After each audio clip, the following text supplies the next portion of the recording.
vibeBooks presents The Secret Garden by Frances Hodgson Burnett. Chapter 1. There is no one left. When Mary Lennox was sent to Misselthwaite Manor to live with her uncle, everybody said she was the most disagreeable-looking child ever seen. It was true, too. She had a little thin face and a little thin body, thin light hair and a sour expression. Her hair was yellow, and her face was yellow, because she had been born in India and had always been ill in one way or another. Her father had held a position under the English government, and had always been busy and ill himself, and her mother had been a great beauty, who cared only to go to parties and amuse herself with gay people. She had not wanted a little girl at all, and when Mary was born, she handed her over to the care of an ayah, who was made to understand that if she wished to please the Mem Sahib, she must keep the child out of sight as much as possible. So when she was a sickly, fretful, ugly little baby, she was kept out of the way, and when she became a sickly, fretful, toddling thing, she was kept out of the way also. She never remembered seeing familiarly anything but the dark faces of her ayah and the other native servants, and as they always obeyed her and gave her her own way in everything, because the Mem Sahib would be angry if she was disturbed by her crying, by the time she was 6 years old, she was as tyrannical and selfish a little pig as ever lived. The young English governess who came to teach her to read and write disliked her so much that she gave up her place in 3 months, and when other governesses came to try to fill it, they always went away in a shorter time than the first one. So if Mary had not chosen to really want to know how to read books, she would never have learned her letters at all.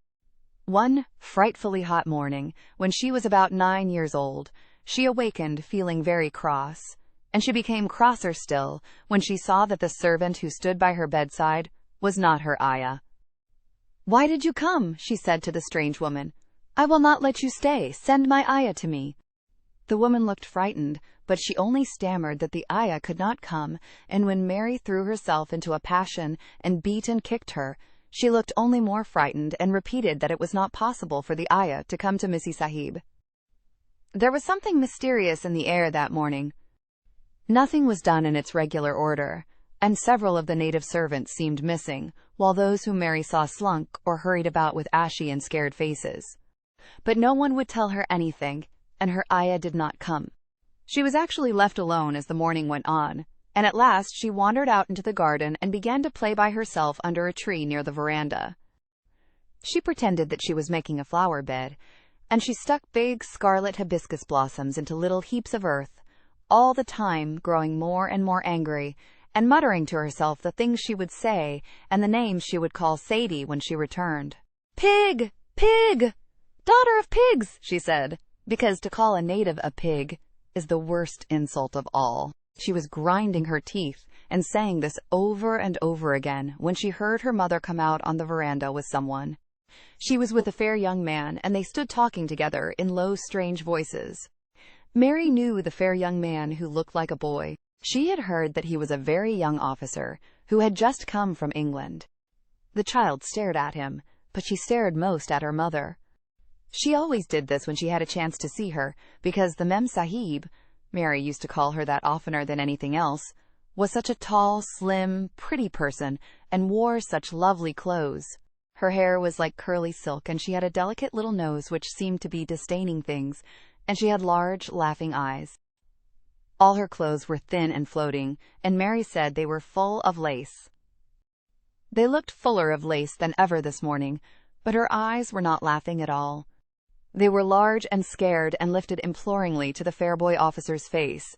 "Is it so very bad? Oh, is it?" Mary heard her say. "Awfully," the young man answered in a trembling voice. "Awfully, Mrs. Lennox. You ought to have gone to the hills 2 weeks ago." The Mem Sahib wrung her hands. "Oh, I know I ought," she cried. "I only stayed to go to that silly dinner party. What a fool I was." At that very moment, such a loud sound of wailing broke out from the servants' quarters that she clutched the young man's arm, and Mary stood shivering from head to foot. The wailing grew wilder and wilder. "What is it? What is it?" Mrs. Lennox gasped. "Someone has died," answered the boy officer. "You did not say it had broken out among your servants." "I did not know," the Mem Sahib cried. "Come with me! Come with me!" And she turned and ran into the house. After that, appalling things happened, and the mysteriousness of the morning was explained to Mary. The cholera had broken out in its most fatal form, and people were dying like flies. The ayah had been taken ill in the night, and it was because she had just died that the servants had wailed in the huts. Before the next day, 3 other servants were dead, and others had run away in terror. There was panic on every side, and dying people in all the bungalows.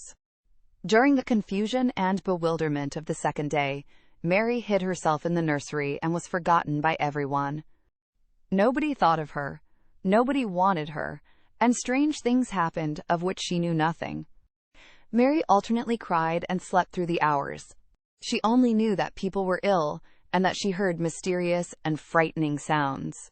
Once she crept into the dining room and found it empty, though a partly finished meal was on the table and chairs and plates looked as if they had been hastily pushed back when the diners rose suddenly for some reason. The child ate some fruit and biscuits, and being thirsty she drank a glass of wine which stood nearly filled. It was sweet, and she did not know how strong it was. Very soon it made her intensely drowsy, and she went back to her nursery and shut herself in again, frightened by cries she heard in the huts and by the hurrying sound of feet. The wine made her so sleepy that she could scarcely keep her eyes open, and she lay down on her bed and knew nothing more for a long time. Many things happened during the hours in which she slept so heavily, but she was not disturbed by the wails and the sound of things being carried in and out of the bungalow. When she awakened, she lay and stared at the wall. The house was perfectly still. She had never known it to be so silent before. She heard neither voices nor footsteps, and wondered if everybody had got well of the cholera, and all the trouble was over. She wondered also who would take care of her now. Her ayah was dead. There would be a new ayah, and perhaps she would know some new stories. Mary had been rather tired of the old ones. She did not cry because her nurse had died. She was not an affectionate child and had never cared much for anyone. The noise and hurrying about and wailing over the cholera had frightened her, and she had been angry because no one seemed to remember that she was alive. Everyone was too panic-stricken to think of a little girl no one was fond of. When people had the cholera, it seemed that they remembered nothing but themselves. But if everyone had got well again, surely someone would remember and come to look for her. But no one came, and as she lay waiting, the house seemed to grow more and more silent. She heard something rustling on the matting, and when she looked down, she saw a little snake gliding along and watching her with eyes like jewels. She was not frightened, because he was a harmless little thing who would not hurt her, and he seemed in a hurry to get out of the room. He slipped under the door as she watched him. "How queer and quiet it is," she said. "It sounds as if there was no one in the bungalow but me and the snake." Almost the next minute she heard footsteps in the compound, and then on the veranda. They were men's footsteps, and the men entered the bungalow and talked in low voices. No one went to meet or speak to them, and they seemed to open doors and look into rooms. "What desolation," she heard one voice say. "That pretty woman. I suppose the child, too. I heard there was a child, though no one ever saw her." Mary was standing in the middle of the nursery when they opened the door a few minutes later. She looked an ugly, cross little thing and was frowning because she was beginning to be hungry and feel disgracefully neglected. The first man who came in was a large officer she had once seen talking to her father. He looked tired and troubled, but when he saw her he was so startled that he almost jumped back. "Barney," he cried out, "there is a child here. A child alone, in a place like this. Mercy on us, who is she?" "I am Mary Lennox," the little girl said, drawing herself up stiffly. She thought the man was very rude to call her father's bungalow "a place like this." "I fell asleep when everyone had the cholera, and I have only just wakened up. Why does nobody come?" "It is the child no one ever saw," exclaimed the man, turning to his companions. "She has actually been forgotten." "Why was I forgotten?" Mary said, stamping her foot. "Why does nobody come?" The young man, whose name was Barney, looked at her very sadly. Mary even thought she saw him wink his eyes, as if to wink tears away. "Poor little kid," he said. "There is nobody left to come." It was in that strange and sudden way that Mary found out that she had neither father nor mother left, that they had died and been carried away in the night, and that the few native servants who had not died also had left the house as quickly as they could get out of it, none of them even remembering that there was a Missie Sahib. That was why the place was so quiet. It was true that there was no one in the bungalow but herself and the little rustling snake. Chapter 2. Mistress Mary, quite contrary. Mary had liked to look at her mother from a distance, and she had thought her very pretty, but as she knew very little of her, she could scarcely have been expected to love her, or to miss her very much when she was gone. She did not miss her at all, in fact, and as she was a self-absorbed child, she gave her entire thought to herself, as she had always done. If she had been older, she would no doubt have been very anxious at being left alone in the world, but she was very young, and as she had always been taken care of, she supposed she always would be. What she thought was that she would like to know if she was going to nice people, who would be polite to her and give her her own way as her ayah and the other native servants had done. She knew that she was not going to stay at the English clergyman's house where she was taken at first. She did not want to stay. The English clergyman was poor, and he had 5 children nearly all the same age, and they wore shabby clothes and were always quarreling and snatching toys from each other. Mary hated their untidy bungalow, and was so disagreeable to them that after the first day or two nobody would play with her. By the second day they had given her a nickname which made her furious. It was Basil who thought of it first. Basil was a little boy, with impudent blue eyes and a turned-up nose, and Mary hated him. She was playing by herself under a tree, just as she had been playing the day the cholera broke out. She was making heaps of earth and paths for a garden, and Basil came and stood near to watch her. Presently he got rather interested, and suddenly made a suggestion. "Why don't you put a heap of stones there and pretend it is a rockery?" he said. "There, in the middle," and he leaned over her to point. "Go away!" cried Mary. "I don't want boys. Go away!" For a moment Basil looked angry, and then he began to tease. He was always teasing his sisters. He danced round and round her and made faces and sang and laughed. "Mistress Mary, quite contrary, how does your garden grow? With silver bells and cockle shells and marigolds all in a row." He sang it until the other children heard and laughed too. And the crosser Mary got, the more they sang, "Mistress Mary, quite contrary." And after that, as long as she stayed with them, they called her Mistress Mary, quite contrary, when they spoke of her to each other, and often when they spoke to her. "You are going to be sent home," Basil said to her, "at the end of the week, and we're glad of it." "I am glad of it too," answered Mary. "Where is home?" "She doesn't know where home is," said Basil, with 7-year-old scorn. "It's England, of course. Our grandmamma lives there, and our sister Mabel was sent to her last year." "You are not going to your grandmamma. You have none. You are going to your uncle. His name is Mr. Archibald Craven." "I don't know anything about him," snapped Mary. "I know you don't," Basil answered. "You don't know anything. Girls never do. I heard father and mother talking about him. He lives in a great, big, desolate old house in the country, and no one goes near him. He's so cross he won't let them, and they wouldn't come if he would let them. He's a hunchback, and he's horrid." "I don't believe you," said Mary, and she turned her back and stuck her fingers in her ears because she would not listen any more. But she thought over it a great deal afterward, and when Mrs. Crawford told her that night that she was going to sail away to England in a few days and go to her uncle, Mr. Archibald Craven, who lived at Misselthwaite Manor, she looked so stony and stubbornly uninterested that they did not know what to think about her. They tried to be kind to her, but she only turned her face away when Mrs. Crawford attempted to kiss her, and held herself stiffly when Mr. Crawford patted her shoulder. "She is such a plain child," Mrs. Crawford said pityingly afterward, "and her mother was such a pretty creature. She had a very pretty manner, too, and Mary has the most unattractive ways I ever saw in a child. The children call her Mistress Mary, quite contrary, and though it's naughty of them, one can't help understanding it. Perhaps if her mother had carried her pretty face and her pretty manners oftener into the nursery, Mary might have learned some pretty ways too. It is very sad, now the poor beautiful thing is gone, to remember that many people never even knew that she had a child at all." "I believe she scarcely ever looked at her," sighed Mrs. Crawford. When her ayah was dead, there was no one to give a thought to the little thing. Think of the servants running away and leaving her all alone in that deserted bungalow. Colonel McGrew said he nearly jumped out of his skin when he opened the door and found her standing by herself in the middle of the room. Mary made the long voyage to England under the care of an officer's wife, who was taking her children to leave them in a boarding school. She was very much absorbed in her own little boy and girl, and was rather glad to hand the child over to the woman Mr. Archibald Craven sent to meet her in London. The woman was his housekeeper at Misselthwaite Manor, and her name was Mrs. Medlock. She was a stout woman, with very red cheeks and sharp black eyes.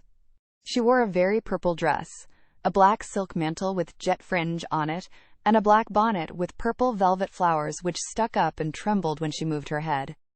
Mary did not like her at all, but as she very seldom liked people, there was nothing remarkable in that, besides which it was very evident Mrs. Medlock did not think much of her. "My word, she's a plain little piece of goods," she said, "and we'd heard that her mother was a beauty. She hasn't handed much of it down, has she, ma'am?" "Perhaps she will improve as she grows older," the officer's wife said good-naturedly. "If she were not so sallow and had a nicer expression, her features are rather good. Children alter so much." "She'll have to alter a good deal," answered Mrs. Medlock. "And there's nothing likely to improve children at Misselthwaite, if you ask me." They thought Mary was not listening because she was standing a little apart from them at the window of the private hotel they had gone to. She was watching the passing buses and cabs and people, but she heard quite well and was made very curious about her uncle and the place he lived in. What sort of a place was it? And what would he be like? What was a hunchback? She had never seen one. Perhaps there were none in India. Since she had been living in other people's houses and had had no ayah, she had begun to feel lonely and to think queer thoughts which were new to her. She had begun to wonder why she had never seemed to belong to anyone even when her father and mother had been alive. Other children seemed to belong to their fathers and mothers, but she had never seemed to really be anyone's little girl. She had had servants and food and clothes, but no one had taken any notice of her. She did not know that this was because she was a disagreeable child, but then, of course, she did not know she was disagreeable. She often thought that other people were, but she did not know that she was so herself. She thought Mrs. Medlock the most disagreeable person she had ever seen, with her common, highly colored face and her common fine bonnet. When the next day they set out on their journey to Yorkshire, she walked through the station to the railway carriage with her head up and trying to keep as far away from her as she could, because she did not want to seem to belong to her. It would have made her very angry to think people imagined she was her little girl. But Mrs. Medlock was not in the least disturbed by her and her thoughts. She was the kind of woman who would stand no nonsense from young ones. At least, that is what she would have said if she had been asked. She had not wanted to go to London just when her sister Maria's daughter was going to be married, but she had a comfortable, well-paid place as housekeeper at Misselthwaite Manor, and the only way in which she could keep it was to do at once what Mr. Archibald Craven told her to do. She never dared even to ask a question. "Captain Lennox and his wife died of the cholera," Mr. Craven had said in his short, cold way. "Captain Lennox was my wife's brother, and I am their daughter's guardian. The child is to be brought here. You must go to London and bring her yourself." So she packed her small trunk and made the journey. Mary sat in her corner of the railway carriage and looked plain and fretful. She had nothing to read or to look at, and she had folded her thin little black-gloved hands in her lap. Her black dress made her look yellower than ever, and her limp, light hair straggled from under her black crape hat. "A more marred-looking young one I never saw in my life," Mrs. Medlock thought. Marred is a Yorkshire word and means spoiled and pettish. She had never seen a child who sat so still without doing anything, and at last she got tired of watching her and began to talk in a brisk, hard voice. "I suppose I may as well tell you something about where you are going to," she said. "Do you know anything about your uncle?" "No," said Mary. "Never heard your father and mother talk about him?" "No," said Mary, frowning. She frowned because she remembered that her father and mother had never talked to her about anything in particular. Certainly they had never told her things. "Humph," muttered Mrs. Medlock, staring at her queer, unresponsive little face. She did not say any more for a few moments, and then she began again. "I suppose you might as well be told something, to prepare you. You are going to a queer place. Mary said nothing at all, and Mrs. Medlock looked rather discomfited by her apparent indifference. But, after taking a breath, she went on. Not but that it's a grand big place in a gloomy way, and Mr. Craven's proud of it in his way, and that's gloomy enough too. The house is 600 years old, and it's on the edge of the moor, and there's near 100 rooms in it, though most of them shut up and locked. And there's pictures and fine old furniture and things that's been there for ages, and there's a big park round it, and gardens and trees with branches trailing to the ground, some of them. She paused and took another breath. But there's nothing else, she ended suddenly. Mary had begun to listen in spite of herself. It all sounded so unlike India, and anything new rather attracted her, but she did not intend to look as if she were interested. That was one of her unhappy, disagreeable ways. So she sat still. Well, said Mrs. Medlock, what do you think of it? Nothing, she answered. I know nothing about such places. That made Mrs. Medlock laugh, a short sort of laugh. She said, but you are like an old woman, don't you care? It doesn't matter, said Mary, whether I care or not. You are right enough there, said Mrs. Medlock. It doesn't. What you're to be kept at Misselthwaite Manor for, I don't know, unless because it's the easiest way. He's not going to trouble himself about you, that's sure and certain. He never troubles himself about no one. She stopped herself, as if she had just remembered something in time. He's got a crooked back, she said. That set him wrong. He was a sour young man and got no good of all his money, and big place till he was married. Mary's eyes turned toward her in spite of her intention not to seem to care. She had never thought of the hunchback's being married, and she was a trifle surprised. Mrs. Medlock saw this, and as she was a talkative woman, she continued with more interest. This was one way of passing some of the time, at any rate. She was a sweet, pretty thing, and he'd have walked the world over to get her a blade of grass she wanted. Nobody thought she'd marry him, but she did, and people said she married him for his money. But she didn't. She didn't. Positively. When she died... Mary gave a little involuntary jump. Oh, did she die? She exclaimed, quite without meaning to. She had just remembered a French fairy story she had once read called Riquet à la Houppe. It had been about a poor hunchback and a beautiful princess, and it had made her suddenly sorry for Mr. Archibald Craven. Yes, she died, Mrs. Medlock answered. And it made him queerer than ever. He cares about nobody. He won't see people. Most of the time he goes away. And when he is at Misselthwaite, he shuts himself up in the west wing, and won't let anyone but Pitcher see him. Pitcher's an old fellow, but he took care of him when he was a child, and he knows his ways. It sounded like something in a book, and it did not make Mary feel cheerful. A house with 100 rooms, nearly all shut up, and with their doors locked, a house on the edge of a moor, whatsoever a moor was, sounded dreary. A man with a crooked back who shut himself up also. She stared out of the window with her lips pinched together, and it seemed quite natural that the rain should have begun to pour down in gray slanting lines and splash and stream down the window panes. If the pretty wife had been alive, she might have made things cheerful by being something like her own mother, and by running in and out and going to parties as she had done in frocks full of lace. But she was not there any more.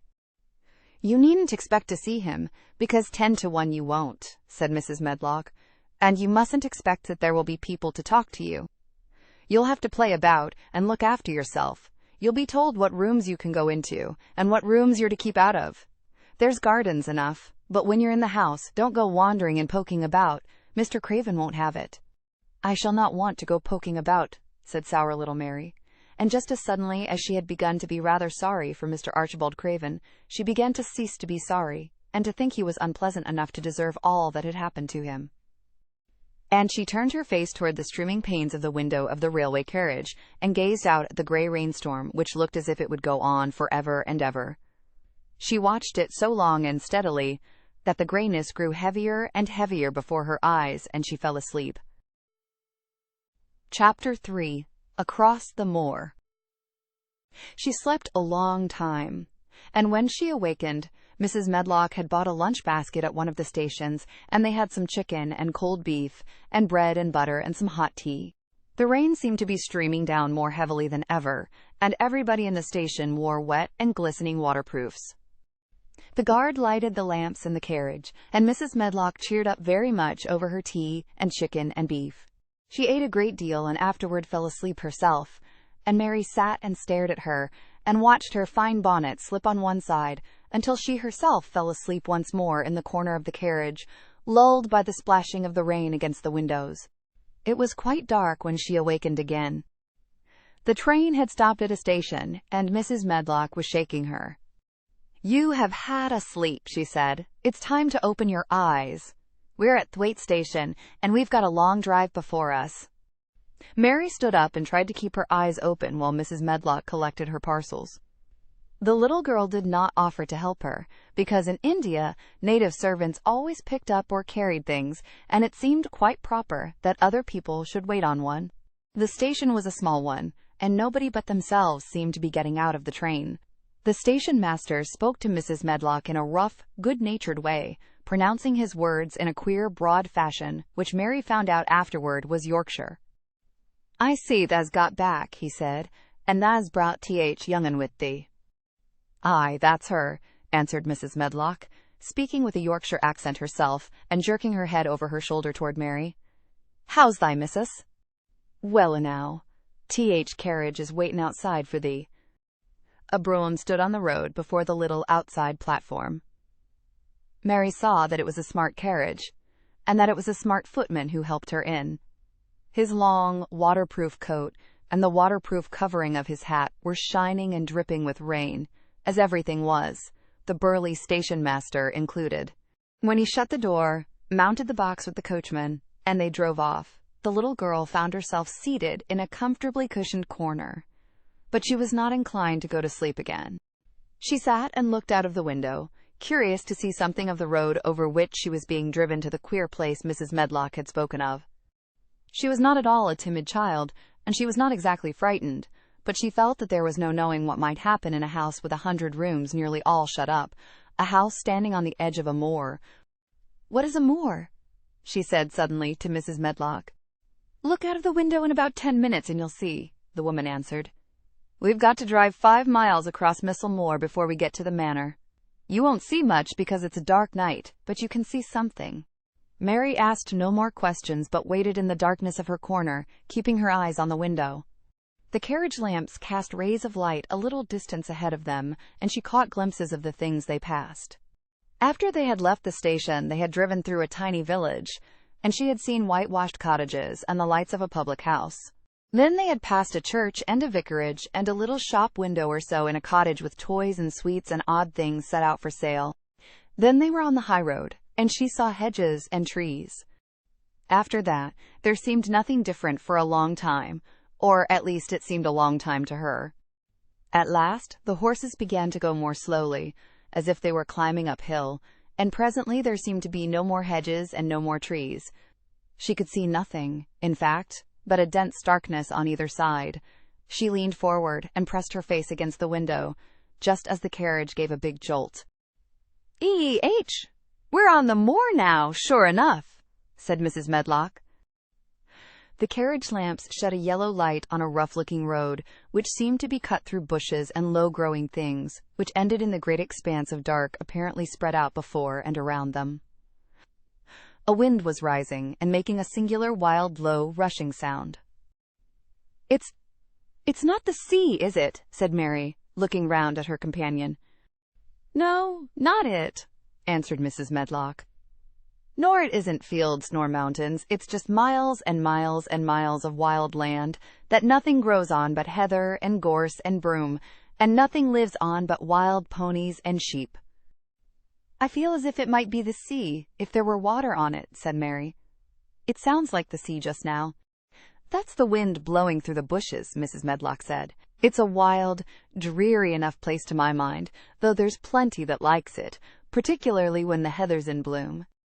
On and on they drove through the darkness, and though the rain stopped, the wind rushed by and whistled and made strange sounds. The road went up and down, and several times the carriage passed over a little bridge beneath which water rushed very fast with a great deal of noise. Mary felt as if the drive would never come to an end, and that the wide, bleak moor was a wide expanse of black ocean through which she was passing on a strip of dry land. "I don't like it," she said to herself. "I don't like it." And she pinched her thin lips more tightly together. The horses were climbing up a hilly piece of road when she first caught sight of a light. Mrs. Medlock saw it as soon as she did, and drew a long sigh of relief. I am glad to see that bit of light twinkling," she exclaimed. "It's the light in the lodge window. We shall get a good cup of tea after a bit, at all events." It was after a bit, as she said, for when the carriage passed through the park gates, there was still 2 miles of avenue to drive through, and the trees, which nearly met overhead, made it seem as if they were driving through a long, dark vault. They drove out of the vault into a clear space and stopped before an immensely long but low-built house, which seemed to ramble round a stone court. At first Mary thought that there were no lights at all in the windows, but as she got out of the carriage, she saw that one room in a corner upstairs showed a dull glow.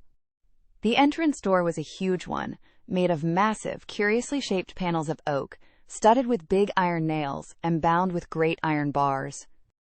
It opened into an enormous hall, which was so dimly lighted that the faces in the portraits on the walls and the figures in the suits of armor made Mary feel that she did not want to look at them.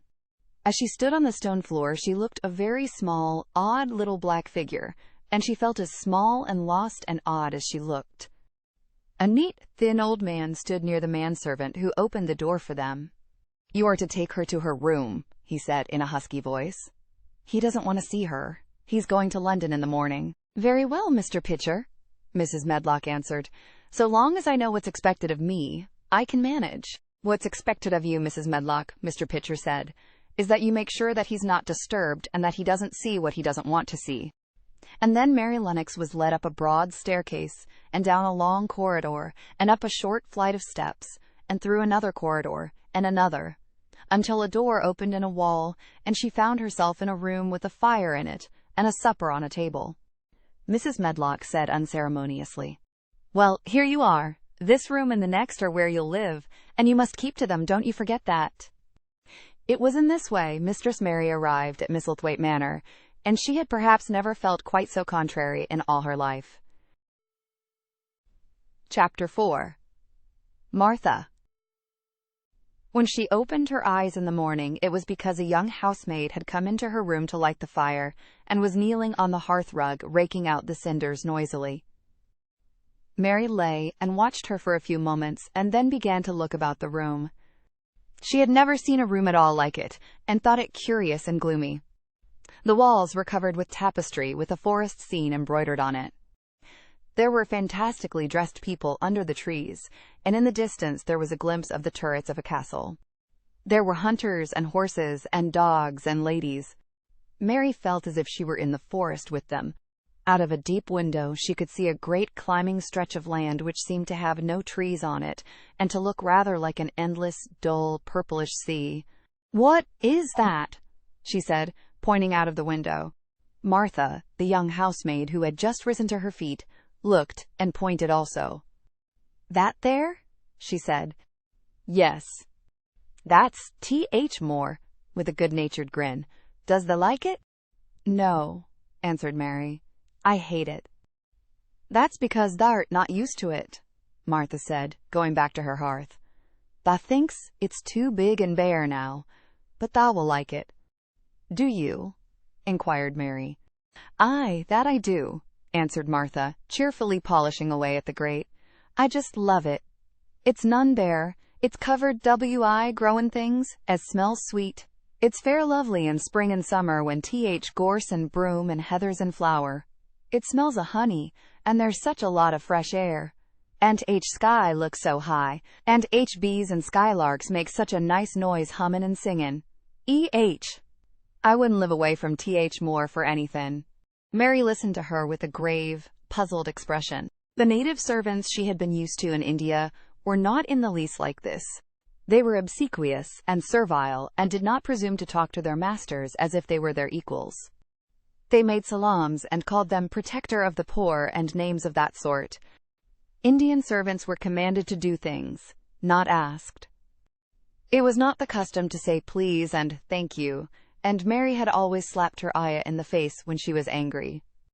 She wondered a little what this girl would do if one slapped her in the face. She was a round, rosy, good-natured-looking creature, but she had a sturdy way which made Mistress Mary wonder if she might not even slap back, if the person who slapped her was only a little girl. "You are a strange servant," she said from her pillows, rather haughtily. Martha sat up on her heels, with her blacking brush in her hand, and laughed, without seeming the least out of temper. I know that," she said. "If there was a grand missus at Misselthwaite, I should never have been even one of under housemaids. I might have been let to be scullery maid, but I'd never have been let upstairs. I'm too common, and I talk too much Yorkshire. But this is a funny house, for all it's so grand. Seems like there's neither master nor mistress, except Mr. Pitcher and Mrs. Medlock. Mr. Craven, he won't be troubled about anything when he's here, and he's nearly always away. Mrs. Medlock gave me place out of kindness. She told me she could never have done it if Misselthwaite had been like other big houses." "Are you going to be my servant?" Mary asked, still in her imperious little Indian way. Martha began to rub her grate again. "I'm Mrs. Medlock's servant," she said stoutly, "and she's Mr. Craven's, but I'm to do the housemaid's work up here and wait on you a bit, but you won't need much waiting on." "Who is going to dress me?" demanded Mary. Martha sat up on her heels again and stared. She spoke in broad Yorkshire in her amazement. "Canna tha dress thysen?" she said. "What do you mean?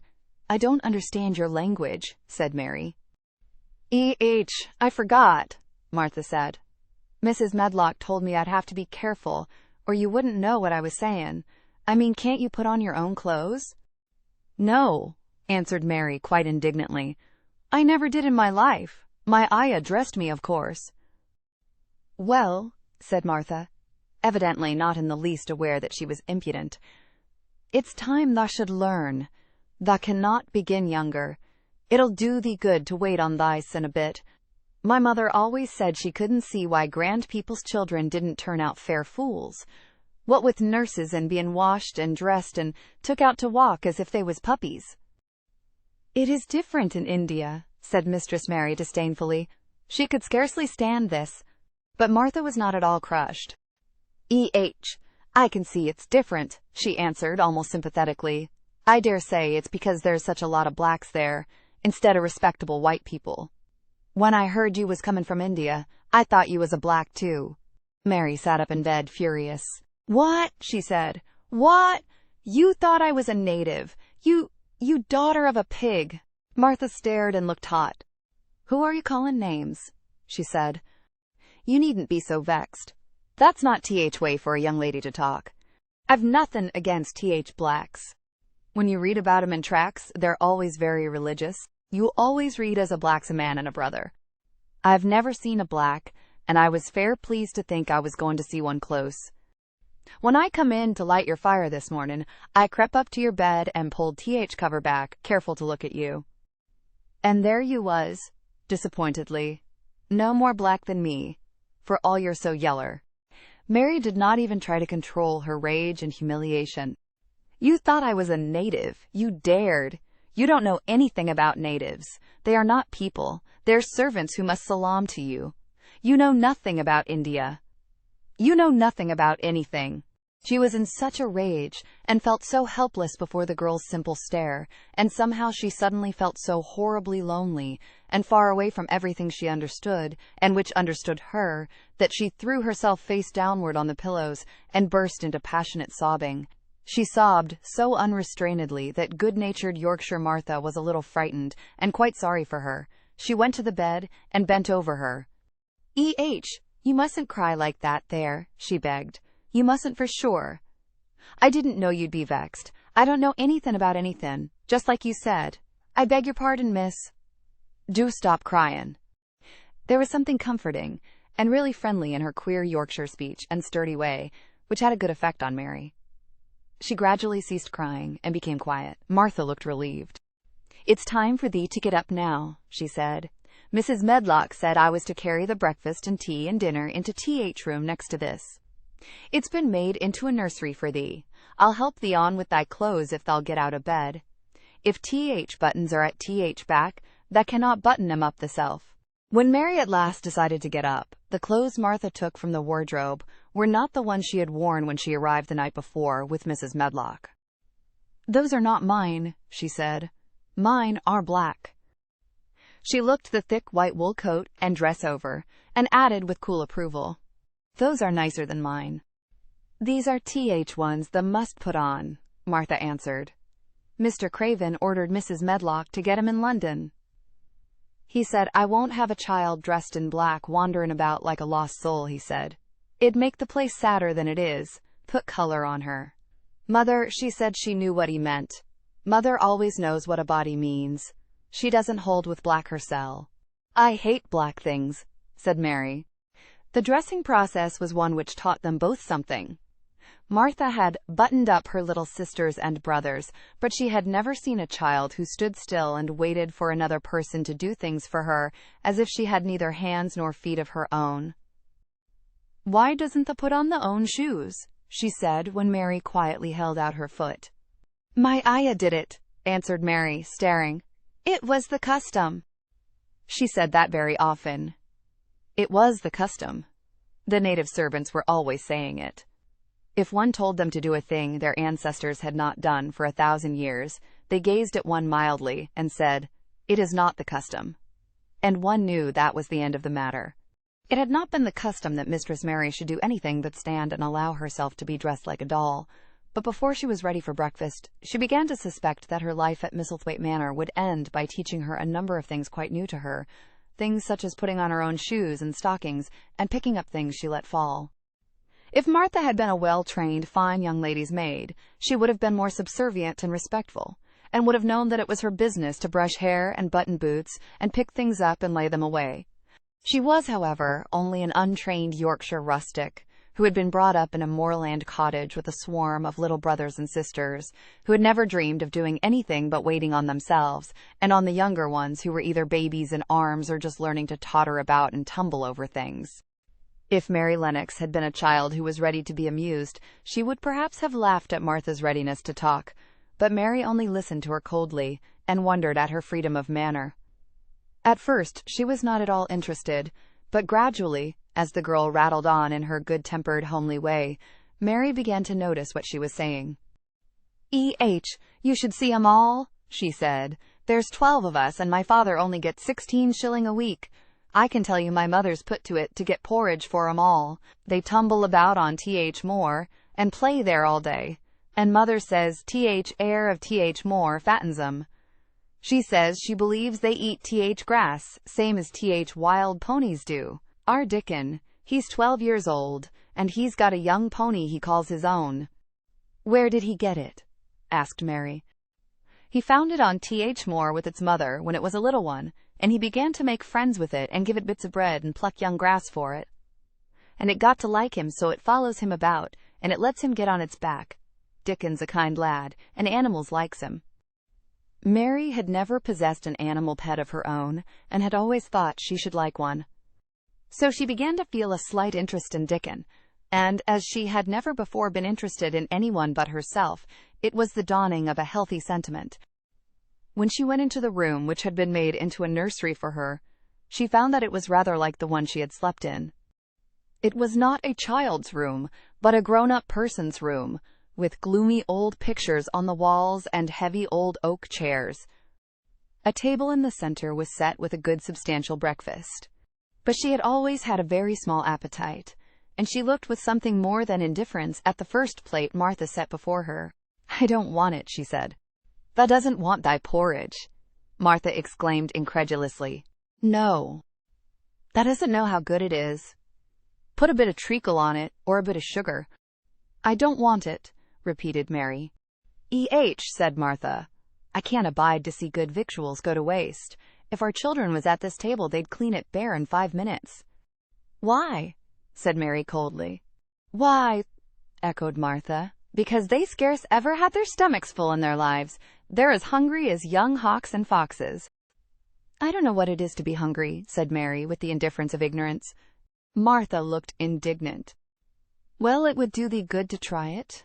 I can see that plain enough," she said outspokenly. "I've no patience with folk as sits and just stares at good bread and meat. My word!" Don't I wish Dickon and Phil and Jane and rest of 'em had what's here under their pinafores. Why don't you take it to them? Suggested Mary. It's not mine, answered Martha stoutly. And this isn't my day out. I get my day out once a month, same as rest. Then I go home and clean up for Mother and give her a day's rest. Mary drank some tea and ate a little toast and some marmalade. You wrap up warm and run out and play, you, said Martha. It'll do you good and give you some stomach for your meat. Mary went to the window. There were gardens and paths and big trees, but everything looked dull and wintry. Out? Why should I go out on a day like this? Well, if thou doesn't go out, thou'll have to stay in. And what has thou got to do? Mary glanced about her. There was nothing to do. When Mrs. Medlock had prepared the nursery, she had not thought of amusement. Perhaps it would be better to go and see what the gardens were like. Who will go with me? She inquired. Martha stared. You'll go by yourself, she answered. You'll have to learn to play like other children does when they haven't got sisters and brothers. Our Dickon goes off on Moor by himself and plays for hours. That's how he made friends with Pony. He's got sheep on Moor that knows him, and birds as comes and eats out of his hand. However little there is to eat, he always saves a bit of his bread to coax his pets. It was really this mention of Dickon which made Mary decide to go out, though she was not aware of it. There would be birds outside, though there would not be ponies or sheep. They would be different from the birds in India, and it might amuse her to look at them.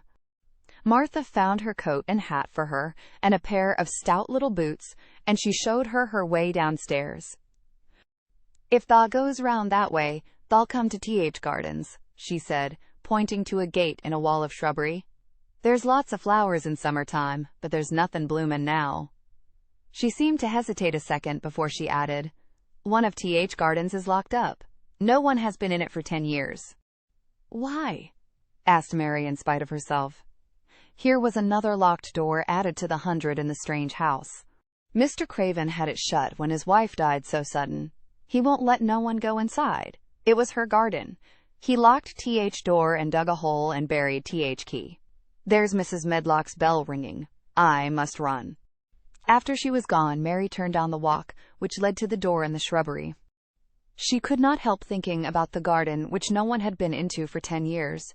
She wondered what it would look like and whether there were any flowers still alive in it. When she had passed through the shrubbery gate, she found herself in great gardens, with wide lawns and winding walks with clipped borders. There were trees and flower beds and evergreens clipped into strange shapes, and a large pool with an old gray fountain in its midst. But the flower beds were bare and wintry, and the fountain was not playing. This was not the garden which was shut up. How could a garden be shut up? You could always walk into a garden. She was just thinking this when she saw that, at the end of the path she was following, there seemed to be a long wall, with ivy growing over it. She was not familiar enough with England to know that she was coming upon the kitchen gardens where the vegetables and fruit were growing. She went toward the wall and found that there was a green door in the ivy, and that it stood open. This was not the closed garden, evidently, and she could go into it. She went through the door and found that it was a garden with walls all round it, and that it was only one of several walled gardens which seemed to open into one another. She saw another open green door, revealing bushes and pathways between beds containing winter vegetables. Fruit trees were trained flat against the wall, and over some of the beds there were glass frames. The place was bare and ugly enough, Mary thought, as she stood and stared about her. It might be nicer in summer when things were green, but there was nothing pretty about it now. Presently an old man with a spade over his shoulder walked through the door leading from the second garden. He looked startled when he saw Mary, and then touched his cap. He had a surly old face, and did not seem at all pleased to see her. But then she was displeased with his garden, and wore her quite contrary expression, and certainly did not seem at all pleased to see him. "What is this place?" she asked. "1 Kitchen Gardens," he answered. "What is that?" said Mary, pointing through the other green door. "Another of 'em," shortly. "There's another on t'other side o' wall, and there's orchard t'other side of that." "Can I go in them?" asked Mary. "If the likes, but there's nowt to see." Mary made no response. She went down the path and through the second green door. There she found more walls and winter vegetables and glass frames, but in the second wall there was another green door, and it was not open. Perhaps it led into the garden, which no one had seen for 10 years. As she was not at all a timid child, and always did what she wanted to do, Mary went to the green door and turned the handle. She hoped the door would not open because she wanted to be sure she had found the mysterious garden. But it did open quite easily, and she walked through it and found herself in an orchard. There were walls all round it also, and trees trained against them, and there were bare fruit trees growing in the winter-browned grass, but there was no green door to be seen anywhere. Mary looked for it, and yet when she had entered the upper end of the garden, she had noticed that the wall did not seem to end with the orchard, but to extend beyond it, as if it enclosed a place at the other side. She could see the tops of trees above the wall, and when she stood still, she saw a bird with a bright red breast sitting on the topmost branch of one of them, and suddenly he burst into his winter song, almost as if he had caught sight of her and was calling to her. She stopped and listened to him, and somehow his cheerful, friendly little whistle gave her a pleased feeling. Even a disagreeable little girl may be lonely, and the big closed house and big bare moor and big bare gardens had made this one feel as if there was no one left in the world but herself.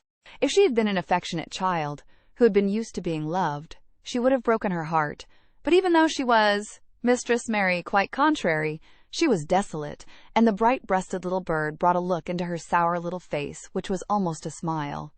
She listened to him until he flew away. He was not like an Indian bird, and she liked him and wondered if she should ever see him again. Perhaps he lived in the mysterious garden and knew all about it. Perhaps it was because she had nothing whatever to do that she thought so much of the deserted garden. She was curious about it and wanted to see what it was like. Why had Mr. Archibald Craven buried the key? If he had liked his wife so much, why did he hate her garden? She wondered if she should ever see him, but she knew that if she did, she should not like him, and he would not like her, and that she should only stand and stare at him and say nothing, though she should be wanting dreadfully to ask him why he had done such a queer thing.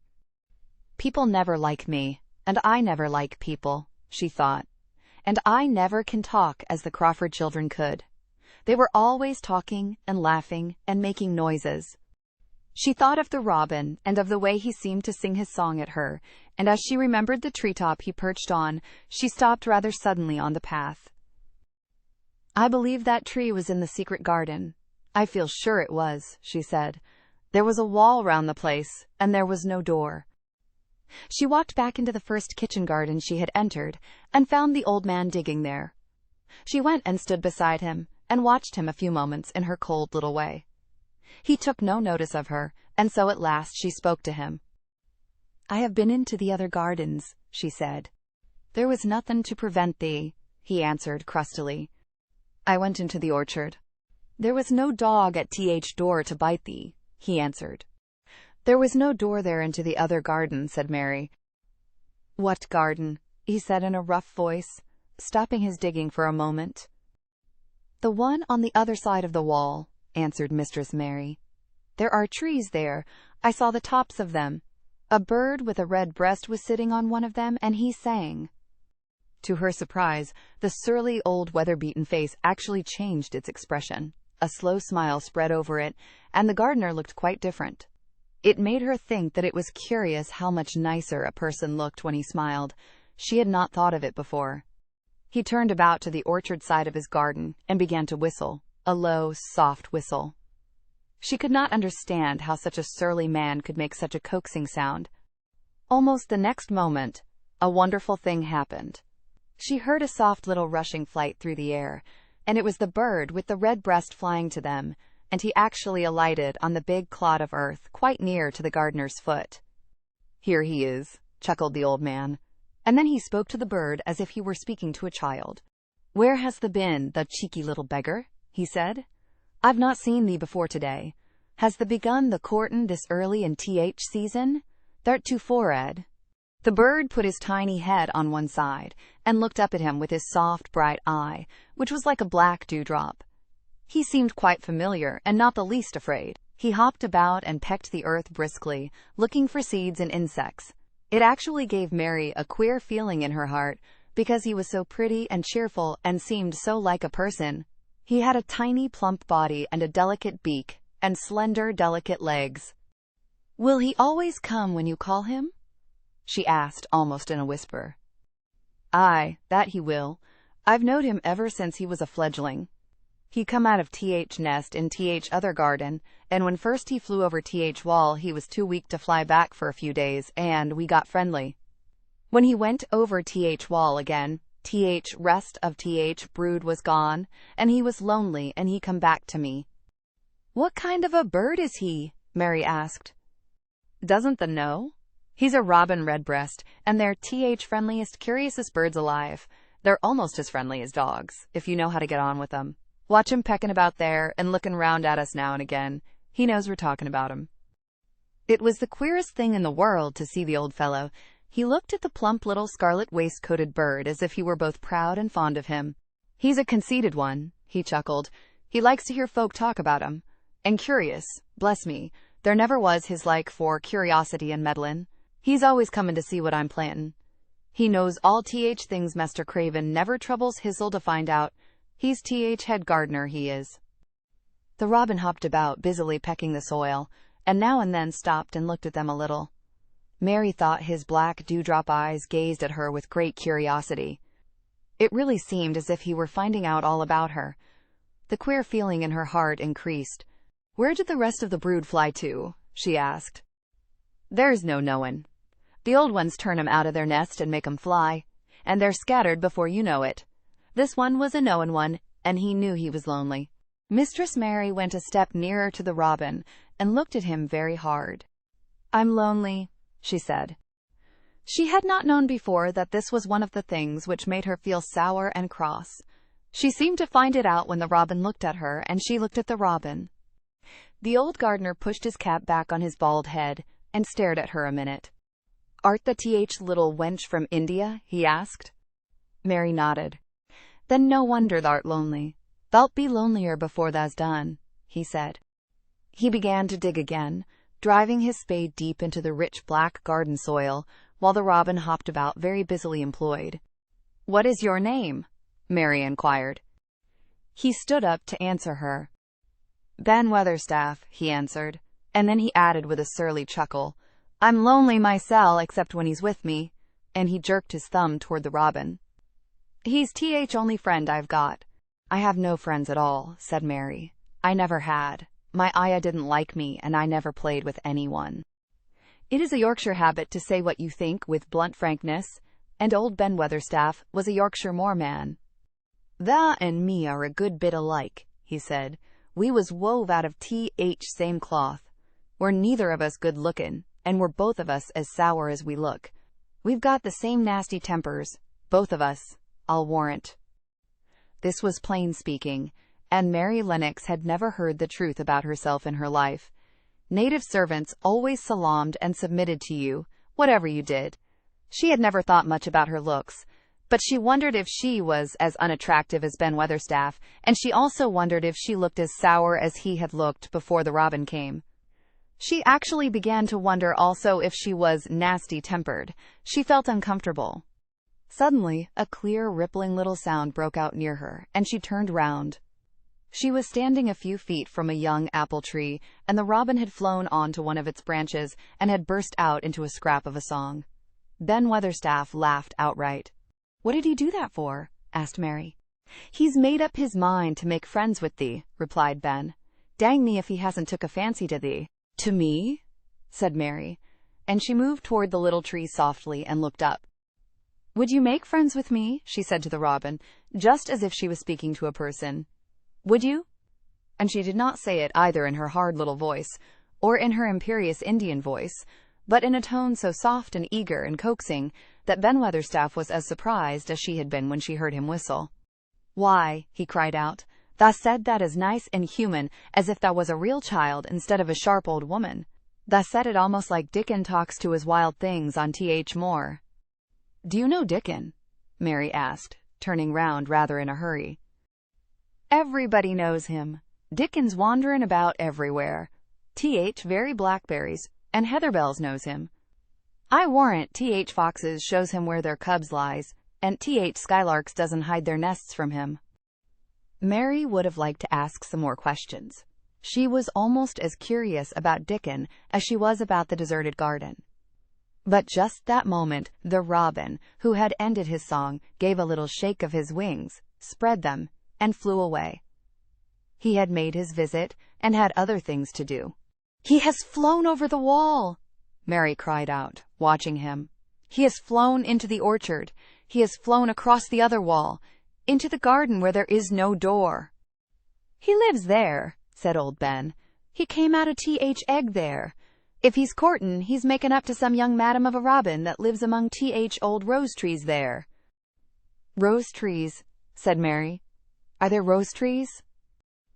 Ben Weatherstaff took up his spade again and began to dig. "There was 10 year ago," he mumbled. "I should like to see them," said Mary. "Where is the green door? There must be a door somewhere." Ben drove his spade deep and looked as uncompanionable as he had looked when she first saw him. "There was 10 year ago, but there isn't now," he said. "No door," cried Mary. "There must be. None as anyone can find, and none as is anyone's business. Don't you be a meddlesome wench and poke your nose where it's no cause to go. Here, I must go on with my work. Get you gone and play you. I've no more time." And he actually stopped digging, threw his spade over his shoulder, and walked off, without even glancing at her or saying goodbye. Chapter 5. The Cry in the Corridor. At first, each day which passed by for Mary Lennox was exactly like the others. Every morning she awoke in her tapestried room and found Martha kneeling upon the hearth building her fire. Every morning she ate her breakfast in the nursery, which had nothing amusing in it. And after each breakfast she gazed out of the window across to the huge moor, which seemed to spread out on all sides and climb up to the sky. And after she had stared for a while, she realized that if she did not go out she would have to stay in and do nothing. And so she went out. She did not know that this was the best thing she could have done, and she did not know that, when she began to walk quickly, or even run along the paths and down the avenue, she was stirring her slow blood and making herself stronger by fighting with the wind which swept down from the moor. She ran only to make herself warm, and she hated the wind which rushed at her face and roared and held her back as if it were some giant she could not see. But the big breaths of rough, fresh air blown over the heather filled her lungs with something which was good for her whole thin body, and whipped some red color into her cheeks and brightened her dull eyes when she did not know anything about it. But after a few days spent almost entirely out of doors, she wakened one morning knowing what it was to be hungry, and when she sat down to her breakfast, she did not glance disdainfully at her porridge and push it away, but took up her spoon and began to eat it, and went on eating it until her bowl was empty. "Tha got on well enough with that this morning, didn't tha?" said Martha. "It tastes nice today," said Mary, feeling a little surprised herself. "It's air of Moor that's given thee stomach for the victuals," answered Martha. "It's lucky for thee that thou's got victuals as well as appetite. There's been 12 in our cottage, as had stomach, and nothing to put in it. You go on playing you out of doors every day, and you'll get some flesh on your bones, and you won't be so yeller." "I don't play," said Mary. "I have nothing to play with." "Nothing to play with!" exclaimed Martha. "Our children plays with sticks and stones. They just runs about and shouts and looks at things." Mary did not shout, but she looked at things. There was nothing else to do. She walked round and round the gardens, and wandered about the paths in the park. Sometimes she looked for Ben Weatherstaff, but though several times she saw him at work, he was too busy to look at her, or was too surly. Once, when she was walking toward him, he picked up his spade and turned away as if he did it on purpose. One place she went to oftener than to any other. It was the long walk outside the gardens with the walls round them. There were bare flower beds on either side of it, and against the walls ivy grew thickly. There was one part of the wall where the creeping dark green leaves were more bushy than elsewhere. It seemed as if for a long time that part had been neglected. The rest of it had been clipped and made to look neat, but at this lower end of the walk it had not been trimmed at all. A few days after she had talked to Ben Weatherstaff, Mary stopped to notice this and wondered why it was so. She had just paused, and was looking up at a long spray of ivy swinging in the wind, when she saw a gleam of scarlet, and heard a brilliant chirp, and there, on the top of the wall, perched Ben Weatherstaff's Robin Redbreast, tilting forward to look at her with his small head on one side. "Oh," she cried out, "is it you? Is it you?" And it did not seem at all queer to her that she spoke to him as if she was sure that he would understand and answer her. He did answer. He twittered and chirped and hopped along the wall as if he were telling her all sorts of things. It seemed to Mistress Mary as if she understood him too, though he was not speaking in words. It was as if he said, "Good morning! Isn't the wind nice? Isn't the sun nice? Isn't everything nice? Let us both chirp and hop and twitter. Come on! Come on!" Mary began to laugh, and as he hopped and took little flights along the wall, she ran after him. Poor little thin, sallow, ugly Mary. She actually looked almost pretty for a moment. "I like you! I like you!" she cried out, pattering down the walk, and she chirped and tried to whistle, which last she did not know how to do in the least, but the robin seemed to be quite satisfied, and chirped and whistled back at her. At last he spread his wings and made a darting flight to the top of a tree, where he perched and sang loudly. That reminded Mary of the first time she had seen him. He had been swinging on a treetop then, and she had been standing in the orchard. Now she was on the other side of the orchard, and standing in the path outside a wall, much lower down, and there was the same tree inside. "It's in the garden no one can go into," she said to herself. "It's the garden without a door. He lives in there. How I wish I could see what it is like." She ran up the walk to the green door she had entered the first morning. Then she ran down the path through the other door and then into the orchard, and when she stood and looked up, there was the tree on the other side of the wall, and there was the robin just finishing his song and beginning to preen his feathers with his beak. "It is the garden," she said. "I am sure it is." She walked round and looked closely at that side of the orchard wall, but she only found what she had found before, that there was no door in it. Then she ran through the kitchen gardens again, and out into the walk outside the long ivy-covered wall, and she walked to the end of it and looked at it, but there was no door. And then she walked to the other end, looking again, but there was no door. "It's very queer," she said. "Ben Weatherstaff said there was no door, and there is no door. But there must have been one 10 years ago, because Mr. Craven buried the key." This gave her so much to think of, that she began to be quite interested, and feel that she was not sorry that she had come to Misselthwaite Manor. In India she had always felt hot, and too languid to care much about anything. The fact was that the fresh wind from the moor had begun to blow the cobwebs out of her young brain, and to waken her up a little. She stayed out of doors nearly all day, and when she sat down to her supper at night she felt hungry and drowsy and comfortable. She did not feel cross when Martha chattered away. She felt as if she rather liked to hear her, and at last she thought she would ask her a question. She asked it after she had finished her supper, and had sat down on the hearthrug before the fire. "Why did Mr. Craven hate the garden?" she said. She had made Martha stay with her, and Martha had not objected at all. She was very young, and used to a crowded cottage full of brothers and sisters, and she found it dull in the great servants' hall downstairs, where the footmen and upper housemaids made fun of her Yorkshire speech, and looked upon her as a common little thing, and sat and whispered among themselves. Martha liked to talk, and the strange child who had lived in India and been waited upon by blacks was novelty enough to attract her. She sat down on the hearth herself without waiting to be asked. "Art thou thinkin' about that garden yet?" she said. "I knew thou would. That was just the way with me when I first heard about it." "Why did he hate it?" Mary persisted. Martha tucked her feet under her and made herself quite comfortable. "Listen to Th wind weatherin' round the house," she said. "You could bear stand up on the moor if you was out on it tonight." Mary did not know what wutherin' meant until she listened, and then she understood. It must mean that hollow, shuddering sort of roar, which rushed round and round the house as if the giant no one could see were buffeting it, and beating at the walls and windows to try to break in. But one knew he could not get in, and somehow it made one feel very safe and warm inside a room with a red coal fire.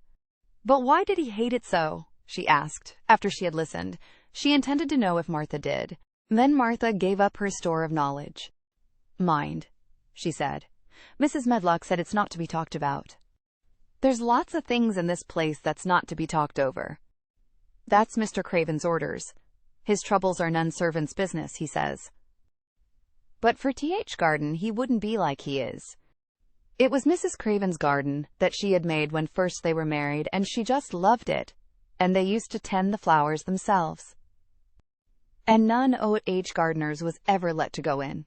Him and her used to go in and shut T.H. door and stay there hours and hours readin' and talkin'. And she was just a bit of a girl, and there was an old tree with a branch bent like a seat on it. And she made roses grow over it, and she used to sit there. But one day, when she was sittin' there, T.H. branch broke, and she fell on T.H. ground and was hurt so bad that next day she died. T.H. doctors thought he'd go out of his mind and die, too. That's why he hates it. No one's never gone in since, and he won't let anyone talk about it. Mary did not ask any more questions. She looked at the red fire and listened to the wind wutherin'. It seemed to be wutherin' louder than ever. At that moment, a very good thing was happening to her. 4 good things had happened to her, in fact, since she came to Misselthwaite Manor. She had felt as if she had understood a robin, and that he had understood her. She had run in the wind until her blood had grown warm. She had been healthily hungry for the first time in her life, and she had found out what it was to be sorry for someone. She was getting on. But as she was listening to the wind, she began to listen to something else. She did not know what it was, because at first she could scarcely distinguish it from the wind itself. It was a curious sound. It seemed almost as if a child were crying somewhere. Sometimes the wind sounded rather like a child crying, but presently Mistress Mary felt quite sure that this sound was inside the house, not outside it. It was far away, but it was inside. She turned round and looked at Martha. "Do you hear anyone crying?" she said. Martha suddenly looked confused. "No," she answered. "It's T.H. wind. Sometimes it sounds like as if someone was lost on T.H. Moor and wailin'. It's got all sorts of sounds." "But listen," said Mary. "It's in the house, down one of those long corridors." And at that very moment a door must have been opened somewhere downstairs, for a great rushing draught blew along the passage, and the door of the room they sat in was blown open with a crash, and as they both jumped to their feet, the light was blown out, and the crying sound was swept down the far corridor, so that it was to be heard more plainly than ever. "There," said Mary. "I told you so. It is someone crying, and it isn't a grown-up person." Martha ran and shut the door and turned the key, but before she did it they both heard the sound of a door in some far passage shutting with a bang, and then everything was quiet, for even the wind ceased wutherin' for a few moments. "It was T.H. wind," said Martha stubbornly. "And if it wasn't, it was little Betty Butterworth, T.H. scullery maid. She's had T.H. toothache all day." But something troubled and awkward in her manner made Mistress Mary stare very hard at her. She did not believe she was speaking the truth. Chapter 6. There was someone crying. There was. The next day the rain poured down in torrents again, and when Mary looked out of her window, the moor was almost hidden by gray mist and cloud. There could be no going out today. "What do you do in your cottage when it rains like this?" she asked Martha. "Try to keep from under each other's feet mostly," Martha answered. "E.H. There does seem a lot of us then. Mother is a good-tempered woman, but she gets fair moithered. The biggest ones goes out in T.H. cowshed and plays there. Dickon, he doesn't mind T.H. wet. He goes out just T.H. same as if T.H. sun was shinin'. He says he sees things on rainy days as doesn't show when it's fair weather. He once found a little fox cub half drowned in its hole, and he brought it home in T.H. bosom of his shirt to keep it warm. Its mother had been killed nearby, and T.H. hole was swum out, and T.H. rest o' T.H. litter was dead. He's got it at home now. He found a half-drowned young crow another time, and he brought it home too, and tamed it. It's named Soot because it's so black, and it hops and flies about with him everywhere." The time had come when Mary had forgotten to resent Martha's familiar talk. She had even begun to find it interesting and to be sorry when she stopped or went away. The stories she had been told by her ayah when she lived in India had been quite unlike those Martha had to tell about the moorland cottage, which held 14 people who lived in 4 little rooms and never had quite enough to eat. The children seemed to tumble about and amuse themselves like a litter of rough, good-natured collie puppies. Mary was most attracted by the mother and Dickon. When Martha told stories of what Mother said or did, they always sounded comfortable. "If I had a raven or a fox cub, I could play with it," said Mary. "But I have nothing." Martha looked perplexed. "Can the knit?" she asked. "No," answered Mary. "Can the sew?" "No." "Can the read?" "Yes." "Then why doesn't tha read something or learn a bit of spellin'? Tha'st old enough to be learnin' thy book a good bit now." "I haven't any books," said Mary. "Those I had were left in India." "That's a pity," said Martha. "If Mrs. Medlock let thee go into Th. library, there's thousands of books there." Mary did not ask where the library was, because she was suddenly inspired by a new idea. She made up her mind to go and find it herself. She was not troubled about Mrs. Medlock. Mrs. Medlock seemed always to be in her comfortable housekeeper's sitting room downstairs. In this queer place one scarcely ever saw anyone at all. In fact, there was no one to see but the servants, and when their master was away they lived a luxurious life below stairs, where there was a huge kitchen hung about with shining brass and pewter, and a large servants' hall where there were 4 or 5 abundant meals eaten every day, and where a great deal of lively romping went on when Mrs. Medlock was out of the way. Mary's meals were served regularly, and Martha waited on her, but no one troubled themselves about her in the least. Mrs. Medlock came and looked at her every day or two, but no one inquired what she did or told her what to do. She supposed that perhaps this was the English way of treating children. In India she had always been attended by her ayah, who had followed her about and waited on her, hand and foot. She had often been tired of her company. Now she was followed by nobody, and was learning to dress herself because Martha looked as though she thought she was silly and stupid when she wanted to have things handed to her and put on. "Hasn't thee got good sense?" she said once, when Mary had stood waiting for her to put on her gloves for her. "Our Susan Ann is twice as sharp as thee, and she's only 4-year-old. Sometimes the looks fair soft in Th. head." Mary had worn her contrary scowl for an hour after that, but it made her think several entirely new things. She stood at the window for about 10 minutes this morning, after Martha had swept up the hearth for the last time and gone downstairs. She was thinking over the new idea which had come to her when she heard of the library. She did not care very much about the library itself, because she had read very few books, but to hear of it brought back to her mind the 100 rooms with closed doors. She wondered if they were all really locked, and what she would find if she could get into any of them. Were there 100 really? Why shouldn't she go and see how many doors she could count? It would be something to do on this morning when she could not go out. She had never been taught to ask permission to do things, and she knew nothing at all about authority, so she would not have thought it necessary to ask Mrs. Medlock if she might walk about the house, even if she had seen her. She opened the door of the room and went into the corridor, and then she began her wanderings. It was a long corridor, and it branched into other corridors, and it led her up short flights of steps, which mounted to others again. There were doors, and there were pictures on the walls. Sometimes they were pictures of dark, curious landscapes, but oftenest they were portraits of men and women in queer, grand costumes made of satin and velvet. She found herself in one long gallery whose walls were covered with these portraits. She had never thought there could be so many in any house. She walked slowly down this place and stared at the faces, which also seemed to stare at her. She felt as if they were wondering what a little girl from India was doing in their house. Some were pictures of children, little girls in thick satin frocks which reached to their feet and stood out about them, and boys with puffed sleeves and lace collars and long hair, or with big ruffs around their necks.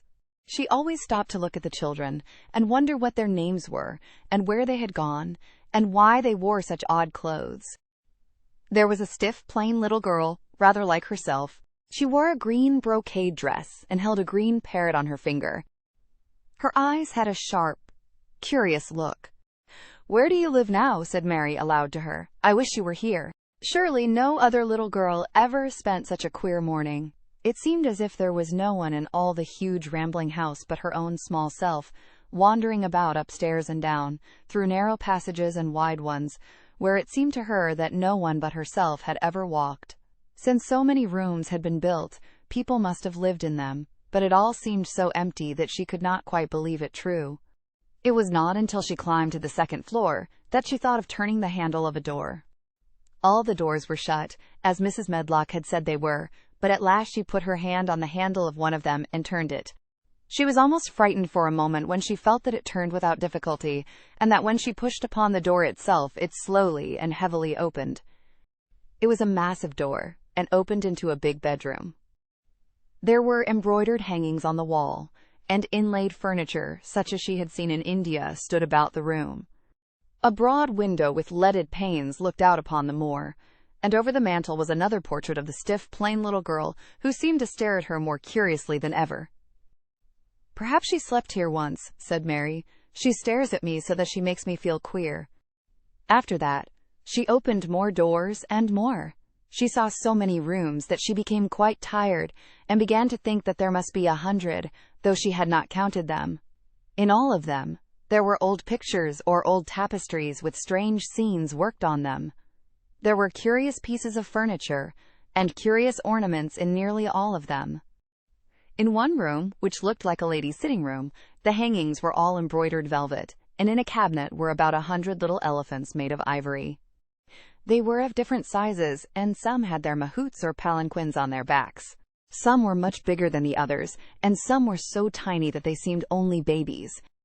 Mary had seen carved ivory in India, and she knew all about elephants. She opened the door of the cabinet and stood on a footstool, and played with these for quite a long time. When she got tired, she set the elephants in order, and shut the door of the cabinet. In all her wanderings through the long corridors and the empty rooms, she had seen nothing alive, but in this room she saw something. Just after she had closed the cabinet door, she heard a tiny rustling sound.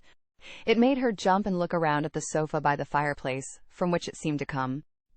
In the corner of the sofa there was a cushion, and in the velvet which covered it there was a hole, and out of the hole peeped a tiny head, with a pair of frightened eyes in it. Mary crept softly across the room to look. The bright eyes belonged to a little gray mouse, and the mouse had eaten a hole into the cushion, and made a comfortable nest there. 6 baby mice were cuddled up asleep near her. If there was no one else alive in the 100 rooms, there were 7 mice who did not look lonely at all. "If they wouldn't be so frightened, I would take them back with me," said Mary. She had wandered about long enough to feel too tired to wander any farther, and she turned back. 2 or 3 times she lost her way by turning down the wrong corridor, and was obliged to ramble up and down until she found the right one. But at last she reached her own floor again, though she was some distance from her own room and did not know exactly where she was. "I believe I have taken a wrong turning again," she said, standing still at what seemed the end of a short passage with tapestry on the wall. "I don't know which way to go. How still everything is." It was while she was standing here, and just after she had said this, that the stillness was broken by a sound. It was another cry, but not quite like the one she had heard last night. It was only a short one, a fretful, childish whine, muffled by passing through walls. "It's nearer than it was," said Mary, her heart beating rather faster, "and it is crying." She put her hand accidentally upon the tapestry near her, and then sprang back, feeling quite startled. The tapestry was the covering of a door which fell open, and showed her that there was another part of the corridor behind it, and Mrs. Medlock was coming up it with her bunch of keys in her hand, and a very cross look on her face. "What are you doing here?" she said, and she took Mary by the arm, and pulled her away. "What did I tell you?" "I turned round the wrong corner," explained Mary. "I didn't know which way to go, and I heard someone crying." She quite hated Mrs. Medlock at the moment, but she hated her more the next. "You didn't hear anything of the sort," said the housekeeper. "You come along back to your own nursery, or I'll box your ears." And she took her by the arm, and half pushed, half pulled her up one passage and down another, until she pushed her in at the door of her own room. "Now," she said, "you stay where you're told to stay, or you'll find yourself locked up. The master had better get you a governess, same as he said he would. You're one that needs someone to look sharp after you. I've got enough to do." She went out of the room and slammed the door after her, and Mary went and sat on the hearthrug, pale with rage. She did not cry, but ground her teeth. There was someone crying. There was, she said to herself. She had heard it twice now, and sometime she would find out. She had found out a great deal this morning. She felt as if she had been on a long journey, and at any rate she had had something to amuse her all the time, and she had played with the ivory elephants, and had seen the gray mouse and its babies in their nest in the velvet cushion. Chapter 7. The Key of the Garden. 2 days after this, when Mary opened her eyes, she sat upright in bed immediately and called to Martha, "Look at the moor! Look at the moor!" The rainstorm had ended, and the gray mist and clouds had been swept away in the night by the wind. The wind itself had ceased, and a brilliant, deep blue sky arched high over the moorland. Never, never had Mary dreamed of a sky so blue. In India, skies were hot and blazing. This was of a deep, cool blue, which almost seemed to sparkle like the waters of some lovely bottomless lake, and here and there, high, high in the arched blueness, floated small clouds of snow-white fleece. The far-reaching world of the moor itself looked softly blue instead of gloomy purple-black or awful dreary gray. "Aye," said Martha with a cheerful grin. "Storm's over for a bit. It does like this at this time year. It goes off in a night like it was pretendin' it had never been here and never meant to come again. That's because springtime's on its way. It's a long way off yet, but it's comin'." "I thought perhaps it always rained or looked dark in England," Mary said. No," said Martha, sitting up on her heels among her black lead brushes. "Nout sort." "What does that mean?" asked Mary seriously. In India, the natives spoke different dialects which only a few people understood, so she was not surprised when Martha used words she did not know. Martha laughed as she had done the first morning. "There now," she said. "I've talked broad Yorkshire again, like Mrs. Medlock said I mustn't."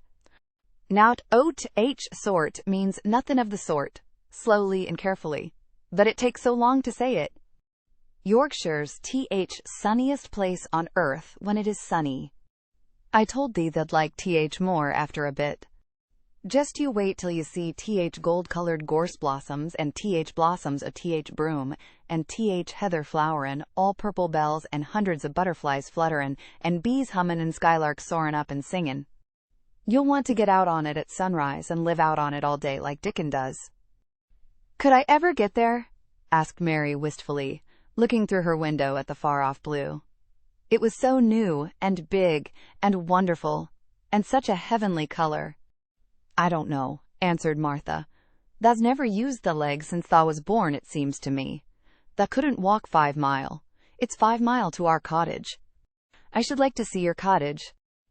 Martha stared at her a moment curiously before she took up her polishing brush and began to rub the grate again. She was thinking that the small plain face did not look quite as sour at this moment as it had done the first morning she saw it. It looked just a trifle like little Susan Ann's when she wanted something very much. "I'll ask my mother about it," she said. "She's one of them that nearly always sees a way to do things. It's my day out today, and I'm going home. I am glad. Mrs. Medlock thinks a lot of Mother. Perhaps she could talk to her." "I like your mother," said Mary. "I should think thou did," agreed Martha, polishing away. "I've never seen her," said Mary. "No, thou hasn't," replied Martha. She sat up on her heels again and rubbed the end of her nose with the back of her hand, as if puzzled for a moment, but she ended quite positively. "Well, she's that sensible and hard-workin' and good-natured and clean that no one could help likin' her, whether they'd seen her or not. When I'm goin' home to her on my day out, I just jump for joy when I'm crossin' Moor." "I like Dickon," added Mary, "and I've never seen him."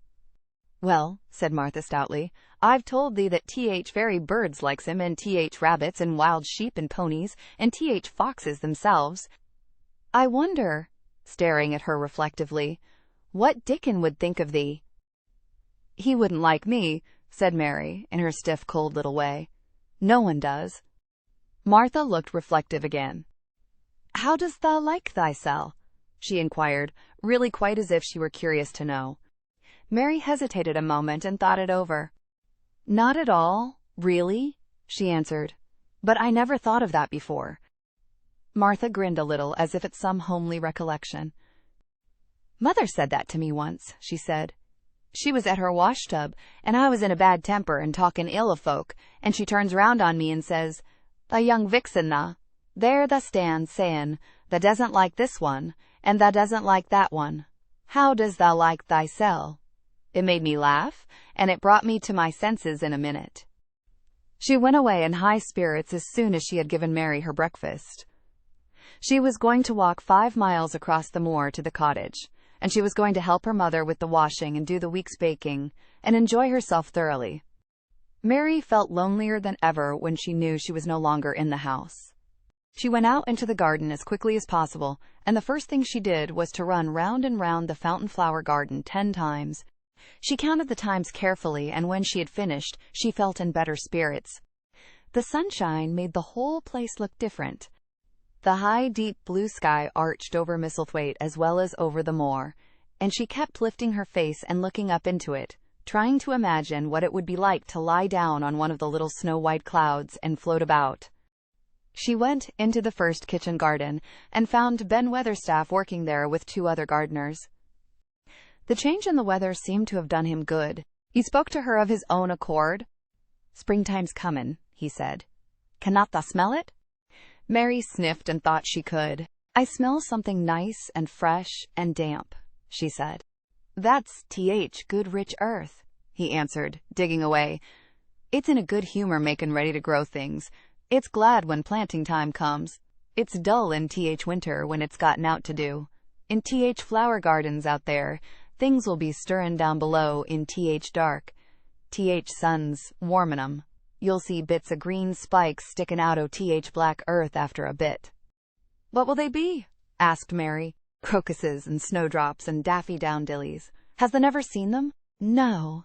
Everything is hot and wet and green after the rains in India," said Mary. "And I think things grow up in a night." "These won't grow up in a night," said Weatherstaff.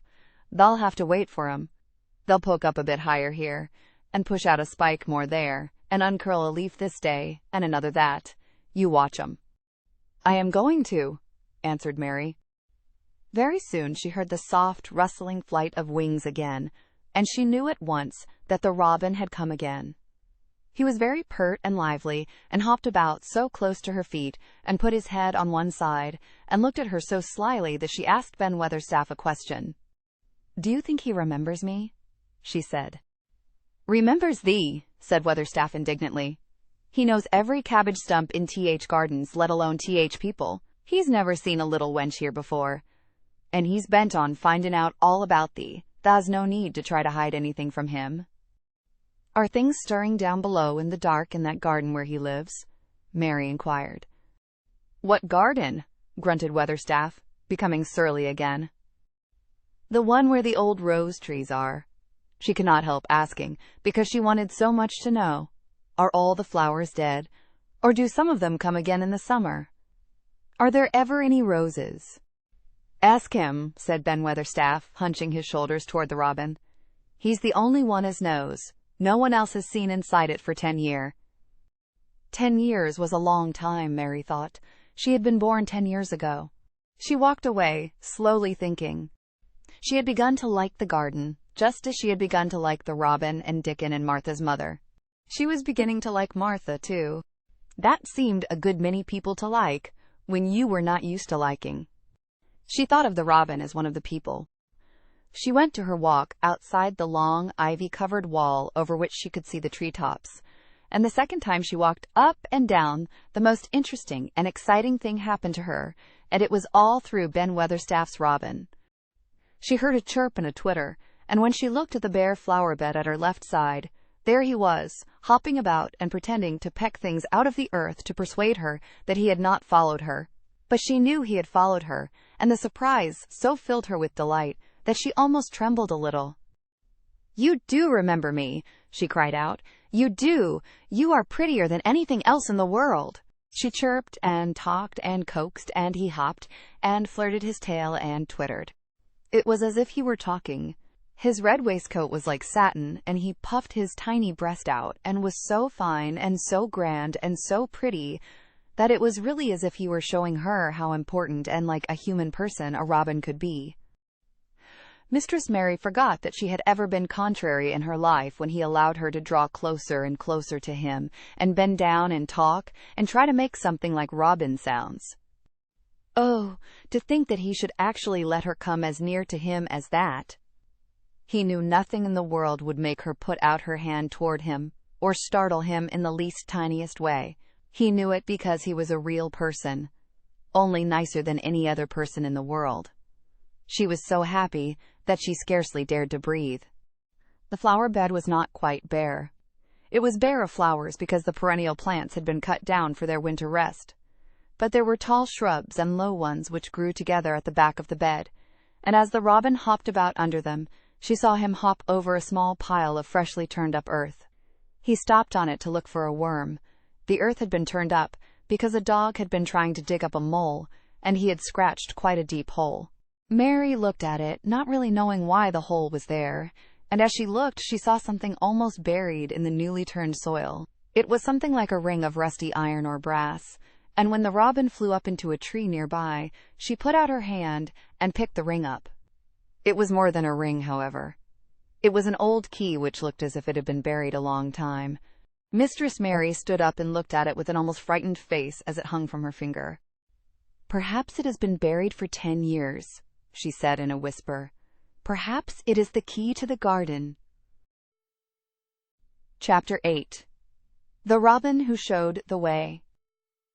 She looked at the key quite a long time. She turned it over and over and thought about it. As I have said before, she was not a child who had been trained to ask permission or consult her elders about things. All she thought about the key was that if it was the key to the closed garden, and she could find out where the door was, she could perhaps open it and see what was inside the walls and what had happened to the old rose trees. It was because it had been shut up so long that she wanted to see it. It seemed as if it must be different from other places, and that something strange must have happened to it during 10 years.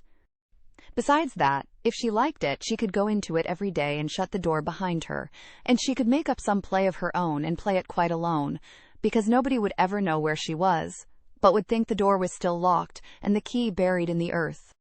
The thought of that pleased her very much. Living, as it were, all by herself in a house with 100 mysteriously closed rooms, and having nothing whatever to do to amuse herself, had set her inactive brain to working, and was actually awakening her imagination.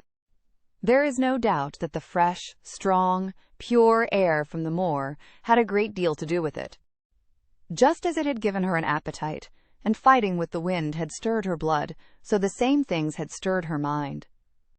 In India, she had always been too hot and languid and weak to care much about anything, but in this place she was beginning to care, and to want to do new things. Already she felt less contrary, though she did not know why. She put the key in her pocket and walked up and down her walk. No one but herself ever seemed to come there, so she could walk slowly and look at the wall, or, rather, at the ivy growing on it. The ivy was the baffling thing. Howsoever carefully she looked, she could see nothing but thickly growing, glossy, dark green leaves. She was very much disappointed. Something of her contrariness came back to her as she paced the walk and looked over it at the treetops inside. It seemed so silly, she said to herself, to be near it and not be able to get in. She took the key in her pocket when she went back to the house, and she made up her mind that she would always carry it with her when she went out, so that if she ever should find the hidden door, she would be ready. Mrs. Medlock had allowed Martha to sleep all night at the cottage, but she was back at her work in the morning with cheeks redder than ever, and in the best of spirits. "I got up at 4 o'clock, she said. It was pretty on Moor, with birds getting up and rabbits scamperin' about and sun risin'. I didn't walk all way. A man gave me a ride in his cart, and I can tell you I did enjoy myself." She was full of stories of the delights of her day out. Her mother had been glad to see her, and they had got the baking and washing all out of the way. She had even made each of the children a dough cake with a bit of brown sugar in it. I had 'em all pipin' hot when they came in from playin' on Moor. Cottage all smelt a nice, clean, hot bacon, and there was a good fire, and they just shouted for joy. Our Dickon, he said our cottage was good enough for a king to live in. In the evening they had all sat round the fire, and Martha and her mother had sewed patches on torn clothes and mended stockings, and Martha had told them about the little girl who had come from India, and who had been waited on all her life by what Martha called blacks, until she didn't know how to put on her own stockings. They did like to hear about you, said Martha. They wanted to know all about blacks and about ship you came in. I couldn't tell 'em enough. Mary reflected a little. I'll tell you a great deal more before your next day out, she said, so that you will have more to talk about. I dare say they would like to hear about riding on elephants and camels, and about the officers going to hunt tigers. My word, cried delighted Martha. It would set 'em clean off their heads. Would they really do that, miss? It would be same as a wild beast show, like we heard they had in York once. India is quite different from Yorkshire, Mary said slowly, as she thought the matter over. I never thought of that. Did Dickon and your mother like to hear you talk about me? Why, our Dickon's eyes nearly started out of his head, they got that round, answered Martha. But mother, she was put out about your seemin' to be all by yourself like. She said, hasn't Mr. Craven got no governess for her, nor no nurse? And I said no, he hasn't, though Mrs. Medlock says he will when he thinks of it, but she says he mayn't think of it for 2 or 3 years. I don't want a governess, said Mary sharply. But mother says you ought to be learning your book by this time, and you ought to have a woman to look after you, and she says, now, Martha, you just think how you'd feel yourself in a big place like that, wanderin' about all alone, and no mother. You do your best to cheer her up, she says, and I said I would. Mary gave her a long, steady look. You do cheer me up, she said. I like to hear you talk.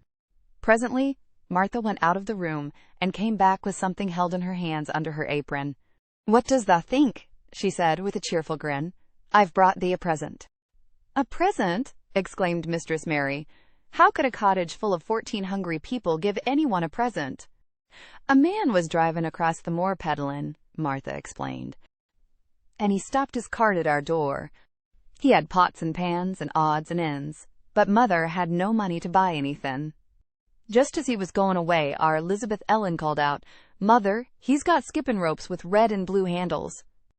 And mother, she calls out quite sudden, Here, stop, mister. How much are they? And he says 2pence, and mother, she began fumblin' in her pocket, and she says to me, Martha, thou's brought me thy wages like a good lass, and I've got 4 places to put every penny, but I'm just going to take 2pence out of it to buy that child a skippin' rope, and she bought one, and here it is. She brought it out from under her apron and exhibited it quite proudly. It was a strong, slender rope with a striped red and blue handle at each end, but Mary Lennox had never seen a skipping rope before. She gazed at it with a mystified expression. What is it for? She asked curiously. For! Cried out Martha. Does that mean that they've not got skippin' ropes in India, for all they've got elephants and tigers and camels? No wonder most of 'em's black. This is what it's for. Just watch me. And she ran into the middle of the room, and taking a handle in each hand, began to skip and skip and skip, while Mary turned in her chair to stare at her, and the queer faces in the old portraits seemed to stare at her too, and wonder what on earth this common little cottager had the impudence to be doing under their very noses. But Martha did not even see them.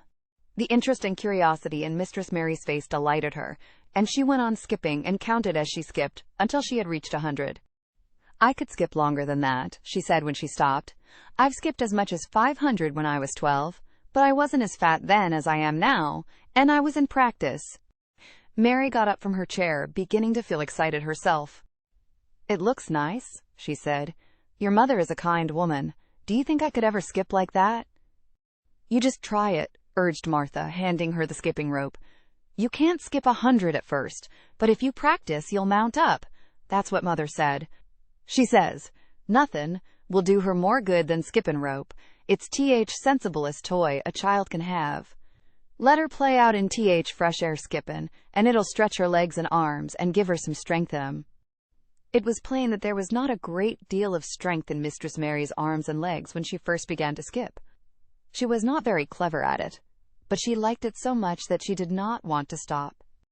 "Put on the things and run and skip out of doors," said Martha. "Mother said I must tell you to keep out of doors as much as you could, even when it rains a bit, so as to wrap up warm." Mary put on her coat and hat and took her skipping rope over her arm. She opened the door to go out and then suddenly thought of something and turned back rather slowly. "Martha," she said, "they were your wages. It was your 2 pence, really, thank you." She said it stiffly because she was not used to thanking people or noticing that they did things for her. "Thank you," she said, and held out her hand because she did not know what else to do. Martha gave her hand a clumsy little shake, as if she was not accustomed to this sort of thing either. Then she laughed. "Thou art a queer, old womanish thing," she said. "If that'd been our Elizabeth Ellen, that'd have give me a kiss." Mary looked stiffer than ever. "Do you want me to kiss you?" Martha laughed again.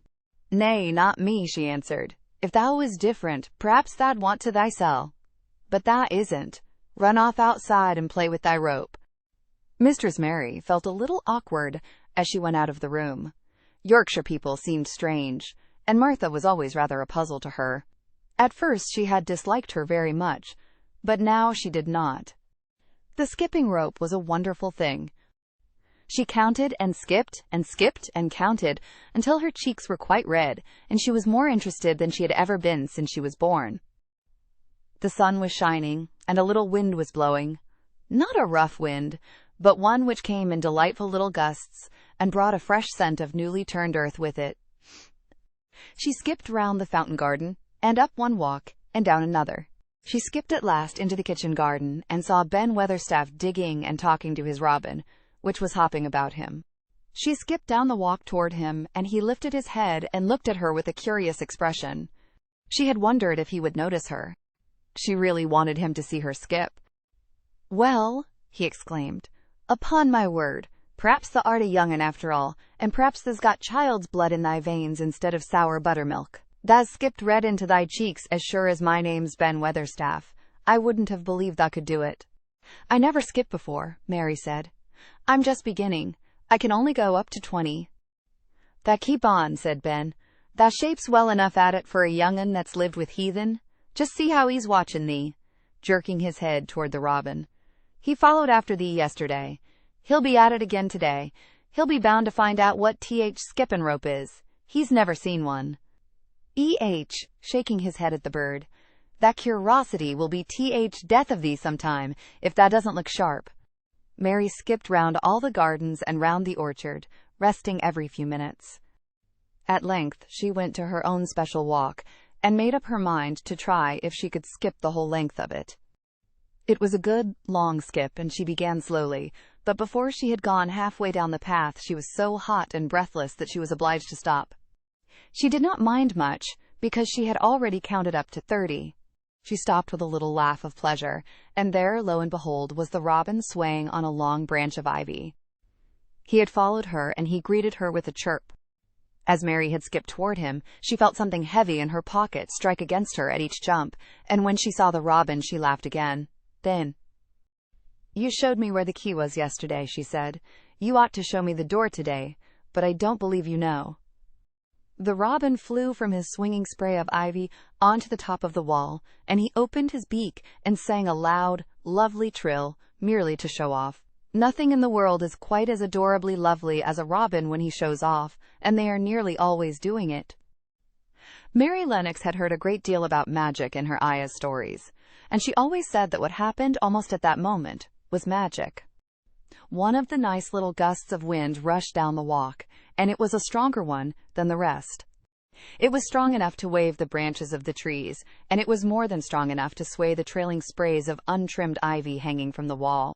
Mary had stepped close to the robin, and suddenly the gust of wind swung aside some loose ivy trails, and more suddenly still she jumped toward it and caught it in her hand.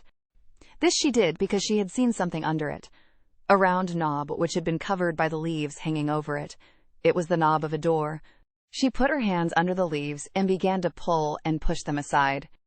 Thick as the ivy hung, it nearly all was a loose and swinging curtain, though some had crept over wood and iron. Mary's heart began to thump, and her hands to shake a little in her delight and excitement. The robin kept singing and twittering away and tilting his head on one side, as if he were as excited as she was. What was this under her hands, which was square and made of iron, and which her fingers found a hole in? It was the lock of the door, which had been closed 10 years, and she put her hand in her pocket, drew out the key, and found it fitted the keyhole. She put the key in and turned it. It took 2 hands to do it, but it did turn. And then she took a long breath, and looked behind her, up the long walk, to see if anyone was coming. No one was coming. No one ever did come, it seemed, and she took another long breath, because she could not help it. And she held back the swinging curtain of ivy, and pushed back the door, which opened slowly, slowly. Then she slipped through it and shut it behind her, and stood with her back against it, looking about her and breathing quite fast with excitement and wonder and delight. She was standing inside the secret garden. Chapter 9. The strangest house anyone ever lived in. It was the sweetest, most mysterious-looking place anyone could imagine. The high walls which shut it in were covered with the leafless stems of climbing roses, which were so thick that they were matted together. Mary Lennox knew they were roses because she had seen a great many roses in India. All the ground was covered with grass of a wintry brown, and out of it grew clumps of bushes which were surely rose bushes if they were alive. There were numbers of standard roses which had so spread their branches that they were like little trees. There were other trees in the garden, and one of the things which made the place look strangest and loveliest was that climbing roses had run all over them and swung down long tendrils which made light swaying curtains, and here and there they had caught at each other or at a far-reaching branch, and had crept from one tree to another and made lovely bridges of themselves. There were neither leaves nor roses on them now, and Mary did not know whether they were dead or alive, but their thin gray or brown branches and sprays looked like a sort of hazy mantle spreading over everything, walls and trees and even brown grass, where they had fallen from their fastenings and run along the ground. It was this hazy tangle from tree to tree which made it all look so mysterious. Mary had thought it must be different from other gardens which had not been left all by themselves so long, and indeed it was different from any other place she had ever seen in her life. "How still it is," she whispered. "How still." Then she waited a moment and listened at the stillness. The robin, who had flown to his treetop, was still as all the rest. He did not even flutter his wings. He sat without stirring and looked at Mary. "No wonder it is still," she whispered again.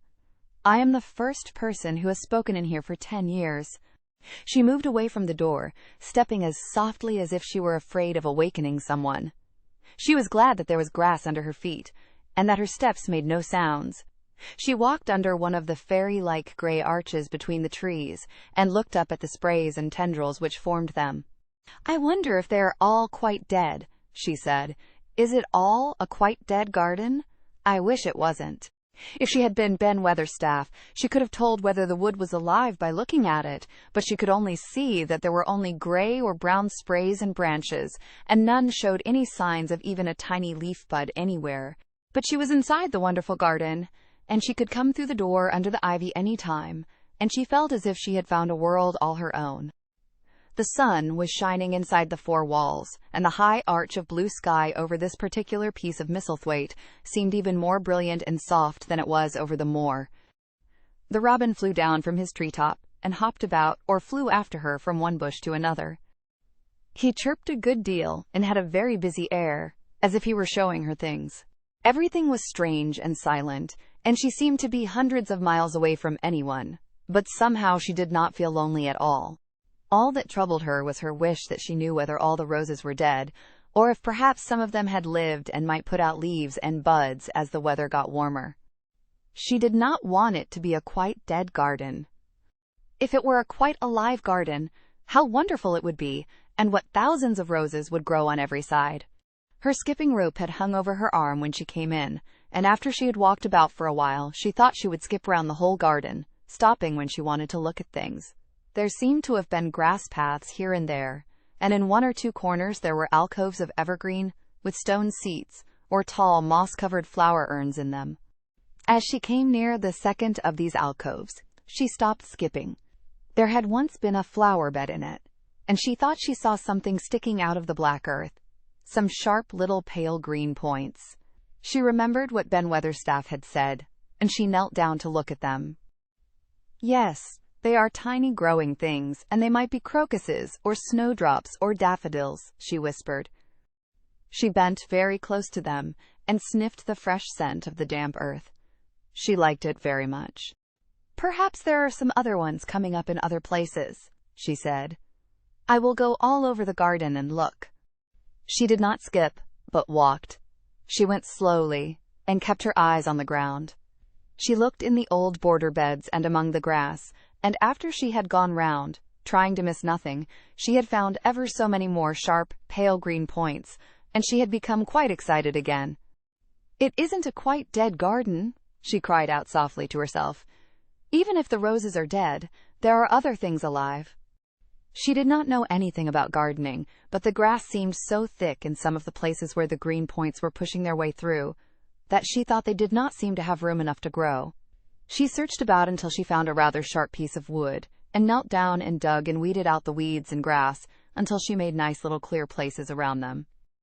Now they look as if they could breathe, she said, after she had finished with the first ones. I am going to do ever so many more. I'll do all I can see. If I haven't time today, I can come tomorrow. She went from place to place and dug and weeded, and enjoyed herself so immensely that she was led on from bed to bed and into the grass under the trees. The exercise made her so warm that she first threw her coat off and then her hat, and without knowing it she was smiling down onto the grass and the pale green points all the time. The robin was tremendously busy. He was very much pleased to see gardening begun on his own estate. He had often wondered at Ben Weatherstaff. Where gardening is done, all sorts of delightful things to eat are turned up with the soil. Now here was this new kind of creature, who was not half Ben's size, and yet had had the sense to come into his garden and begin at once. Mistress Mary worked in her garden until it was time to go to her midday dinner. In fact, she was rather late in remembering, and when she put on her coat and hat and picked up her skipping rope, she could not believe that she had been working 2 or 3 hours. She had been actually happy all the time, and dozens of the tiny, pale green points were to be seen in cleared places, looking twice as cheerful as they had looked before when the grass and weeds had been smothering them. I shall come back this afternoon, she said, looking all round at her new kingdom, and speaking to the trees and the rose bushes as if they heard her. Then she ran lightly across the grass, pushed open the slow old door, and slipped through it under the ivy. She had such red cheeks, and such bright eyes, and ate such a dinner, that Martha was delighted. 2 pieces of meat, and 2 helps of rice puddin', she said. Mother will be pleased when I tell her what skippin' rope's done for thee. In the course of her digging with her pointed stick, Mistress Mary had found herself digging up a sort of white root, rather like an onion. She had put it back in its place and patted the earth carefully down on it, and just now she wondered if Martha could tell her what it was. Martha, she said, what are those white roots that look like onions? They're bulbs, answered Martha. Lots of spring flowers grow from 'em. Very little ones are snowdrops and crocuses, and big ones are narcissuses and jonquils and daffodillies. Biggest of all is lilies and purple flags. They are nice. Dickon's got a whole lot of 'em planted in our bit of garden. Does Dickon know all about them? Asked Mary, a new idea taking possession of her. Our Dickon can make a flower grow out of a brick walk. Mother says he just whispers things out o.th ground. Do bulbs live a long time? Would they live years and years if no one helped them? Inquired Mary anxiously. They're things as helps themselves, said Martha. That's why poor folk can afford to have 'em. If you don't trouble 'em, most of 'em'll work away underground for a lifetime, and spread out and have little uns. There's a place in Park Woods here, where there's snowdrops by thousands. They're the prettiest sight in Yorkshire when spring comes. No one knows when they was first planted. "I wish the spring was here now," said Mary. "I want to see all the things that grow in England." She had finished her dinner and gone to her favorite seat on the hearthrug. I wish I had a little spade," she said. "Whatever does thou want a spade for?" asked Martha, laughing. "Art thou going to take to diggin'? I must tell mother that too." Mary looked at the fire and pondered a little. She must be careful if she meant to keep her secret kingdom. She wasn't doing any harm, but if Mr. Craven found out about the open door, he would be fearfully angry and get a new key and lock it up forevermore. She really could not bear that. "This is such a big, lonely place," she said slowly, as if she were turning matters over in her mind. "The house is lonely, and the park is lonely, and the gardens are lonely. So many places seem shut up. I never did many things in India, but there were more people to look at, natives and soldiers marching by, and sometimes bands playing, and my ayah told me stories. There is no one to talk to here except you and Ben Weatherstaff. And you have to do your work, and Ben Weatherstaff won't speak to me often. I thought if I had a little spade I could dig somewhere as he does, and I might make a little garden if he would give me some seeds." Martha's face quite lighted up. "There now," she exclaimed. "If that wasn't one of T.H. things Mother said. She says, there's such a lot of room in that big place. Why don't they give her a bit for herself? Even if she doesn't plant nothing but parsley and radishes. She'd dig and rake away and be right down happy over it. Them was the very words she said." "Were they?" said Mary. "How many things she knows, doesn't she?" said Martha. "It's like she says, a woman as brings up 12 children learns something besides her ABC. Children's as good as arithmetic to set you finding out things." "How much would a spade cost? A little one?" Mary asked. "Well," was Martha's reflective answer, "at Thwaite Village there's a shop or so, and I saw little garden sets with a spade and a rake and a fork all tied together for 2 shillings. And they was stout enough to work with, too."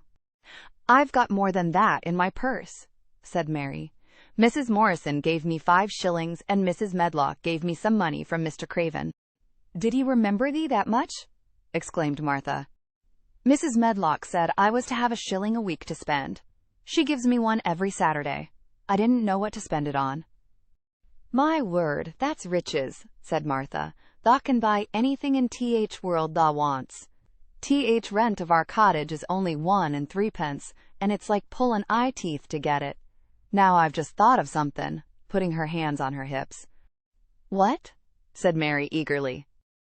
"In the shop at Thwaite they sell packages of flower seeds for a penny each, and our Dickon he knows which is T.H. prettiest ones and how to make 'em grow.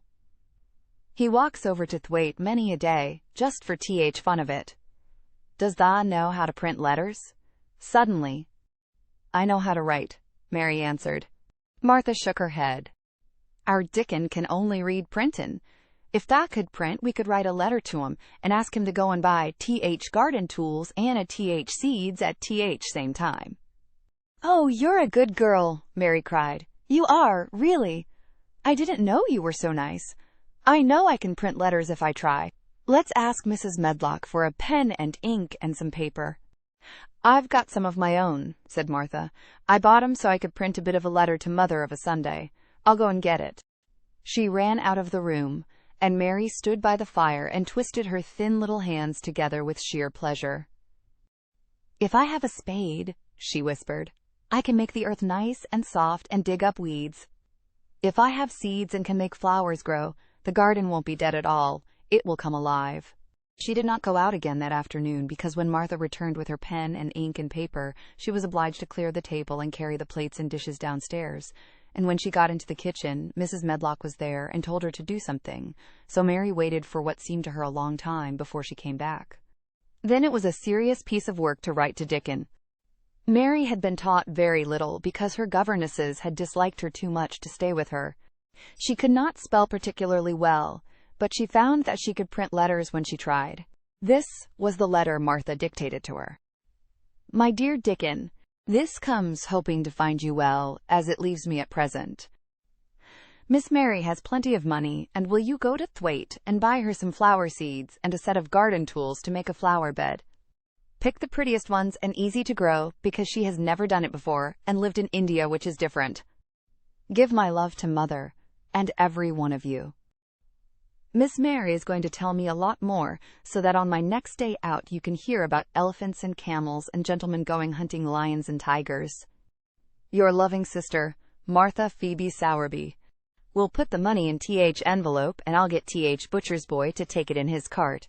He's a great friend to Dickens, said Martha. How shall I get the things when Dickon buys them? Asked Mary. He'll bring 'em to you himself. He'll like to walk over this way. Oh, exclaimed Mary, then I shall see him. I never thought I should see Dickon. Does thee want to see him? Asked Martha suddenly. She had looked so pleased. Yes, I do. I never saw a boy foxes and crows loved. I want to see him very much. Martha gave a little start, as if she suddenly remembered something. Now to think, she broke out. To think o' me forgetting that there, and I thought I was going to tell you first thing this morning. I asked Mother, and she said she'd ask Mrs. Medlock her own self. Do you mean? Mary began.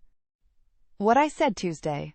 Ask her if you might be driven over to our cottage some day and have a bit of Mother's hot oatcake and butter and a glass of milk.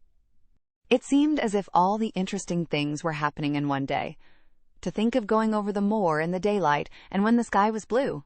To think of going into the cottage which held 12 children. Does she think Mrs. Medlock would let me go? She asked, quite anxiously. Aye, she thinks she would. She knows what a tidy woman Mother is and how clean she keeps the cottage. If I went, I should see your mother as well as Dickon, said Mary, thinking it over and liking the idea very much. She doesn't seem to be like the mothers in India. Her work in the garden and the excitement of the afternoon ended by making her feel quiet and thoughtful. Martha stayed with her until tea time, but they sat in comfortable quiet and talked very little. But just before Martha went downstairs for the tea tray, Mary asked a question. Martha, she said, has the scullery maid had the toothache again today? Martha certainly started slightly. What makes thee ask that? She said. Because when I waited so long for you to come back, I opened the door and walked down the corridor to see if you were coming. And I heard that far-off crying again, just as we heard it the other night. There isn't a wind today, so you see it couldn't have been the wind. Said Martha restlessly. Thou mustn't go walking about in corridors and listening. Mr. Craven would be that they're angry, there's no knowing what he'd do. I wasn't listening, said Mary. I was just waiting for you, and I heard it. That's 3 times. My word! There's Mrs. Medlock's bell, said Martha, and she almost ran out of the room. It's the strangest house anyone ever lived in, said Mary drowsily, as she dropped her head on the cushioned seat of the armchair near her. Fresh air and digging and skipping rope had made her feel so comfortably tired that she fell asleep. Chapter 10. Dickon. The sun shone down for nearly a week on the secret garden. The secret garden was what Mary called it when she was thinking of it. She liked the name, and she liked still more the feeling that when its beautiful old walls shut her in, no one knew where she was. It seemed almost like being shut out of the world in some fairy place. The few books she had read and liked had been fairy story books, and she had read of secret gardens in some of the stories. Sometimes people went to sleep in them for 100 years, which she had thought must be rather stupid. She had no intention of going to sleep, and, in fact, she was becoming wider awake every day which passed at Misselthwaite. She was beginning to like to be out of doors. She no longer hated the wind, but enjoyed it. She could run faster and longer, and she could skip up to 100. The bulbs in the secret garden must have been much astonished. Such nice, clear places were made round them that they had all the breathing space they wanted, and really, if Mistress Mary had known it, they began to cheer up under the dark earth and work tremendously. The sun could get at them and warm them, and when the rain came down it could reach them at once, so they began to feel very much alive. Mary was an odd, determined little person, and now she had something interesting to be determined about. She was very much absorbed indeed. She worked and dug and pulled up weeds steadily, only becoming more pleased with her work every hour instead of tiring of it. It seemed to her like a fascinating sort of play. She found many more of the sprouting pale green points than she had ever hoped to find. They seemed to be starting up everywhere, and each day she was sure she found tiny new ones, some so tiny that they barely peeped above the earth.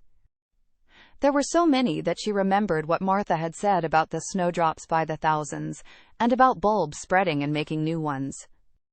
These had been left to themselves for 10 years, and perhaps they had spread, like the snowdrops, into thousands. She wondered how long it would be before they showed that they were flowers. Sometimes she stopped digging to look at the garden and try to imagine what it would be like when it was covered with thousands of lovely things in bloom. During that week of sunshine, she became more intimate with Ben Weatherstaff. She surprised him several times by seeming to start up beside him as if she sprang out of the earth. The truth was that she was afraid that he would pick up his tools and go away if he saw her coming, so she always walked toward him as silently as possible. But, in fact, he did not object to her as strongly as he had at first. Perhaps he was secretly rather flattered by her evident desire for his elderly company. Then, also, she was more civil than she had been.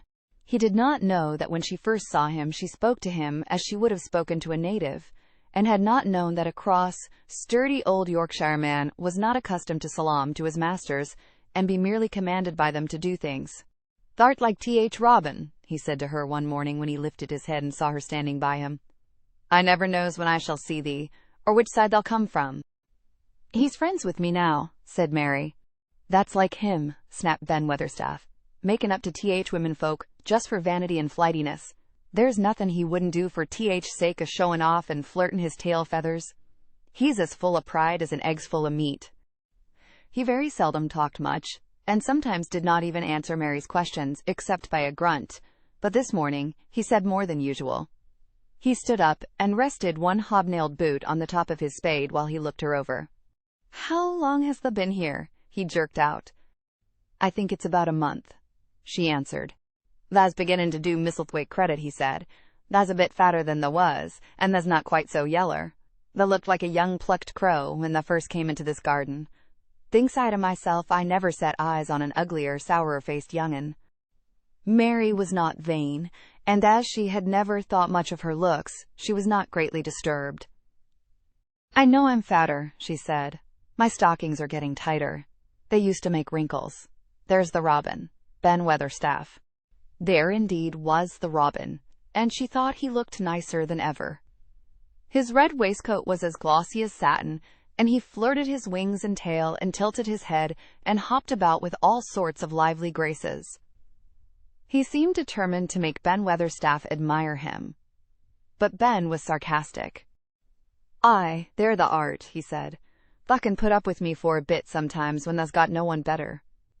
Thou's been reddening up thy waistcoat and polishing thy feathers this 2 weeks. I know what thou's up to. Thou's courting some bold young madam somewhere, telling thy lies to her about bean't finest cock robin on Missel Moor, and ready to fight all rest of 'em." "Oh, look at him!" exclaimed Mary. The robin was evidently in a fascinating, bold mood. He hopped closer and closer, and looked at Ben Weatherstaff more and more engagingly. He flew on to the nearest currant bush, and tilted his head, and sang a little song right at him. "Thou thinks thou'll get over me by doing that," said Ben, wrinkling his face up in such a way that Mary felt sure he was trying not to look pleased. "Thou thinks no one can stand out against thee, that's what thou thinks."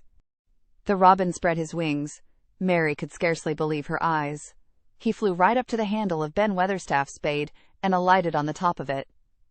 Then the old man's face wrinkled itself slowly into a new expression. He stood still as if he were afraid to breathe, as if he would not have stirred for the world, lest his robin should start away. He spoke quite in a whisper. "Well, I'm danged," he said as softly as if he were saying something quite different. "Thou does know how to get at a chap, thou does. Thou's fair unearthly, thou's so knowin'." And he stood without stirring, almost without drawing his breath, until the robin gave another flirt to his wings and flew away. Then he stood looking at the handle of the spade, as if there might be magic in it, and then he began to dig again, and said nothing for several minutes. But because he kept breaking into a slow grin now and then, Mary was not afraid to talk to him. "Have you a garden of your own?" she asked. "No, I'm Bekelder and lodge with Martin at Th Gate." "If you had one," said Mary, "what would you plant?" "Cabbages and taters and onions." "But if you wanted to make a flower garden," persisted Mary, "what would you plant?" "Bulbs and sweet-smelling things, but mostly roses." Mary's face lighted up.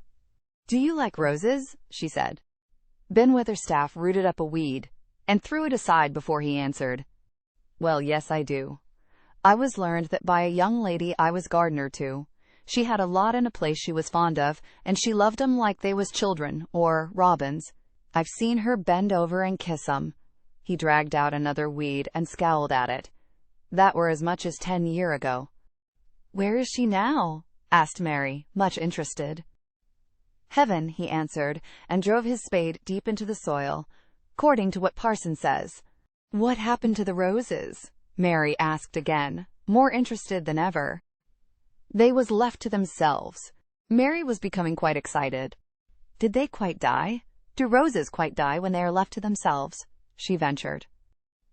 "Well, I'd got to like 'em, and I liked her, and she liked 'em," Ben Weatherstaff admitted reluctantly.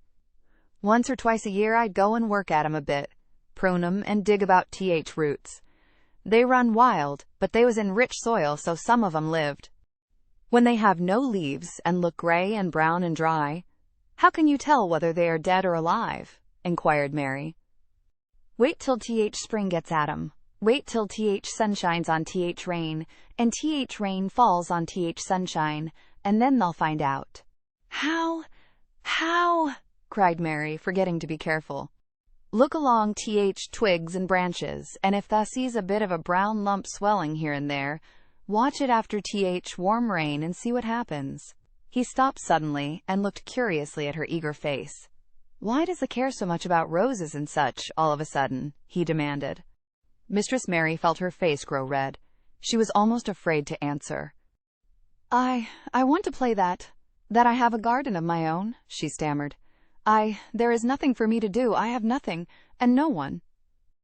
"Well," said Ben Weatherstaff slowly as he watched her, "that's true. Thou hasn't." He said it in such an odd way that Mary wondered if he was actually a little sorry for her.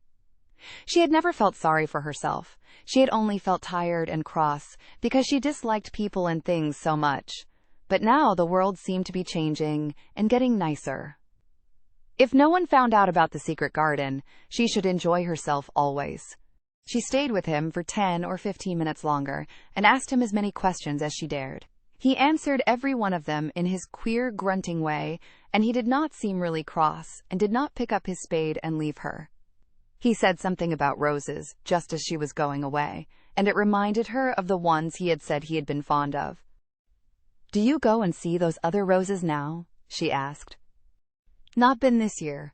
My rheumatics has made me too stiff in joints." He said it in his grumbling voice, and then quite suddenly he seemed to get angry with her, though she did not see why he should. "Now look here," he said sharply, "don't tha ask so many questions.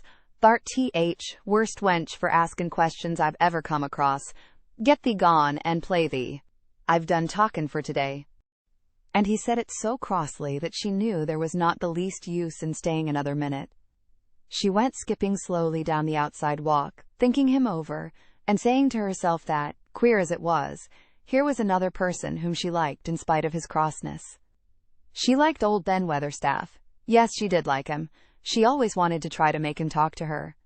Also, she began to believe that he knew everything in the world about flowers. There was a laurel-hedged walk, which curved round the secret garden and ended at a gate which opened into a wood, in the park. She thought she would skip round this walk and look into the wood and see if there were any rabbits hopping about. She enjoyed the skipping very much, and when she reached the little gate, she opened it and went through, because she heard a low, peculiar whistling sound and wanted to find out what it was. It was a very strange thing indeed. She quite caught her breath as she stopped to look at it. A boy was sitting under a tree, with his back against it, playing on a rough wooden pipe. He was a funny-looking boy, about 12.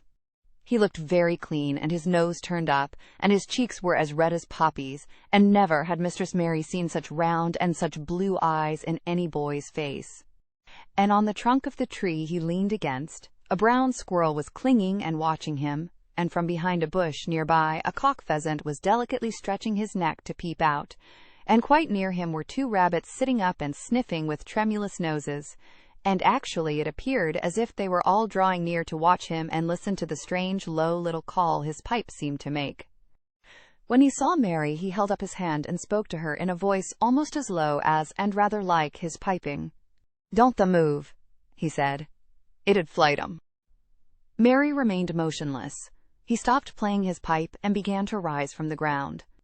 He moved so slowly that it scarcely seemed as though he were moving at all, but at last he stood on his feet, and then the squirrel scampered back up into the branches of his tree. The pheasant withdrew his head, and the rabbits dropped on all fours and began to hop away, though not at all as if they were frightened. "I'm Dickon," the boy said. "I know thou'rt Miss Mary."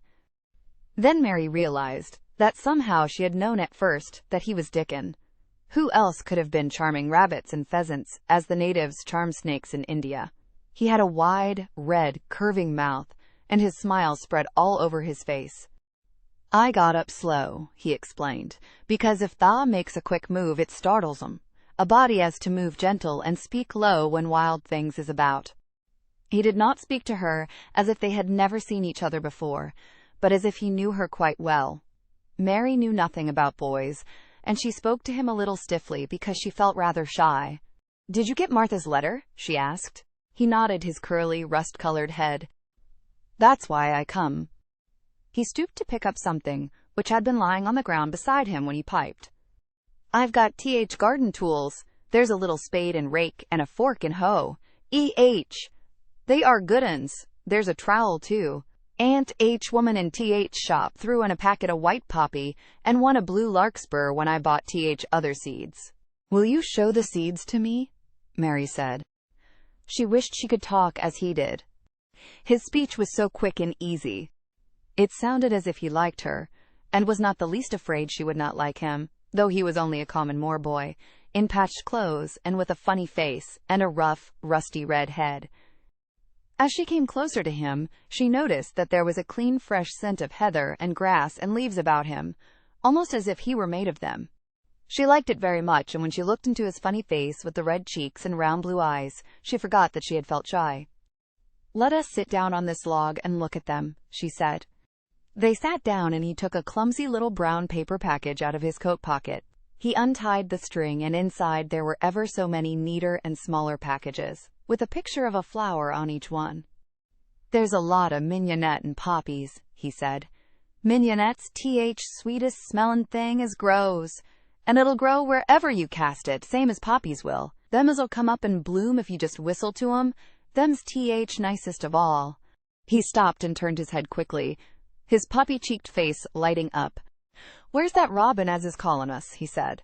The chirp came from a thick holly bush, bright with scarlet berries, and Mary thought she knew whose it was. "Is it really calling us?" she asked. "Aye," said Dickon, as if it was the most natural thing in the world. "He's callin' someone he's friends with. That's same as sayin', 'Here I am. Look at me. I wants a bit of a chat.' There he is in the bush. Whose is he?" "He's Ben Weatherstaff's, but I think he knows me a little," answered Mary. "Aye, he knows thee," said Dickon in his low voice again, "and he likes thee. He's took thee on. He'll tell me all about thee in a minute." He moved quite close to the bush, with the slow movement Mary had noticed before, and then he made a sound almost like the robin's own twitter. The robin listened a few seconds, intently, and then answered quite as if he were replying to a question. "Aye, he's a friend of yours," chuckled Dickon. "Do you think he is?" cried Mary eagerly. She did so want to know. "Do you think he really likes me?" "He wouldn't come near thee if he didn't," answered Dickon. "Birds is rare choosers, and a robin can flout a body worse than a man. See, he's making up to thee now. Cannot thou see a chap, he's sayin'?" And it really seemed as if it must be true. He so sidled and twittered and tilted as he hopped on his bush. "Do you understand everything birds say?" said Mary. Dickon's grin spread until he seemed all wide, red, curving mouth, and he rubbed his rough head. "I think I do, and they think I do," he said. "I've lived on Moor with 'em so long. I've watched 'em break shell, and come out and fledge, and learn to fly, and begin to sing, till I think I'm one of 'em. Sometimes I think perhaps I'm a bird, or a fox, or a rabbit, or a squirrel, or even a beetle, and I don't know it." He laughed and came back to the log, and began to talk about the flower seeds again. He told her what they looked like when they were flowers. He told her how to plant them, and watch them, and feed and water them. "See here," he said suddenly, turning round to look at her. "I'll plant them for thee myself. Where's the garden?" Mary's thin hands clutched each other as they lay on her lap. She did not know what to say, so for a whole minute she said nothing. She had never thought of this. She felt miserable. And she felt as if she went red and then pale. "Tha's got a bit of garden, hasn't tha?" Dickon said. It was true that she had turned red and then pale. Dickon saw her do it, and as she still said nothing, he began to be puzzled. "Wouldn't they give thee a bit?" he asked. "Hasn't thee got any yet?"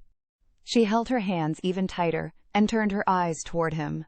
"I don't know anything about boys," she said slowly. "Could you keep a secret if I told you one?" "It's a great secret. I don't know what I should do if anyone found it out. I believe I should die." She said the last sentence quite fiercely. Dickon looked more puzzled than ever, and even rubbed his hand over his rough head again. But he answered quite good-humoredly. "I'm keepin' secrets all time," he said. "If I couldn't keep secrets from other lads, secrets about foxes' cubs, and birds' nests, and wild things' holes, there'd be not safe on Moor. I can keep secrets." Mistress Mary did not mean to put out her hand and clutch his sleeve, but she did it. "I've stolen a garden," she said very fast. "It isn't mine. It isn't anybody's. Nobody wants it, nobody cares for it, nobody ever goes into it. Perhaps everything is dead in it already. I don't know." She began to feel hot, and as contrary as she had ever felt in her life. "I don't care. I don't care. Nobody has any right to take it from me when I care about it, and they don't. They're letting it die, all shut in by itself," she ended passionately, and she threw her arms over her face and burst out crying. "Poor little Mistress Mary." Dickon's curious blue eyes grew rounder and rounder. "Ee!" he said, drawing his exclamation out slowly, and the way he did it meant both wonder and sympathy. "I have nothing to do," said Mary. "Nothing belongs to me. I found it myself, and I got into it myself. I was only just like the robin, and they wouldn't take it from the robin." "Where is it?" asked Dickon in a dropped voice. Mistress Mary got up from the log at once. She knew she felt contrary again and obstinate, and she did not care at all. She was imperious and Indian, and at the same time hot and sorrowful. "Come with me and I'll show you," she said. She led him round the laurel path and to the walk where the ivy grew so thickly. Dickon followed her with a queer, almost pitying look on his face. He felt as if he were being led to look at some strange bird's nest, and must move softly. When she stepped to the wall and lifted the hanging ivy, he started. There was a door, and Mary pushed it slowly open, and they passed in together. And then Mary stood and waved her hand round defiantly. "It's this," she said. "It's a secret garden, and I'm the only one in the world who wants it to be alive." Dickon looked round and round about it, and round again. He almost whispered. "It is a queer, pretty place. It's like as if a body was in a dream." Chapter 11. The Nest of the Missel Thrush.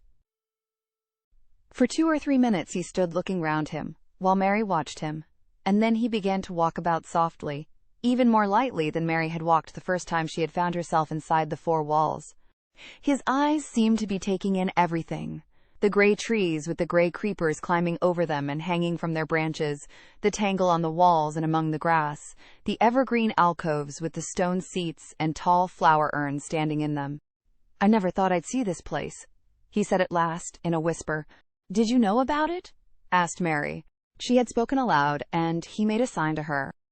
"We must talk low," he said, "or someone'll hear us and wonder what's to do in here." "Oh, I forgot," said Mary, feeling frightened and putting her hand quickly against her mouth. "Did you know about the garden?" she asked again when she had recovered herself. Dickon nodded. "Martha told me there was one, as no one ever went inside," he answered. Us used to wonder what it was like." He stopped and looked round at the lovely grey tangle about him, and his round eyes looked queerly happy. "The nests as'll be here come springtime," he said. "It'd be safest nestin' place in England. No one never comin' near, and tangles o' trees and roses to build in. I wonder all birds on Moor don't build here." Mistress Mary put her hand on his arm again without knowing it. "Will there be roses?" she whispered. "Can you tell? I thought perhaps they were all dead." "No, not them, not all of 'em," he answered. "Look here." He stepped over to the nearest tree, an old one, with grey lichen all over its bark, but upholding a curtain of tangled sprays and branches. He took a thick knife out of his pocket and opened one of its blades. "There's lots of dead wood as ought to be cut out," he said. "And there's a lot of old wood, but it made some new last year. This here's a new bit." And he touched a shoot which looked brownish green, instead of hard, dry grey. Mary touched it herself in an eager, reverent way. "That one?" she said. "Is that one quite alive?" "Quite." Dickon curved his wide, smiling mouth. "It's as wick as you or me," he said, and Mary remembered that Martha had told her that wick meant alive or lively. "I'm glad it's wick," she cried out in her whisper.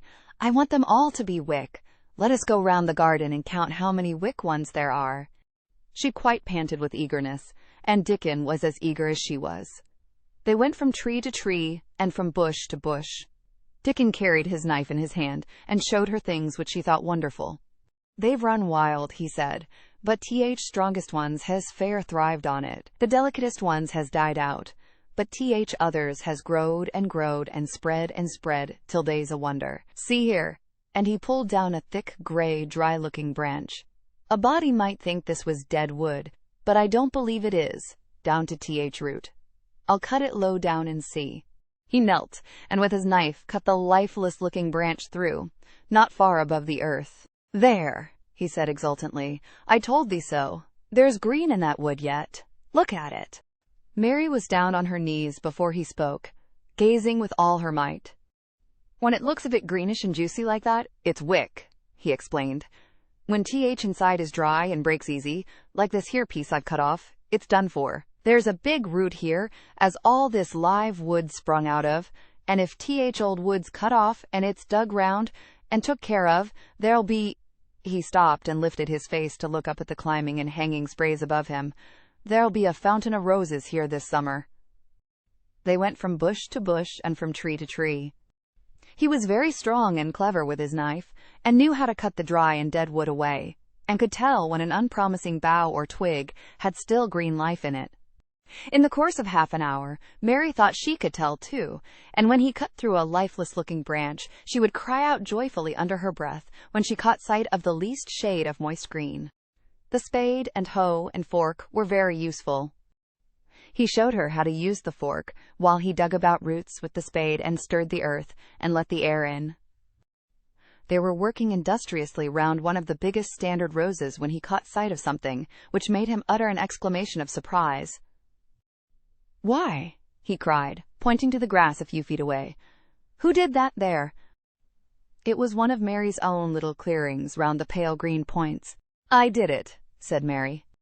"Why, I thought thou didn't know nothing about gardening," he exclaimed. "I don't," she answered, "but they were so little, and the grass was so thick and strong, and they looked as if they had no room to breathe, so I made a place for them. I don't even know what they are." Dickon went and knelt down by them, smiling his wide smile. "Thou was right," he said. "A gardener couldn't have told thee better. They'll grow now like Jack's beanstalk. They're crocuses and snowdrops, and these here is narcissuses," turning to another patch, "and here's daffydowndillies. They will be a sight." He ran from one clearing to another. "Thou hast done a lot of work for such a little wench," he said, looking her over. "I'm growing fatter," said Mary, "and I'm growing stronger. I used always to be tired. When I dig, I'm not tired at all. I like to smell the earth when it's turned up." "It's rare good for thee," he said, nodding his head wisely. "There's not as nice as smell of good clean earth. except smell of fresh growin' things when rain falls on 'em. I get out on Moor many a day when it's rainin', and I lie under a bush and listen to soft swish-a-drops on heather, and I just sniff and sniff. My nose end fair quivers like a rabbit's, mother says. Do you never catch cold? Inquired Mary, gazing at him wonderingly. She had never seen such a funny boy, or such a nice one. Not me, he said, grinning. I never catched cold since I was born. I wasn't brought up nesh enough. I've chased about Moor in all weathers same as rabbits does. Mother says I've sniffed up too much fresh air for 12 years to ever get to sniffin' with cold. I'm as tough as a whitethorn knobstick. He was working all the time he was talking, and Mary was following him and helping him with her fork or the trowel. There's a lot of work to do here, he said once, looking about quite exultantly. Will you come again and help me to do it? Mary begged. I'm sure I can help too. I can dig and pull up weeds and do whatever you tell me. Oh, do come, Dickon. I'll come every day if thou wants me, rain or shine, he answered stoutly. It's best fun I ever had in my life, shut in here and wakening up a garden. If you will come, said Mary, if you will help me to make it alive, I don't know what I'll do, she ended helplessly. What could you do for a boy like that? I'll tell thee what they'll do, said Dickon with his happy grin. They'll get fat, and they'll get as hungry as a young fox, and they'll learn how to talk to Robin same as I do. We'll have a lot of fun. He began to walk about, looking up in the trees and at the walls and bushes with a thoughtful expression. I wouldn't want to make it look like a gardener's garden, all clipped and spick and span, would you? He said. It's nicer like this, with things running wild and swinging and catching hold of each other. Don't let us make it tidy, said Mary anxiously. It wouldn't seem like a secret garden if it was tidy. Dickon stood rubbing his rusty red head with a rather puzzled look. It's a secret garden, sure enough, he said. But seems like someone besides Robin must have been in it since it was shut up 10 years ago. But the door was locked and the key was buried, said Mary. No one could get in. That's true, he answered. It's a queer place. Seems to me as if there'd been a bit of prunin' done here and there, later than 10 years ago. But how could it have been done? Said Mary. He was examining a branch of a standard rose, and he shook his head. Aye, how could it? He murmured. With door locked, and key buried. Mistress Mary always felt that however many years she lived, she should never forget that first morning when her garden began to grow. Of course, it did seem to begin to grow for her that morning. When Dickon began to clear places to plant seeds, she remembered what Basil had sung at her when he wanted to tease her. Are there any flowers that look like bells? She inquired. Lilies Valley does, he answered, digging away with the trowel. And there's Canterbury bells and campanulas. Let us plant some, said Mary. There's lilies Valley here already. I saw 'em. They'll have growed too close and we'll have to separate 'em, but there's plenty. Other ones takes 2 years to bloom from seed, but I can bring you some bits of plants from our cottage garden. Why does the want 'em? Then Mary told him about Basil and his brothers and sisters in India, and of how she had hated them, and of their calling her Mistress Mary quite contrary. They used to dance round and sing at me. They sang, Mistress Mary quite contrary, how does your garden grow? With silver bells and cockle shells, and marigolds all in a row.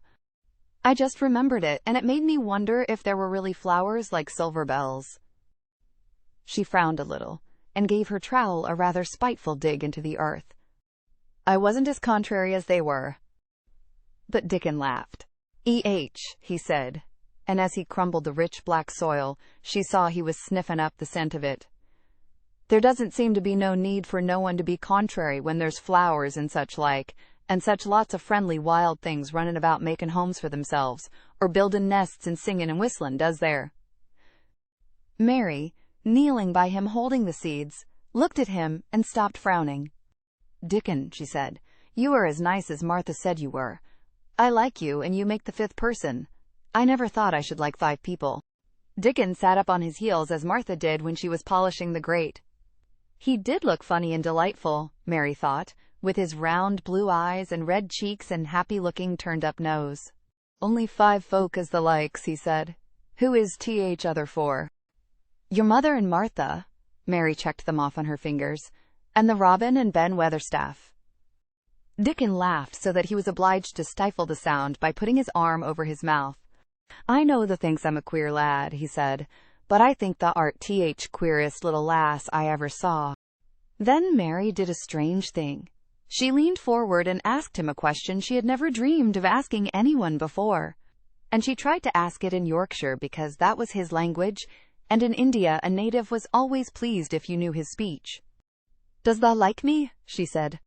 He answered heartily. That I does. I likes thee wonderful, and so does th Robin, I do believe. That's 2 then, said Mary. That's 2 for me. And then they began to work harder than ever and more joyfully. Mary was startled and sorry when she heard the big clock in the courtyard strike the hour of her midday dinner. I shall have to go, she said mournfully. And you will have to go too, won't you? Dickon grinned. My dinner's easy to carry about with me, he said. Mother always lets me put a bit of something in my pocket. He picked up his coat from the grass and brought out of a pocket a lumpy little bundle tied up in a quiet, clean, coarse blue and white handkerchief. It held 2 thick pieces of bread with a slice of something laid between them. It's oftenest not but bread, he said, but I've got a fine slice of fat bacon with it today. Mary thought it looked a queer dinner, but he seemed ready to enjoy it. Run on and get thy victuals, he said. I'll be done with mine first. I'll get some more work done before I start back home. He sat down with his back against a tree. I'll call th Robin up, he said, and give him th rind o th bacon to peck at. They likes a bit of fat wonderful. Mary could scarcely bear to leave him. Suddenly it seemed as if he might be a sort of wood fairy who might be gone when she came into the garden again. He seemed too good to be true. She went slowly halfway to the door in the wall, and then she stopped and went back. Whatever happens, you never would tell, she said. His poppy-colored cheeks were distended with his first big bite of bread and bacon, but he managed to smile encouragingly. If thou was a Missel thrush, and showed me where thy nest was, does thou think I'd tell anyone? Not me, he said. Thou art as safe as a Missel thrush. And she was quite sure she was. Chapter 12. Might I have a bit of earth? Mary ran so fast that she was rather out of breath when she reached her room. Her hair was ruffled on her forehead, and her cheeks were bright pink. Her dinner was waiting on the table, and Martha was waiting near it. That's a bit late, she said. Where has thee been? I've seen Dickon, said Mary. I've seen Dickon. I knew he'd come, said Martha exultantly. How does thou like him? I think he's beautiful, said Mary in a determined voice. Martha looked rather taken aback, but she looked pleased too. Well, she said, he's th best lad as ever was born, but us never thought he was handsome. His nose turns up too much. I like it to turn up, said Mary. And his eyes is so round, said Martha, a trifle doubtful, though they're a nice color. I like them round, said Mary, and they are exactly the color of the sky over the moor. Martha beamed with satisfaction. Mother says he made 'em that color with always looking up at th birds and th clouds, but he has got a big mouth, hasn't he now? I love his big mouth, said Mary obstinately. I wish mine were just like it. Martha chuckled delightedly. It'd look rare and funny in thy bit of a face, she said, but I knowed it would be that way when tha saw him. How did thou like th seeds and th garden tools? How did you know he brought them? Asked Mary. I never thought of him not bringing 'em. He'd be sure to bring 'em if they was in Yorkshire. He's such a trusty lad. Mary was afraid that she might begin to ask difficult questions, but she did not. She was very much interested in the seeds and gardening tools, and there was only one moment when Mary was frightened. This was when she began to ask where the flowers were to be planted. Who did thou ask about it? She inquired. I haven't asked anybody yet, said Mary, hesitating. Well, I wouldn't ask th head gardener. He's too grand, Mr. Roach is. I've never seen him, said Mary. I've only seen under gardeners and Ben Weatherstaff. If I was you, I'd ask Ben Weatherstaff, advised Martha. He's not half as bad as he looks. For all he's so crabbed, Mr. Craven lets him do what he likes because he was here when Mrs. Craven was alive, and he used to make her laugh. She liked him. Perhaps he'd find you a corner somewhere out of the way. If it was out of the way and no one wanted it, no one could mind my having it, could they? Mary said anxiously. There wouldn't be no reason, answered Martha. You wouldn't do no harm. Mary ate her dinner as quickly as she could, and when she rose from the table she was going to run to her room to put on her hat again, but Martha stopped her. I've got something to tell you, she said. I thought I'd let you eat your dinner first.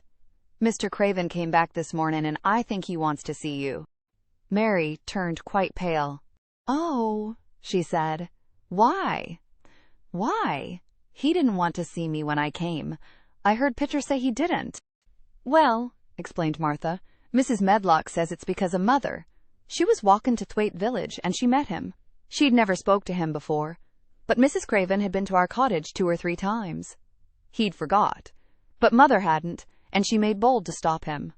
I don't know what she said to him about you, but she said something as put him in mind to see you before he goes away again tomorrow. Oh, cried Mary, is he going away tomorrow? I am so glad. He's going for a long time. He mayn't come back till autumn or winter. He's going to travel in foreign places. He's always doing it. Oh, I'm so glad, said Mary thankfully. If he did not come back until winter, or even autumn, there would be time to watch the secret garden come alive. Even if he found out then and took it away from her, she would have had that much at least. When do you think he will want to see? She did not finish the sentence because the door opened and Mrs. Medlock walked in. She had on her best black dress and cap, and her collar was fastened with a large brooch with a picture of a man's face on it. It was a colored photograph of Mr. Medlock, who had died years ago, and she always wore it when she was dressed up.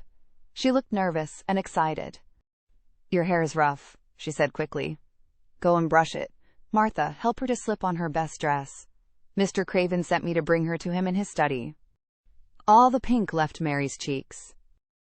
Her heart began to thump, and she felt herself changing into a stiff, plain, silent child again.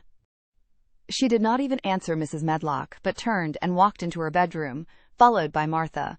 She said nothing while her dress was changed, and her hair brushed, and after she was quite tidy, she followed Mrs. Medlock down the corridors, in silence. What was there for her to say? She was obliged to go and see Mr. Craven, and he would not like her, and she would not like him. She knew what he would think of her. She was taken to a part of the house she had not been into before.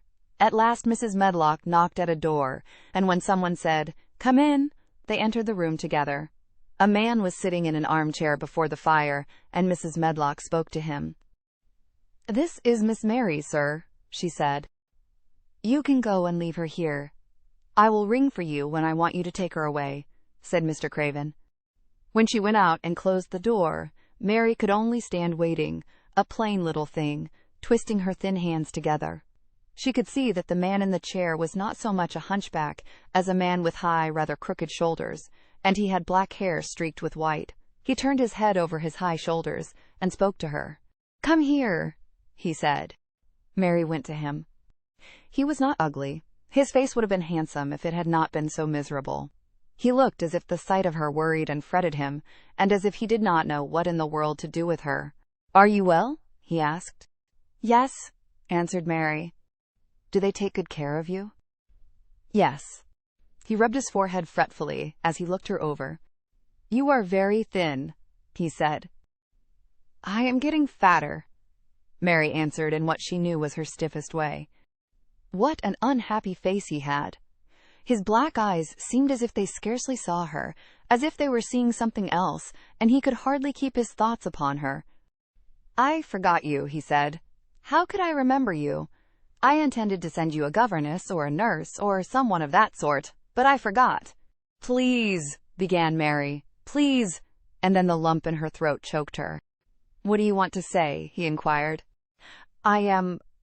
I am too big for a nurse," said Mary, "and please don't make me have a governess yet." He rubbed his forehead again and stared at her.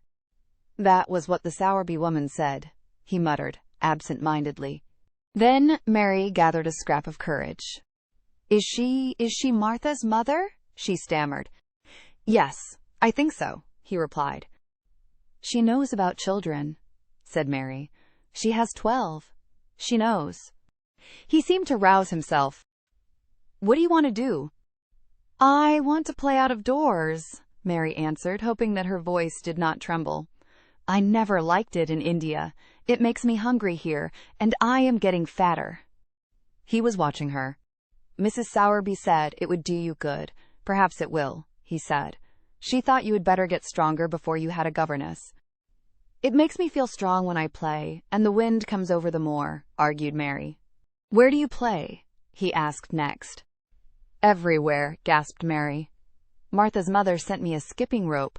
I skip and run, and I look about to see if things are beginning to stick up out of the earth. I don't do any harm. Don't look so frightened, he said in a worried voice. You could not do any harm, a child like you.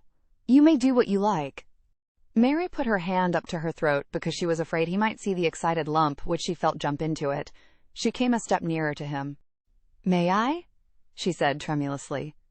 Her anxious little face seemed to worry him more than ever. Don't look so frightened, he exclaimed. Of course you may. I am your guardian, though I am a poor one for any child. I cannot give you time or attention. I am too ill and wretched and distracted, but I wish you to be happy and comfortable. I don't know anything about children, but Mrs. Medlock is to see that you have all you need. I sent for you today because Mrs. Sowerby said I ought to see you. Her daughter had talked about you. She thought you needed fresh air and freedom and running about. She knows all about children, Mary said again in spite of herself. She ought to, said Mr. Craven. I thought her rather bold to stop me on the moor, but she said... Mrs. Craven had been kind to her. It seemed hard for him to speak his dead wife's name. She is a respectable woman. Now I have seen you. I think she said sensible things. Play out of doors as much as you like. It's a big place, and you may go where you like and amuse yourself as you like. Is there anything you want? As if a sudden thought had struck him. Do you want toys, books, dolls? Might I? Quavered Mary. Might I have a bit of earth?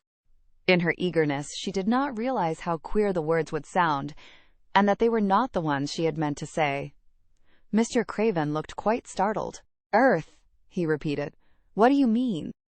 To plant seeds in, to make things grow, to see them come alive, Mary faltered. He gazed at her a moment, and then passed his hand quickly over his eyes.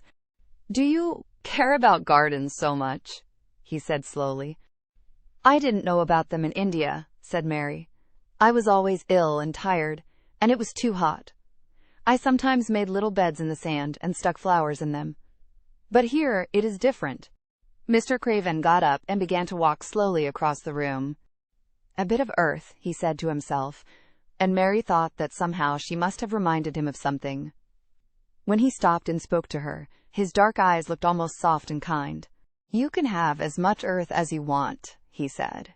You remind me of someone else who loved the earth and things that grow. When you see a bit of earth you want, with something like a smile, take it, child, and make it come alive. May I take it from anywhere, if it's not wanted? Anywhere, he answered. There, you must go now, I am tired. He touched the bell to call Mrs. Medlock. Goodbye, I shall be away all summer. Mrs. Medlock came so quickly that Mary thought she must have been waiting in the corridor. Mrs. Medlock, Mr. Craven said to her, now I have seen the child, I understand what Mrs. Sowerby meant. She must be less delicate before she begins lessons. Give her simple, healthy food. Let her run wild in the garden. Don't look after her too much. She needs liberty, and fresh air, and romping about. Mrs. Sowerby is to come and see her now and then, and she may sometimes go to the cottage. Mrs. Medlock looked pleased. She was relieved to hear that she need not look after Mary too much. She had felt her a tiresome charge, and had indeed seen as little of her as she dared. In addition to this, she was fond of Martha's mother. Thank you, sir, she said. Susan Sowerby and me went to school together, and she's as sensible and good-hearted a woman as you'd find in a day's walk. I never had any children myself, and she's had 12, and there never was healthier or better ones. Miss Mary can get no harm from them. I'd always take Susan Sowerby's advice about children myself. She's what you might call healthy-minded, if you understand me." "I understand," Mr. Craven answered. "Take Miss Mary away now and send Pitcher to me." When Mrs. Medlock left her at the end of her own corridor, Mary flew back to her room. She found Martha waiting there. Martha had, in fact, hurried back after she had removed the dinner service. "I can have my garden," cried Mary. "I may have it where I like. I am not going to have a governess for a long time. Your mother is coming to see me, and I may go to your cottage. He says a little girl like me could not do any harm, and I may do what I like, anywhere." "E.H.," said Martha delightedly. "That was nice of him, wasn't it?" "Martha," said Mary solemnly, "he is really a nice man, only his face is so miserable, and his forehead is all drawn together." She ran as quickly as she could to the garden. She had been away so much longer than she had thought she should, and she knew Dickon would have to set out early on his 5-mile walk. When she slipped through the door under the ivy, she saw he was not working where she had left him. The gardening tools were laid together under a tree. She ran to them, looking all round the place, but there was no Dickon to be seen. He had gone away, and the secret garden was empty, except for the robin who had just flown across the wall and sat on a standard rosebush watching her. "He's gone," she said wofully. "Oh, was he only a wood fairy?" Something white fastened to the standard rosebush caught her eye. It was a piece of paper. In fact, it was a piece of the letter she had printed for Martha to send to Dickon. It was fastened on the bush with a long thorn, and in a minute she knew Dickon had left it there. There were some roughly printed letters on it, and a sort of picture. At first she could not tell what it was. Then she saw it was meant for a nest with a bird sitting on it. Underneath were the printed letters, and they said, "I will come back." Chapter 13. I Am Colin. Mary took the picture back to the house when she went to her supper, and she showed it to Martha. "E.H.," said Martha with great pride. "I never knew our Dickon was as clever as that there's a picture of a Missel thrush on her nest, as large as life and twice as natural." Then Mary knew Dickon had meant the picture to be a message. He had meant that she might be sure he would keep her secret. Her garden was her nest, and she was like a Missel thrush. Oh, how she did like that queer, common boy. She hoped he would come back the very next day, and she fell asleep looking forward to the morning. But you never know what the weather will do in Yorkshire, particularly in the springtime. She was awakened in the night by the sound of rain beating with heavy drops against her window. It was pouring down in torrents, and the wind was wuthering round the corners and in the chimneys of the huge old house. Mary sat up in bed and felt miserable and angry. "The rain is as contrary as I ever was," she said. "It came because it knew I did not want it." She threw herself back on her pillow and buried her face. She did not cry, but she lay and hated the sound of the heavily beating rain. She hated the wind and its wuthering. She could not go to sleep again. The mournful sound kept her awake because she felt mournful herself. If she had felt happy, it would probably have lulled her to sleep. How it wuthered, and how the big raindrops poured down and beat against the pane. "It sounds just like a person lost on the moor and wandering on and on crying," she said. She had been lying awake, turning from side to side for about an hour, when suddenly something made her sit up in bed and turn her head toward the door, listening. She listened, and she listened. "It isn't the wind now," she said in a loud whisper. "That isn't the wind. It is different. It is that crying I heard before." The door of her room was ajar, and the sound came down the corridor, a far-off faint sound of fretful crying. She listened for a few minutes, and each minute she became more and more sure. She felt as if she must find out what it was. It seemed even stranger than the secret garden and the buried key. Perhaps the fact that she was in a rebellious mood made her bold. She put her foot out of bed and stood on the floor.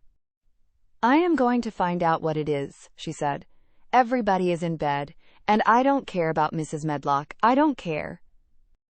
There was a candle by her bedside, and she took it up and went softly out of the room. The corridor looked very long and dark, but she was too excited to mind that.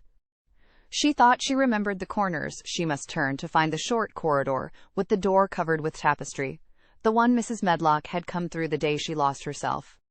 The sound had come up that passage. So she went on with her dim light, almost feeling her way, her heart beating so loud that she fancied she could hear it. The far-off, faint crying went on and led her. Sometimes it stopped for a moment or so, and then began again.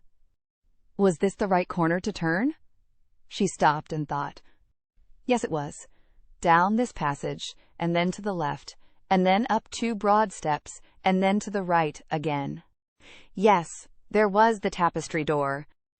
She pushed it open very gently and closed it behind her, and she stood in the corridor and could hear the crying quite plainly, though it was not loud.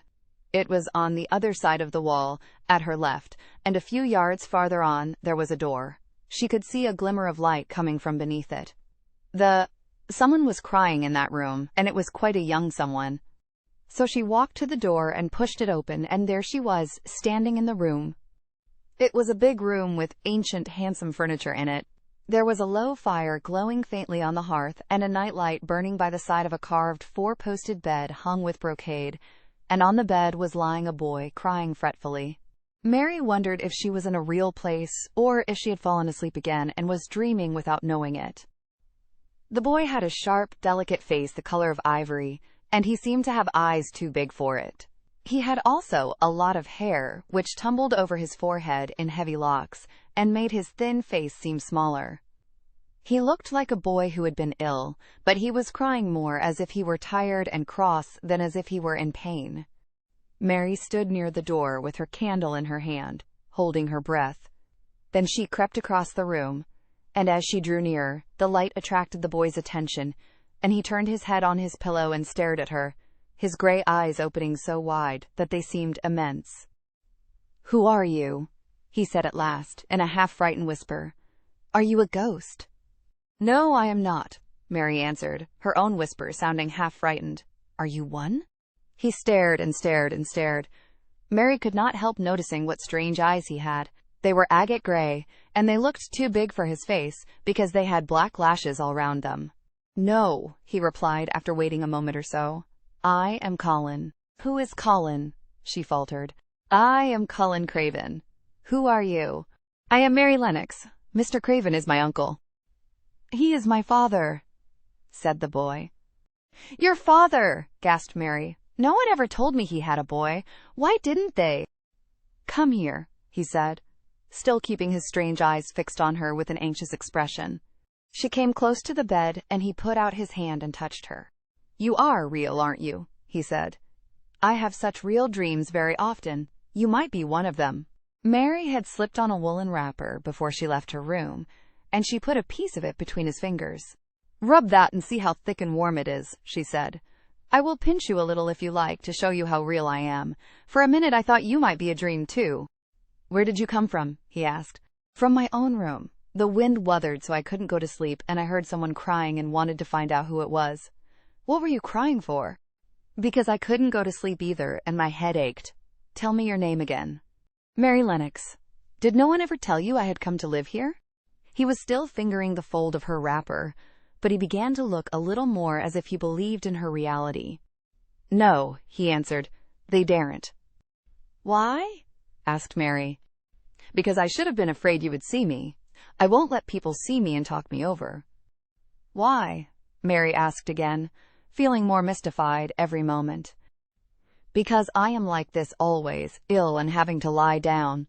My father won't let people talk me over either. The servants are not allowed to speak about me. If I live, I may be a hunchback, but I shan't live. My father hates to think I may be like him." "Oh, what a queer house this is," Mary said. "What a queer house. Everything is a kind of secret. Rooms are locked up, and gardens are locked up, and have you been locked up?" "No. I stay in this room because I don't want to be moved out of it. It tires me too much." "Does your father come and see you?" Mary ventured. "Sometimes. Generally when I am asleep. He doesn't want to see me." "Why?" Mary could not help asking again. A sort of angry shadow passed over the boy's face. "My mother died when I was born, and it makes him wretched to look at me. He thinks I don't know, but I've heard people talking. He almost hates me."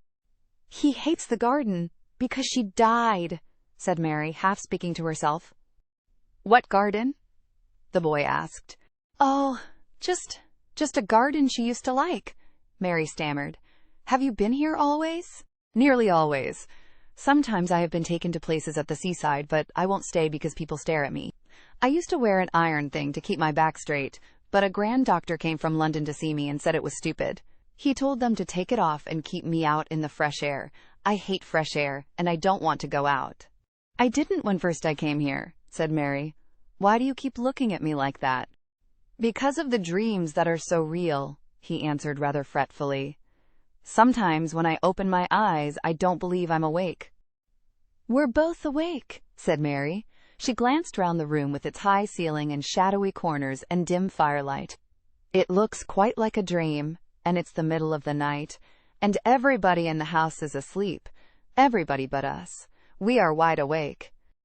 "I don't want it to be a dream," the boy said restlessly. Mary thought of something all at once. "If you don't like people to see you," she began, "do you want me to go away?" He still held the fold of her wrapper, and he gave it a little pull. "No," he said. "I should be sure you were a dream if you went. If you are real, sit down on that big footstool and talk. I want to hear about you." Mary put down her candle on the table near the bed and sat down on the cushioned stool. She did not want to go away at all. She wanted to stay in the mysterious hidden-away room and talk to the mysterious boy. "What do you want me to tell you?" she said. He wanted to know how long she had been at Misselthwaite. He wanted to know which corridor her room was on. He wanted to know what she had been doing. If she disliked the Moor, as he disliked it, where she had lived before she came to Yorkshire. She answered all these questions and many more, and he lay back on his pillow and listened. He made her tell him a great deal about India and about her voyage across the ocean. She found out that because he had been an invalid, he had not learned things as other children had. One of his nurses had taught him to read when he was quite little, and he was always reading and looking at pictures in splendid books. Though his father rarely saw him when he was awake, he was given all sorts of wonderful things to amuse himself with. He never seemed to have been amused, however. He could have anything he asked for, and was never made to do anything he did not like to do. "Everyone is obliged to do what pleases me," he said indifferently. "It makes me ill to be angry. No one believes I shall live to grow up." He said it as if he was so accustomed to the idea that it had ceased to matter to him at all. He seemed to like the sound of Mary's voice. As she went on talking, he listened in a drowsy, interested way. Once or twice, she wondered if he were not gradually falling into a doze. But at last he asked a question which opened up a new subject. "How old are you?" he asked. "I am 10, answered Mary, forgetting herself for the moment. "And so are you." "How do you know that?" he demanded in a surprised voice. "Because when you were born, the garden door was locked and the key was buried, and it has been locked for 10 years. Colin half sat up, turning toward her, leaning on his elbows. "What garden door was locked? Who did it? Where was the key buried?" he exclaimed, as if he were suddenly very much interested. It was the garden Mr. Craven hates," said Mary nervously. "He locked the door. No one knew where he buried the key." "What sort of a garden is it?" Colin persisted eagerly. "No one has been allowed to go into it for 10 years, was Mary's careful answer. But it was too late to be careful. He was too much like herself. He too had had nothing to think about, and the idea of a hidden garden attracted him as it had attracted her. He asked question after question. Where was it? Had she never looked for the door? Had she never asked the gardeners? "They won't talk about it," said Mary. "I think they have been told not to answer questions." "I would make them," said Colin. "Could you?" Mary faltered, beginning to feel frightened. If he could make people answer questions, who knew what might happen? "Everyone is obliged to please me. I told you that," he said. "If I were to live, this place would sometime belong to me. They all know that. I would make them tell me." Mary had not known that she herself had been spoiled, but she could see quite plainly that this mysterious boy had been. He thought that the whole world belonged to him. How peculiar he was, and how coolly he spoke of not living. "Do you think you won't live?" she asked, partly because she was curious and partly in hope of making him forget the garden. "I don't suppose I shall," he answered as indifferently as he had spoken before. "Ever since I remember anything I have heard people say I shan't. At first they thought I was too little to understand, and now they think I don't hear. But I do. My doctor is my father's cousin. He is quite poor, and if I die he will have all Misselthwaite when my father is dead. I should think he wouldn't want me to live." "Do you want to live?" inquired Mary. "No," he answered, in a cross, tired fashion. "But I don't want to die. When I feel ill, I lie here and think about it, until I cry and cry." "I have heard you crying 3 times, Mary said, "but I did not know who it was. Were you crying about that?" She did so want him to forget the garden. "I dare say," he answered. "Let us talk about something else. Talk about that garden. Don't you want to see it?" "Yes," answered Mary, in quite a low voice. "I do," he went on persistently. "I don't think I ever really wanted to see anything before. But I want to see that garden. I want the key dug up. I want the door unlocked. I would let them take me there in my chair. That would be getting fresh air. I am going to make them open the door." He had become quite excited, and his strange eyes began to shine like stars, and looked more immense than ever. "They have to please me," he said. "I will make them take me there, and I will let you go too." Mary's hands clutched each other. Everything would be spoiled. Everything. Dickon would never come back. She would never again feel like a Missel thrush with a safe hidden nest. "Oh, don't do that!" she cried out. He stared as if he thought she had gone crazy. "Why?" he exclaimed. "You said you wanted to see it." "I do," she answered, almost with a sob in her throat. "But if you make them open the door and take you in like that, it will never be a secret again." He leaned still farther forward. "A secret," he said. "What do you mean? Tell me." Mary's words almost tumbled over one another. You see, she panted, "if no one knows but ourselves, if there was a door hidden somewhere under the ivy, if there was, and we could find it, and if we could slip through it together and shut it behind us, and no one knew anyone was inside, and we called it our garden and pretended that we were Missel thrushes and it was our nest, and if we played there almost every day and dug and planted seeds and made it all come alive." "Is it dead?" he interrupted her. "It soon will be if no one cares for it," she went on. "The bulbs will live, but the roses—" He stopped her again, as excited as she was herself. "What are bulbs?" he put in quickly. "They are daffodils and lilies and snowdrops. They are working in the earth now, pushing up pale green points because the spring is coming." "Is the spring coming?" he said. "What is it like? You don't see it in rooms if you are ill." "It is the sun shining on the rain, and the rain falling on the sunshine, and things pushing up and working under the earth," said Mary. "If the garden was a secret, and we could get into it, we could watch the things grow bigger every day, and see how many roses are alive. Don't you see? Oh, don't you see how much nicer it would be if it was a secret?" He dropped back on his pillow, and lay there with an odd expression on his face. "I never had a secret," he said, "except that one about not living to grow up. They don't know, I know that, so it is a sort of secret. But I like this kind better."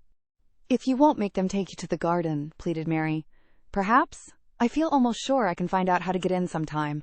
And then, if the doctor wants you to go out in your chair, and if you can always do what you want to do, perhaps we might find some boy who would push you, and we could go alone, and it would always be a secret garden." "I should like that," he said very slowly, his eyes looking dreamy. "I should like that. I should not mind fresh air and a secret garden." Mary began to recover her breath and feel safer, because the idea of keeping the secret seemed to please him. She felt almost sure that if she kept on talking and could make him see the garden in his mind as she had seen it, he would like it so much that he could not bear to think that everybody might tramp into it when they chose. "I'll tell you what I think it would be like if we could go into it," she said. "It has been shut up so long, things have grown into a tangle, perhaps."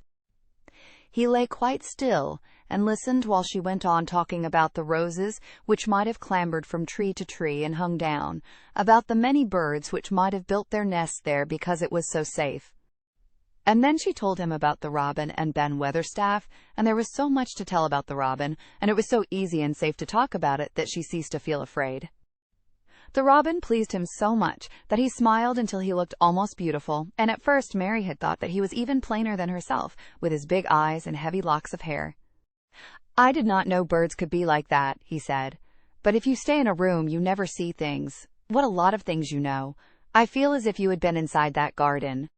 She did not know what to say, so she did not say anything. He evidently did not expect an answer, and the next moment he gave her a surprise. "I am going to let you look at something," he said. "Do you see that rose-colored silk curtain hanging on the wall over the mantelpiece?" Mary had not noticed it before, but she looked up and saw it. It was a curtain of soft silk hanging over what seemed to be some picture. "Yes," she answered. "There is a cord hanging from it," said Colin. "Go and pull it." Mary got up, much mystified, and found the cord. When she pulled it, the silk curtain ran back on rings, and when it ran back, it uncovered a picture. It was the picture of a girl with a laughing face. She had bright hair tied up with a blue ribbon, and her gay, lovely eyes were exactly like Colin's unhappy ones, agate gray and looking twice as big as they really were, because of the black lashes all round them. "She's my mother," said Colin complainingly. "I don't see why she died. Sometimes I hate her for doing it." "How queer," said Mary. "If she had lived, I believe I should not have been ill always," he grumbled. "I dare say I should have lived too, and my father would not have hated to look at me. I dare say I should have had a strong back." "Draw the curtain again." Mary did as she was told, and returned to her footstool. "She is much prettier than you," she said, "but her eyes are just like yours. At least, they are the same shape and color.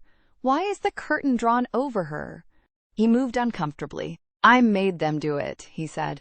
"Sometimes I don't like to see her looking at me. She smiles too much when I am ill and miserable. Besides, she is mine, and I don't want everyone to see her." There were a few moments of silence, and then Mary spoke. "What would Mrs. Medlock do if she found out that I had been here?" she inquired. "She would do as I told her to do," he answered. "And I should tell her that I wanted you to come here and talk to me every day. I am glad you came." "So am I," said Mary. "I will come as often as I can, but," she hesitated, "I shall have to look every day for the garden door." "Yes, you must," said Colin, "and you can tell me about it afterward." He lay thinking a few minutes, as he had done before, and then he spoke again. "I think you shall be a secret too," he said. "I will not tell them until they find out. I can always send the nurse out of the room and say that I want to be by myself. Do you know Martha?"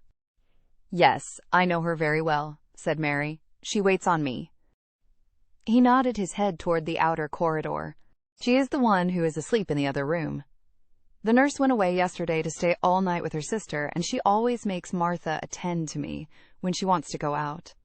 Martha shall tell you when to come here." Then Mary understood Martha's troubled look when she had asked questions about the crying. "Martha knew about you all the time?" she said. "Yes, she often attends to me. The nurse likes to get away from me, and then Martha comes." "I have been here a long time," said Mary.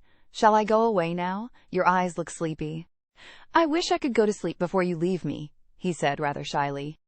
"Shut your eyes," said Mary, drawing her footstool closer, "and I will do what my ayah used to do in India. I will pat your hand and stroke it, and sing something quite low." "I should like that, perhaps," he said drowsily. Somehow she was sorry for him, and did not want him to lie awake, so she leaned against the bed and began to stroke and pat his hand and sing a very low little chanting song in Hindustani. "That is nice," he said more drowsily still, and she went on chanting and stroking, but when she looked at him again, his black lashes were lying close against his cheeks, for his eyes were shut and he was fast asleep. So she got up softly, took her candle, and crept away without making a sound. Chapter 14. A Young Rajah. The moor was hidden in mist when the morning came, and the rain had not stopped pouring down. There could be no going out of doors. Martha was so busy that Mary had no opportunity of talking to her, but in the afternoon she asked her to come and sit with her in the nursery. She came bringing the stocking she was always knitting when she was doing nothing else. "What's the matter with thee?" she asked as soon as they sat down. "Thou looks as if that's something to say." I have found out what the crying was," said Mary.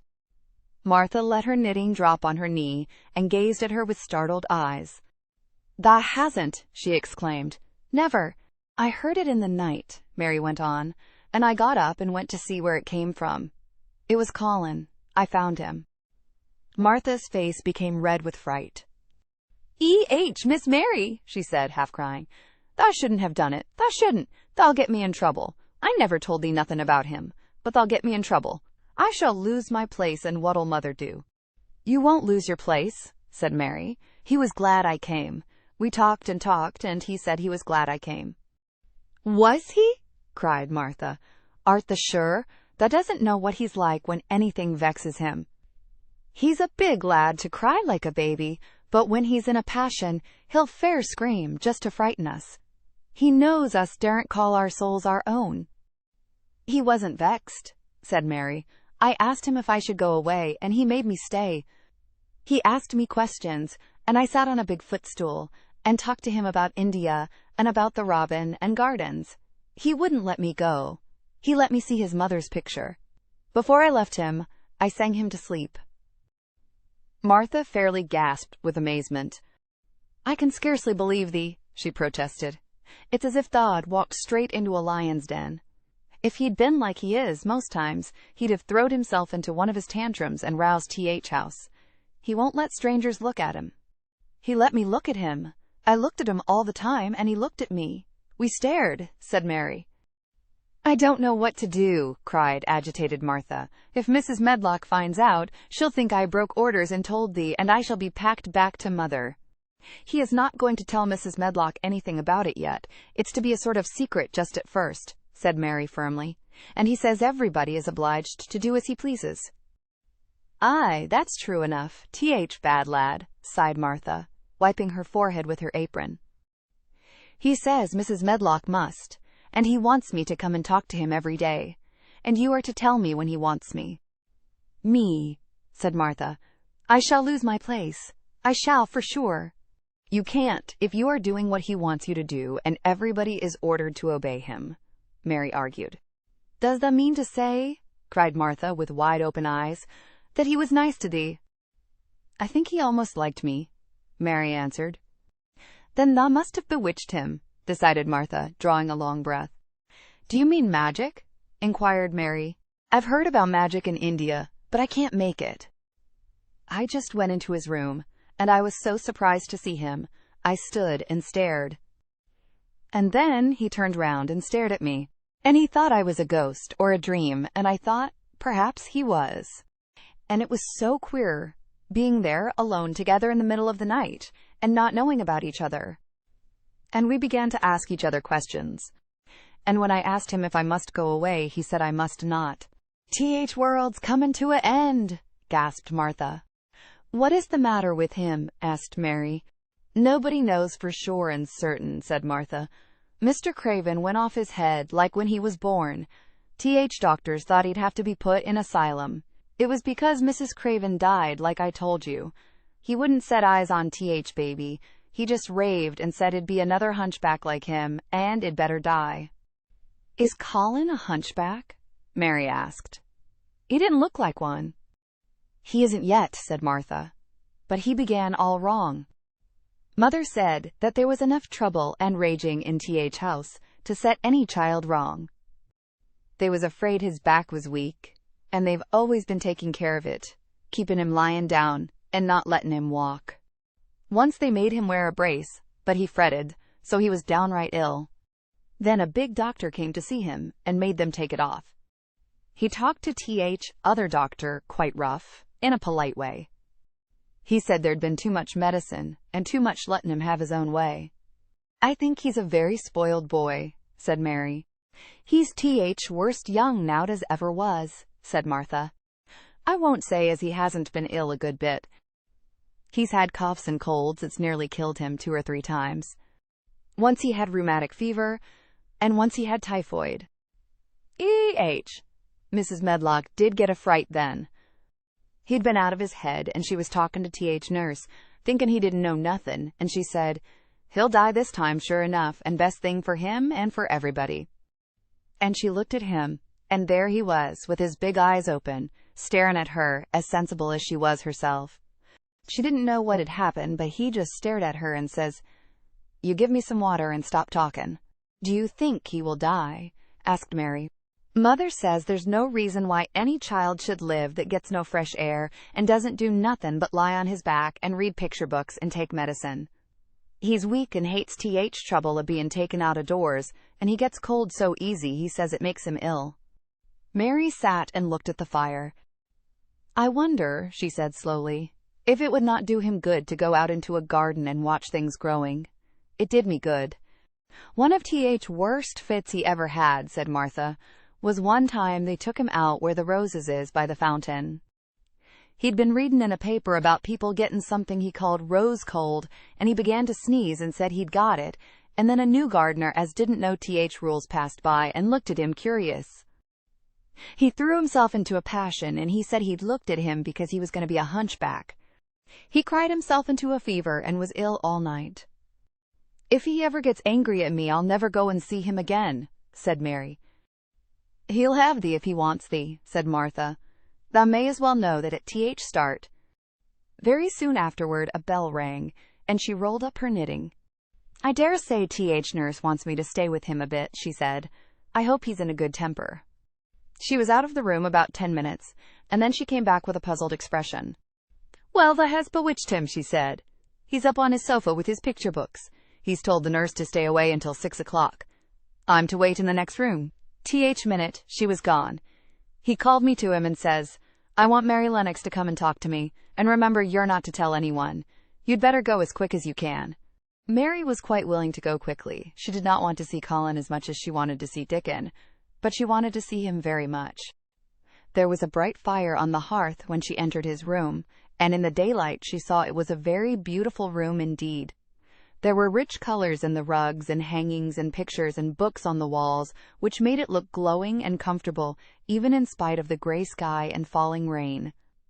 Colin looked rather like a picture himself. He was wrapped in a velvet dressing gown and sat against a big brocaded cushion. He had a red spot on each cheek. "Come in," he said. "I've been thinking about you all morning." "I've been thinking about you, too," answered Mary. "You don't know how frightened Martha is. She says Mrs. Medlock will think she told me about you, and then she will be sent away." He frowned. "Go and tell her to come here," he said. "She is in the next room." Mary went and brought her back. Poor Martha was shaking in her shoes. Colin was still frowning. "Have you to do what I please, or have you not?" he demanded. "I have to do what you please, sir," Martha faltered, turning quite red. "Has Medlock to do what I please?" "Everybody has, sir," said Martha. "Well then, if I order you to bring Miss Mary to me, how can Medlock send you away if she finds it out?" "Please don't let her, sir," pleaded Martha. "I'll send her away if she dares to say a word about such a thing," said Master Craven grandly. "She wouldn't like that, I can tell you." "Thank you, sir," bobbing a curtsy. "I want to do my duty, sir." "What I want is your duty," said Colin more grandly still. "I'll take care of you. Now go away." When the door closed behind Martha, Colin found Mistress Mary gazing at him as if he had set her wondering. "Why do you look at me like that?" he asked her. "What are you thinking about?" "I am thinking about 2 things." "What are they? Sit down and tell me." "This is the first one," said Mary, seating herself on the big stool. "Once in India I saw a boy who was a Rajah. He had rubies and emeralds and diamonds stuck all over him. He spoke to his people just as you spoke to Martha. Everybody had to do everything he told them, in a minute. I think they would have been killed if they hadn't." "I shall make you tell me about Rajahs presently," he said. "But first tell me what the second thing was." "I was thinking," said Mary, "how different you are from Dickon." "Who is Dickon?" he said. "What a queer name." She might as well tell him, she thought. She could talk about Dickon without mentioning the secret garden. She had liked to hear Martha talk about him. Besides, she longed to talk about him. It would seem to bring him nearer. He is Martha's brother. He is 12 years old, she explained. He is not like anyone else in the world. He can charm foxes and squirrels and birds, just as the natives in India charm snakes. He plays a very soft tune on a pipe, and they come and listen. There were some big books on a table at his side, and he dragged one suddenly toward him. There is a picture of a snake charmer in this, he exclaimed. Come and look at it. The book was a beautiful one, with superb colored illustrations, and he turned to one of them. Can he do that? He asked eagerly. He played on his pipe, and they listened, Mary explained. But he doesn't call it magic. He says it's because he lives on the moor so much, and he knows their ways. He says he feels sometimes as if he was a bird or a rabbit himself. He likes them so. I think he asked the robin questions. It seemed as if they talked to each other in soft chirps.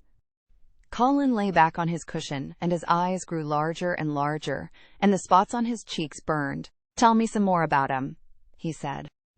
He knows all about eggs and nests, Mary went on. And he knows where foxes and badgers and otters live. He keeps them secret so that other boys won't find their holes and frighten them. He knows about everything that grows or lives on the moor. Does he like the moor? Said Colin. How can he, when it's such a great, bare, dreary place? It's the most beautiful place, protested Mary.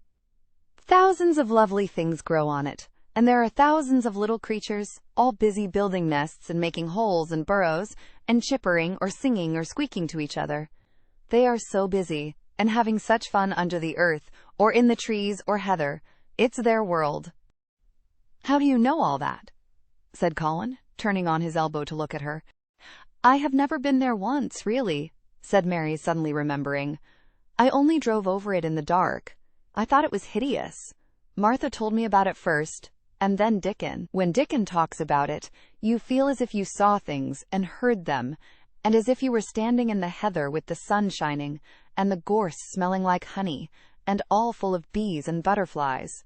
You never see anything if you are ill, said Colin restlessly. He looked like a person listening to a new sound in the distance and wondering what it was. You can't if you stay in a room, said Mary. I couldn't go on the moor, he said in a resentful tone. Mary was silent for a minute, and then she said something bold. You might. Sometime. He moved as if he were startled. Go on the moor? How could I? I am going to die. How do you know? Said Mary unsympathetically. She didn't like the way he had of talking about dying. She did not feel very sympathetic. She felt rather as if he almost boasted about it. Oh, I've heard it ever since I remember, he answered crossly. They are always whispering about it and thinking I don't notice. They wish I would, too. Mistress Mary felt quite contrary. She pinched her lips together. If they wished I would, she said. I wouldn't. Who wishes you would? The servants, and of course Dr. Craven, because he would get Misselthwaite and be rich instead of poor. He daren't say so, but he always looks cheerful when I am worse. When I had typhoid fever, his face got quite fat. I think my father wishes it too. I don't believe he does, said Mary quite obstinately. That made Colin turn and look at her again. Don't you? He said. And then he lay back on his cushion and was still, as if he were thinking, and there was quite a long silence. Perhaps they were both of them thinking strange things children do not usually think of. I like the Grand Doctor from London, because he made them take the iron thing off, said Mary at last. Did he say you were going to die? No. What did he say? He didn't whisper, Colin answered. Perhaps he knew I hated whispering. I heard him say one thing quite aloud. He said, the lad might live if he would make up his mind to it. Put him in the humor. It sounded as if he was in a temper. I'll tell you who would put you in the humor, perhaps, said Mary, reflecting. She felt as if she would like this thing to be settled one way or the other. I believe Dickon would. He's always talking about live things. He never talks about dead things, or things that are ill. He's always looking up in the sky to watch birds flying, or looking down at the earth to see something growing. He has such round blue eyes, and they are so wide open with looking about. And he laughs such a big laugh with his wide mouth, and his cheeks are as red as cherries." She pulled her stool nearer to the sofa, and her expression quite changed at the remembrance of the wide, curving mouth and wide open eyes. "See here," she said. "Don't let us talk about dying. I don't like it. Let us talk about living. Let us talk about Dickon, and then we will look at your pictures."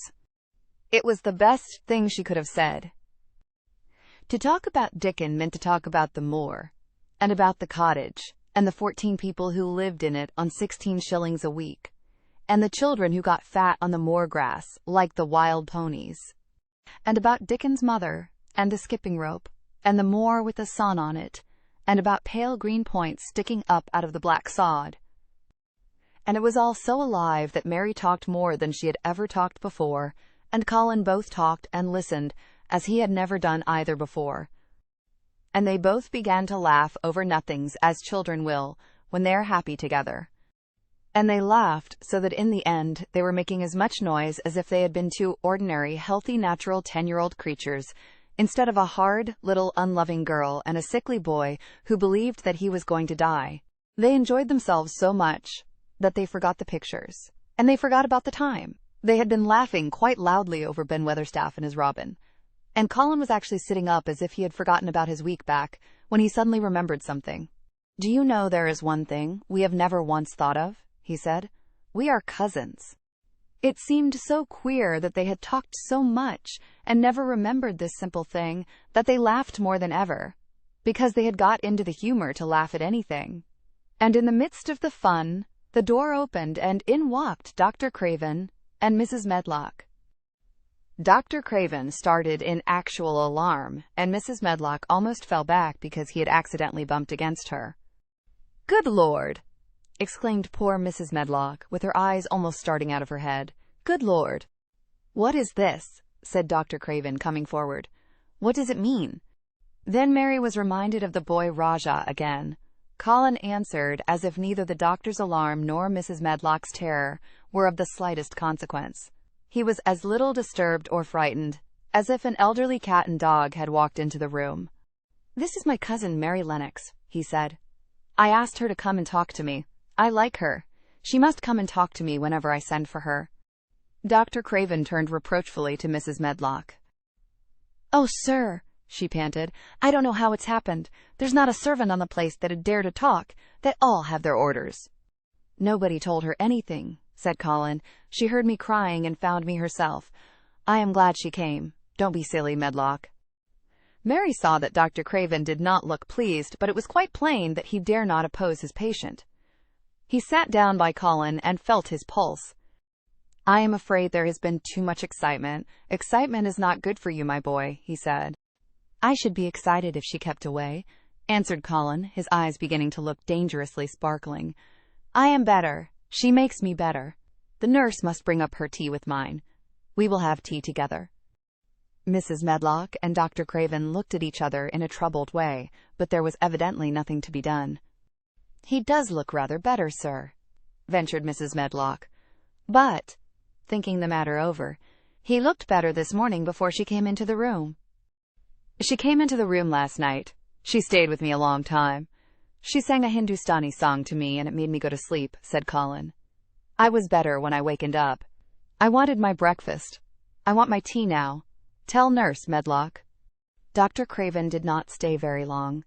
He talked to the nurse for a few minutes when she came into the room and said a few words of warning to Colin. He must not talk too much. He must not forget that he was ill. He must not forget that he was very easily tired. Mary thought that there seemed to be a number of uncomfortable things he was not to forget. Colin looked fretful, and kept his strange, black-lashed eyes fixed on Dr. Craven's face. "I want to forget it," he said at last. "She makes me forget it. That is why I want her." Dr. Craven did not look happy when he left the room. He gave a puzzled glance at the little girl sitting on the large stool. She had become a stiff, silent child again as soon as he entered, and he could not see what the attraction was. The boy actually did look brighter, however, and he sighed rather heavily as he went down the corridor. "They are always wanting me to eat things when I don't want to," said Colin, as the nurse brought in the tea and put it on the table by the sofa. Now, if you'll eat, I will. Those muffins look so nice and hot. Tell me about Rajah's. Chapter 15, Nest Building. After another week of rain, the high arch of blue sky appeared again, and the sun which poured down was quite hot. Though there had been no chance to see either the secret garden or Dickon, Mistress Mary had enjoyed herself very much. The week had not seemed long. She had spent hours of every day with Colin in his room, talking about Rajah's or gardens or Dickon and the cottage on the moor. They had looked at the splendid books and pictures, and sometimes Mary had read things to Colin, and sometimes he had read a little to her. When he was amused and interested, she thought he scarcely looked like an invalid at all, except that his face was so colorless, and he was always on the sofa. "You are a sly young one to listen and get out of your bed to go following things up like you did that night," Mrs. Medlock said once. "But there's no saying it's not been a sort of blessing to the lot of us. He's not had a tantrum or a whining fit since you made friends. The nurse was just going to give up the case because she was so sick of him, but she says she doesn't mind staying now you've gone on duty with her," laughing a little. In her talks with Colin, Mary had tried to be very cautious about the secret garden. There were certain things she wanted to find out from him, but she felt that she must find them out without asking him direct questions. In the first place, as she began to like to be with him, she wanted to discover whether he was the kind of boy you could tell a secret to. He was not in the least like Dickon, but he was evidently so pleased with the idea of a garden no one knew anything about that she thought perhaps he could be trusted. But she had not known him long enough to be sure. The second thing she wanted to find out was this: if he could be trusted, if he really could, wouldn't it be possible to take him to the garden without having anyone find it out? The Grand Doctor had said that he must have fresh air, and Colin had said that he would not mind fresh air in a secret garden. Perhaps if he had a great deal of fresh air and knew Dickon and the robin, and saw things growing, he might not think so much about dying. Mary had seen herself in the glass sometimes lately when she had realized that she looked quite a different creature from the child she had seen when she arrived from India. This child looked nicer. Even Martha had seen a change in her. "Th air from Th Moor has done thee good already," she had said. "Thou'rt not nigh so yeller, and thou'rt not nigh so scrawny. Even thy hair doesn't slamp down on the head so flat. It's got some life in it so as it sticks out a bit." "It's like me," said Mary. "It's growing stronger and fatter. I'm sure there's more of it." "It looks it for sure," said Martha, ruffling it up a little round her face. "Thou'rt not half so ugly when it's that way, and there's a bit of red in the cheeks." If gardens and fresh air had been good for her, perhaps they would be good for Colin. But then, if he hated people to look at him, perhaps he would not like to see Dickon. "Why does it make you angry when you are looked at?" she inquired one day. "I always hated it," he answered, "even when I was very little. Then when they took me to the seaside, and I used to lie in my carriage, everybody used to stare, and ladies would stop and talk to my nurse, and then they would begin to whisper, and I knew then they were saying I shouldn't live to grow up. Then sometimes the ladies would pat my cheeks and say, 'Poor child.' Once when a lady did that, I screamed out loud and bit her hand. She was so frightened, she ran away." "She thought you had gone mad like a dog," said Mary, not at all admiringly. "I don't care what she thought," said Colin, frowning. "I wonder why you didn't scream and bite me when I came into your room," said Mary. Then she began to smile slowly. "I thought you were a ghost or a dream," he said. "You can't bite a ghost or a dream, and if you scream, they don't care." "Would you hate it if a boy looked at you?" Mary asked uncertainly. He lay back on his cushion and paused thoughtfully. "There's one boy," he said quite slowly, as if he were thinking over every word. "There's one boy I believe I shouldn't mind. It's that boy who knows where the foxes live, Dickon." "I'm sure you wouldn't mind him," said Mary. "The birds don't, and other animals," he said, still thinking it over. "Perhaps that's why I shouldn't. He's a sort of animal charmer, and I am a boy animal." Then he laughed, and she laughed too. In fact, it ended in their both laughing a great deal, and finding the idea of a boy animal hiding in his hole very funny indeed. What Mary felt afterward was that she need not fear about Dickon. On that first morning, when the sky was blue again, Mary wakened very early. The sun was pouring in slanting rays through the blinds, and there was something so joyous in the sight of it that she jumped out of bed and ran to the window. She drew up the blinds and opened the window itself, and a great waft of fresh, scented air blew in upon her. The moor was blue, and the whole world looked as if something magic had happened to it. There were tender little fluting sounds here and there and everywhere, as if scores of birds were beginning to tune up for a concert. Mary put her hand out of the window and held it in the sun. "It's warm, warm," she said. "It will make the green points push up and up and up, and it will make the bulbs and roots work and struggle with all their might under the earth." She kneeled down and leaned out of the window as far as she could, breathing big breaths and sniffing the air until she laughed, because she remembered what Dickon's mother had said about the end of his nose, quivering like a rabbit's. "It must be very early," she said. "The little clouds are all pink, and I've never seen the sky look like this. No one is up. I don't even hear the stable boys." A sudden thought made her scramble to her feet. "I can't wait. I am going to see the garden." She had learned to dress herself by this time, and she put on her clothes in 5 minutes. She knew a small side door which she could unbolt herself, and she flew downstairs in her stocking feet and put on her shoes in the hall. She unchained and unbolted and unlocked, and when the door was open, she sprang across the step with one bound, and there she was standing on the grass, which seemed to have turned green, and with the sun pouring down on her and warm sweet wafts about her, and the fluting and twittering and singing coming from every bush and tree.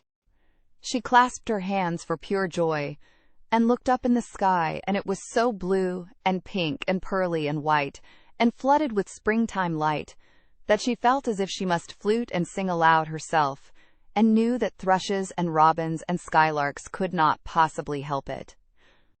She ran around the shrubs and paths toward the secret garden. "It is all different already," she said. "The grass is greener, and things are sticking up everywhere, and things are uncurling, and green buds of leaves are showing. This afternoon I am sure Dickon will come." The long, warm rain had done strange things to the herbaceous beds which bordered the walk by the lower wall. There were things sprouting and pushing out from the roots of clumps of plants, and there were actually here and there glimpses of royal purple and yellow unfurling among the stems of crocuses. 6 months before, Mistress Mary would not have seen how the world was waking up, but now she missed nothing. When she had reached the place where the door hid itself under the ivy, she was startled by a curious loud sound. It was the caw of a crow, and it came from the top of the wall, and when she looked up, there sat a big, glossy-plumaged blue-black bird, looking down at her very wisely indeed. She had never seen a crow so close before, and he made her a little nervous, but the next moment he spread his wings and flapped away across the garden. She hoped he was not going to stay inside, and she pushed the door open, wondering if he would. When she got fairly into the garden, she saw that he probably did intend to stay, because he had alighted on a dwarf apple tree, and under the apple tree was lying a little reddish animal with a bushy tail, and both of them were watching the stooping body and rust-red head of Dickon, who was kneeling on the grass working hard. Mary flew across the grass to him. "Oh, Dickon! Dickon!" she cried out. "How could you get here so early? How could you? The sun has only just got up." He got up himself, laughing and glowing and tousled, his eyes like a bit of the sky. He said. "I was up long before him. How could I have stayed abed? World's all fair begun again this morning, it has. And it's workin' and hummin' and scratchin' and pipin' and nest buildin' and breathin' out scents, till you've got to be out on it 'stead of lyin' on your back. When sun did jump up, Moor went mad for joy, and I was in the midst of Heather, and I run like mad myself, shoutin' and singin', and I come straight here. I couldn't have stayed away. Why, Garden was lyin' here waitin'." Mary put her hands on her chest, panting, as if she had been running herself. "Oh, Dickon, Dickon," she said. "I'm so happy I can scarcely breathe." Seeing him talking to a stranger, the little bushy-tailed animal rose from its place under the tree and came to him, and the rook, cawing once, flew down from its branch and settled quietly on his shoulder. "This is little fox cub," he said, rubbing the little reddish animal's head. "It's named Captain, and this here's Soot. Soot he flew across Moor with me, and Captain he run same as if hounds had been after him. They both felt same as I did. Neither of the creatures looked as if he were the least afraid of Mary. When Dickon began to walk about, Soot stayed on his shoulder, and Captain trotted quietly close to his side. "See here," said Dickon. "See how these is pushed up, and these, and look at these here." He threw himself upon his knees, and Mary went down beside him. They had come upon a whole clump of crocuses burst into purple and orange and gold. Mary bent her face down, and kissed them. "You never kiss a person in that way," she said when she lifted her head. "Flowers are so different." He looked puzzled, but smiled. He said. "I've kissed Mother many a time that way, when I come in from Moor after a day's roamin', and she stood there at door in sun, looking so glad and comfortable." They ran from one part of the garden to another, and found so many wonders that they were obliged to remind themselves that they must whisper or speak low. He showed her swelling leaf buds on rose branches which had seemed dead. He showed her 10,000 new green points pushing through the mold. They put their eager young noses close to the earth and sniffed its warmed springtime breathing. They dug and pulled and laughed low with rapture until Mistress Mary's hair was as tumbled as Dickon's, and her cheeks were almost as poppy red as his. There was every joy on earth in the secret garden that morning, and in the midst of them came a delight more delightful than all, because it was more wonderful. Swiftly something flew across the wall and darted through the trees to a close-grown corner, a little flare of red-breasted bird, with something hanging from its beak. Dickon stood quite still and put his hand on Mary, almost as if they had suddenly found themselves laughing in a church. "We munnot stir," he whispered in broad Yorkshire. "We munnot scarce breathe. I knowed he was mate huntin' when I seed him last. It's Ben Weatherstaff's robin. He's buildin' his nest. He'll stay here if us don't flight him." They settled down softly upon the grass and sat there without moving. "Us mustn't seem as if us was watchin' him too close," said Dickon. "He'd be out with us for good if he got notion us was interferin' now. He'll be a good bit different till all this is over. He's settin' up housekeepin'. He'll be shyer and readier to take things ill. He's got no time for visitin' and gossipin'. Us must keep still a bit, and try to look as if us was grass and trees and bushes. Then when he's got used to seein' us, I'll chirp a bit, and he'll know us'll not be in his way." Mistress Mary was not at all sure that she knew, as Dickon seemed to, how to try to look like grass and trees and bushes. But he had said the queer thing as if it were the simplest and most natural thing in the world, and she felt it must be quite easy to him, and indeed she watched him for a few minutes carefully, wondering if it was possible for him to quietly turn green and put out branches and leaves. But he only sat wonderfully still, and when he spoke, dropped his voice to such a softness that it was curious that she could hear him. But she could. "It's part of springtime, this nest buildin' is," he said. "I warrant it's been goin' on in same way every year since world was begun. They've got their way of thinkin' and doin' things, and a body had better not meddle. You can lose a friend in springtime easier than any other season if you're too curious." "If we talk about him, I can't help looking at him," Mary said as softly as possible. "We must talk of something else. There is something I want to tell you." "He'll like it better if us talks of something else," said Dickon. "What is it that's got to tell me?" "Well, do you know about Colin?" she whispered. He turned his head to look at her. "What does thou know about him?" he asked. "I've seen him. I have been to talk to him every day this week. He wants me to come. He says I'm making him forget about being ill and dying," answered Mary. Dickon looked actually relieved as soon as the surprise died away from his round face. "I am glad of that," he exclaimed. "I'm right down glad. It makes me easier. I knowed I must say nothin' about him, and I don't like havin' to hide things." "Don't you like hiding the garden?" said Mary. "I'll never tell about it," he answered. "But I says to Mother, 'Mother,' I says, 'I got a secret to keep. It's not a bad un, thou knows that. It's no worse than hidin' where a bird's nest is. Thou doesn't mind it, does thou?'" Mary always wanted to hear about Mother. "What did she say?" she asked, not at all afraid to hear. Dickon grinned sweet-temperedly. "It was just like her, what she said," he answered. "She give my head a bit of a rub and laughed, and she says, 'Lad, thou can have all secrets thou likes. I've knowed thee 12 year. How did you know about Colin? Asked Mary. Everybody as knowed about Master Craven knowed there was a little lad as was like to be a cripple, and they knowed Master Craven didn't like him to be talked about. Folks is sorry for Master Craven, because Mrs. Craven was such a pretty young lady, and they was so fond of each other. Mrs. Medlock stops in our cottage whenever she goes to Thwaite, and she doesn't mind talking to Mother before us children, because she knows us has been brought up to be trusty. How did they find out about him? Martha was in fine trouble, last time she came home. She said that heard him frettin', and thou was asking questions, and she didn't know what to say. Mary told him her story about the midnight wuthering of the wind which had wakened her, and about the faint, far-off sounds of the complaining voice which had led her down the dark corridors with her candle, and had ended with her opening of the door of the dimly lighted room with the carven four-posted bed in the corner. When she described the small, ivory-white face and the strange, black-rimmed eyes, Dickon shook his head. "Them's just like his mother's eyes, only hers was always laughin', they say," he said. "They say as Mr. Craven can't bear to see him when he's awake, and it's because his eyes is so like his mother's, and yet look so different in his miserable bit of a face." "Do you think he wants him to die?" whispered Mary. "No, but he wishes he'd never been born. Mother, she says that's worst thing on earth for a child.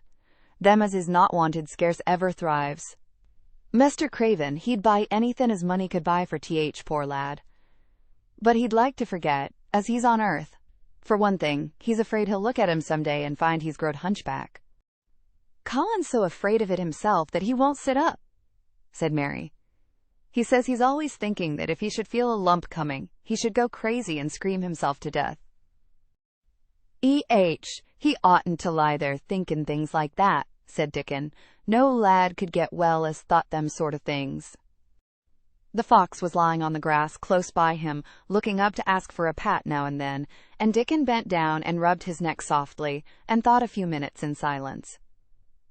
Presently he lifted his head and looked round the garden. "When first we got in here," he said, "it seemed like everything was gray. Look round now and tell me if that doesn't see a difference." Mary looked and caught her breath a little. "Why," she cried, "the gray wall is changing. It is as if a green mist were creeping over it. It's almost like a green gauze veil." "Aye," said Dickon, "and it'll be greener and greener till Gray's all gone. Can thou guess what I was thinking?" "I know it was something nice," said Mary eagerly. "I believe it was something about Colin.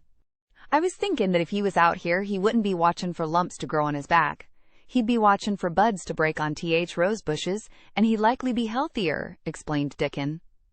"I was wondering if us could ever get him in humor to come out here and lie under trees in his carriage." "I've been wondering that myself. I've thought of it almost every time I've talked to him," said Mary.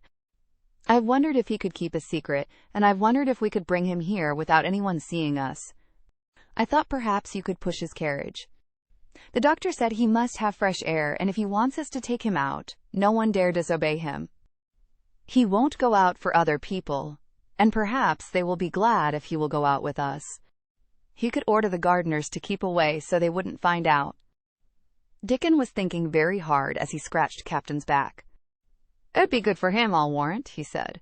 "Us'd not be thinking he'd better never been born.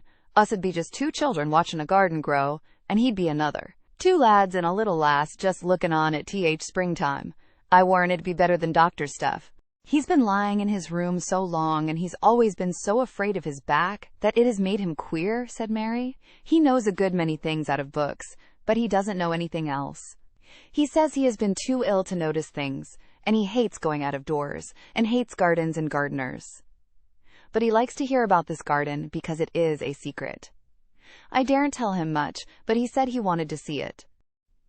"Us'll have them out here sometime for sure," said Dickon. "I could push his carriage well enough. Has thou noticed how Robin and his mate has been working while we've been sitting here? Look at him perched on that branch wondering where it'd be best to put that twig he's got in his beak." He made one of his low, whistling calls, and the robin turned his head and looked at him inquiringly, still holding his twig. Dickon spoke to him as Ben Weatherstaff did, but Dickon's tone was one of friendly advice. "Where's ever thou puts it," he said, "it'll be all right. Thou knew how to build the nest before thou came out o' egg. Get on with thee, lad. Thou's got no time to lose." "Oh, I do like to hear you talk to him," Mary said, laughing delightedly. Then Weatherstaff scolds him and makes fun of him, and he hops about and looks as if he understood every word, and I know he likes it. Then Weatherstaff says he is so conceited he would rather have stones thrown at him than not be noticed. Dickon laughed too, and went on talking. "Tha knows us won't trouble thee," he said to the robin. "Us is near bein' wild things ourselves. Us is nest buildin' too, bless thee. Look out tha doesn't tell on us." And though the robin did not answer, because his beak was occupied, Mary knew that when he flew away with his twig to his own corner of the garden, the darkness of his dew-bright eye meant that he would not tell their secret for the world. Chapter 16. "I won't," said Mary. They found a great deal to do that morning, and Mary was late in returning to the house, and was also in such a hurry to get back to her work that she quite forgot Colin until the last moment. "Tell Colin that I can't come and see him yet," she said to Martha. "I'm very busy in the garden." Martha looked rather frightened. Miss Mary," she said. "It may put him all out of humor when I tell him that." But Mary was not as afraid of him as other people were, and she was not a self-sacrificing person. "I can't stay," she answered. "Dickon's waiting for me," and she ran away. The afternoon was even lovelier and busier than the morning had been. Already nearly all the weeds were cleared out of the garden, and most of the roses and trees had been pruned or dug about. Dickon had brought a spade of his own, and he had taught Mary to use all her tools, so that by this time it was plain that though the lovely wild place was not likely to become a gardener's garden, it would be a wilderness of growing things before the springtime was over. "There'll be apple blossoms and cherry blossoms overhead," Dickon said, working away with all his might. "And there'll be peach and plum trees in bloom against th walls, and th grass'll be a carpet of flowers." The little fox and the rook were as happy and busy as they were, and the robin and his mate flew backward and forward like tiny streaks of lightning. Sometimes the rook flapped his black wings and soared away over the treetops in the park. Each time he came back and perched near Dickon and cawed several times as if he were relating his adventures, and Dickon talked to him just as he had talked to the robin. Once when Dickon was so busy that he did not answer him at first, Soot flew onto his shoulders and gently tweaked his ear with his large beak. When Mary wanted to rest a little, Dickon sat down with her under a tree, and once he took his pipe out of his pocket and played the soft, strange little notes, and two squirrels appeared on the wall and looked and listened. "Tha's a good bit stronger than tha was," Dickon said, looking at her as she was digging. "Tha's beginning to look different, for sure." Mary was glowing with exercise and good spirits. "I'm getting fatter and fatter every day," she said quite exultantly. "Mrs. Medlock will have to get me some bigger dresses. Martha says my hair is growing thicker. It isn't so flat and stringy." The sun was beginning to set and sending deep, gold-colored rays slanting under the trees when they parted. "It'll be fine tomorrow," said Dickon. "I'll be at work by sunrise." "So will I," said Mary. She ran back to the house as quickly as her feet would carry her. She wanted to tell Colin about Dickon's fox cub and the rook, and about what the springtime had been doing. She felt sure he would like to hear. So it was not very pleasant when she opened the door of her room to see Martha standing waiting for her with a doleful face. "What's the matter?" she asked. "What did Colin say when you told him I couldn't come?" Said Martha. "I wish tha'd gone. He was nigh going into one of his tantrums. There's been a nice to-do all afternoon to keep him quiet. He would watch the clock all time." Mary's lips pinched themselves together. She was no more used to considering other people than Colin was, and she saw no reason why an ill-tempered boy should interfere with the things she liked best. She knew nothing about the pitifulness of people who had been ill and nervous, and who did not know that they could control their tempers and need not make other people ill and nervous too. When she had had a headache in India, she had done her best to see that everybody else also had a headache, or something quite as bad. And she felt she was quite right.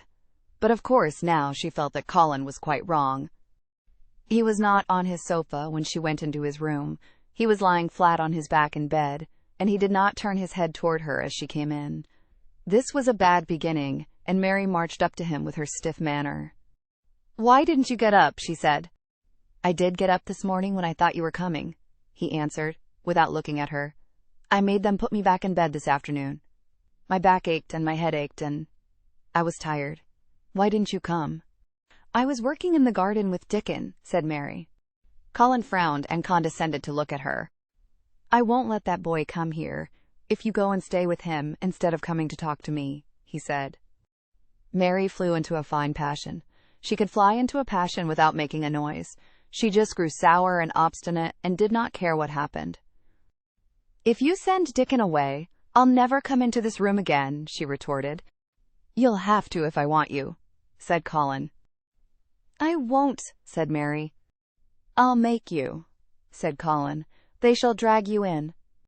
"Shall they, Mr. Rajah?" said Mary fiercely.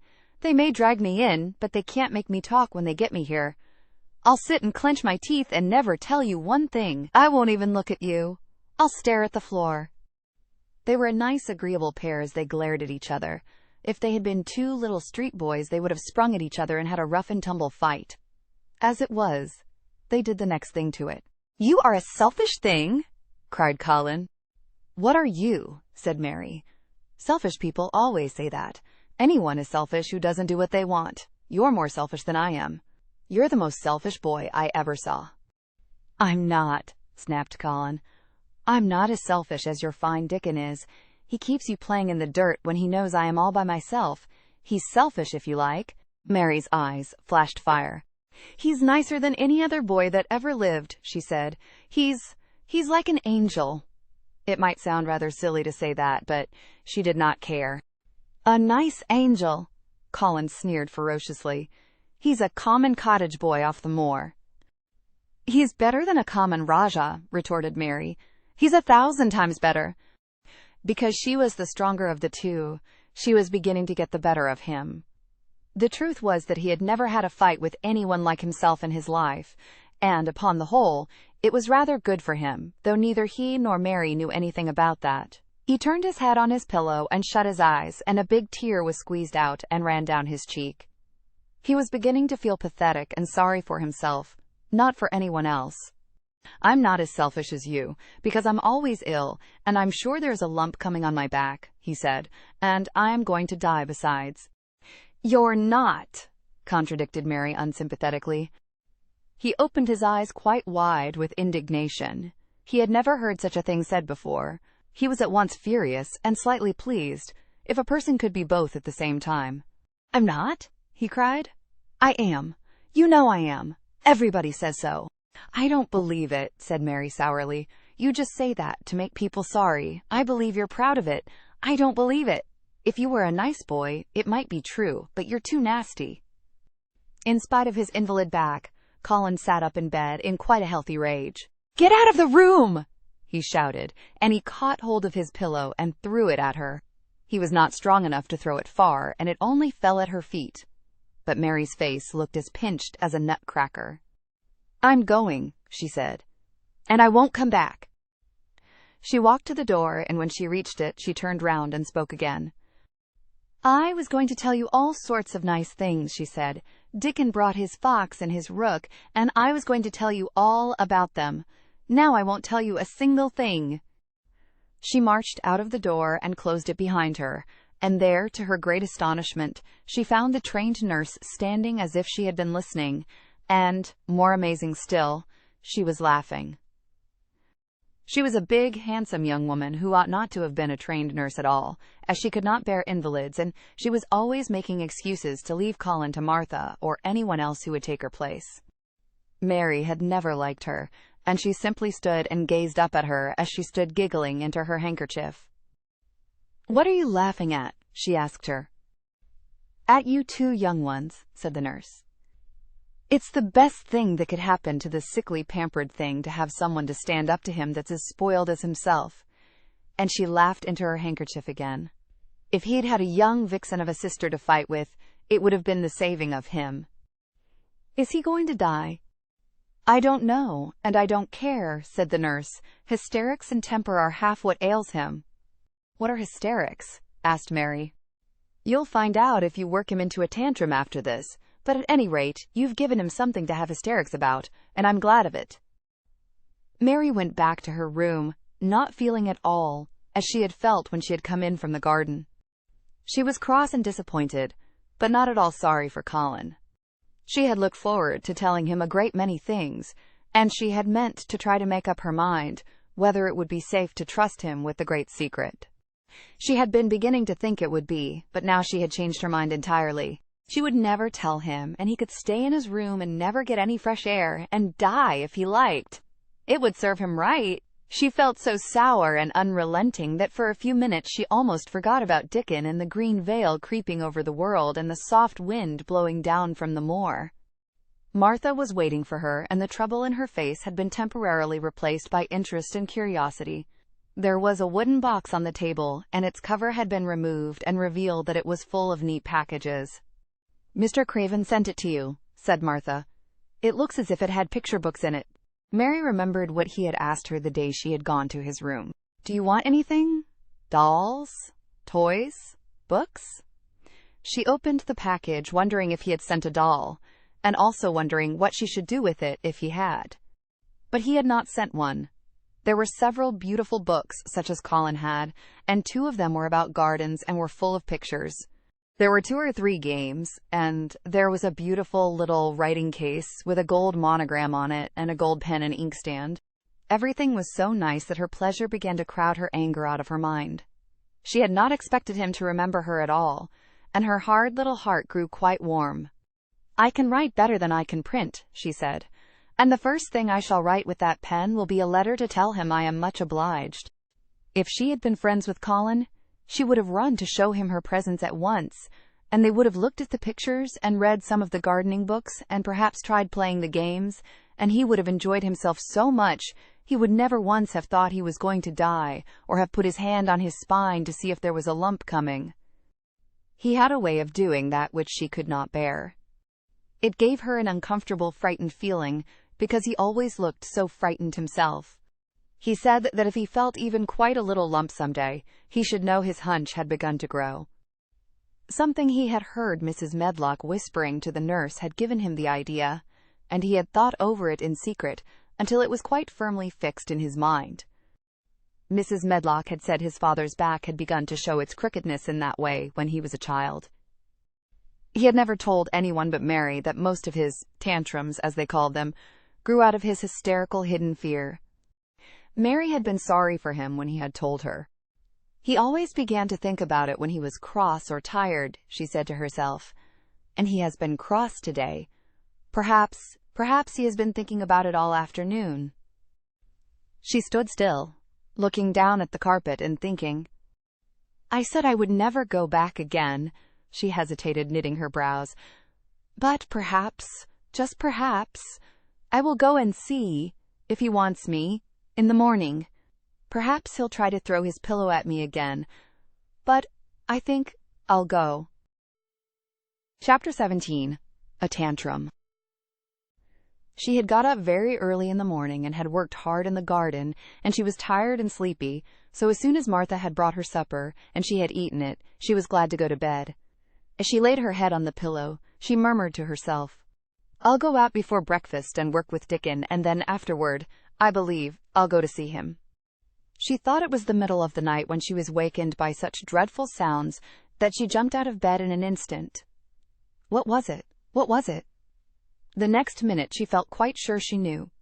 Doors were opened and shut, and there were hurrying feet in the corridors, and someone was crying and screaming at the same time, screaming and crying in a horrible way. "It's Colin," she said. "He's having one of those tantrums the nurse called hysterics.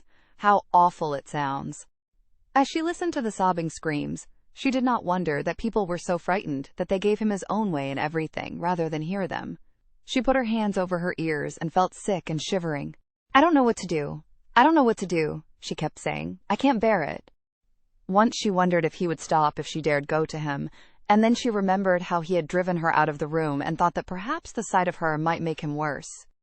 Even when she pressed her hands more tightly over her ears, she could not keep the awful sounds out. She hated them so, and was so terrified by them, that suddenly they began to make her angry, and she felt as if she should like to fly into a tantrum herself and frighten him as he was frightening her. She was not used to anyone's tempers but her own. She took her hands from her ears and sprang up and stamped her foot. "He ought to be stopped! Somebody ought to make him stop! Somebody ought to beat him!" she cried out.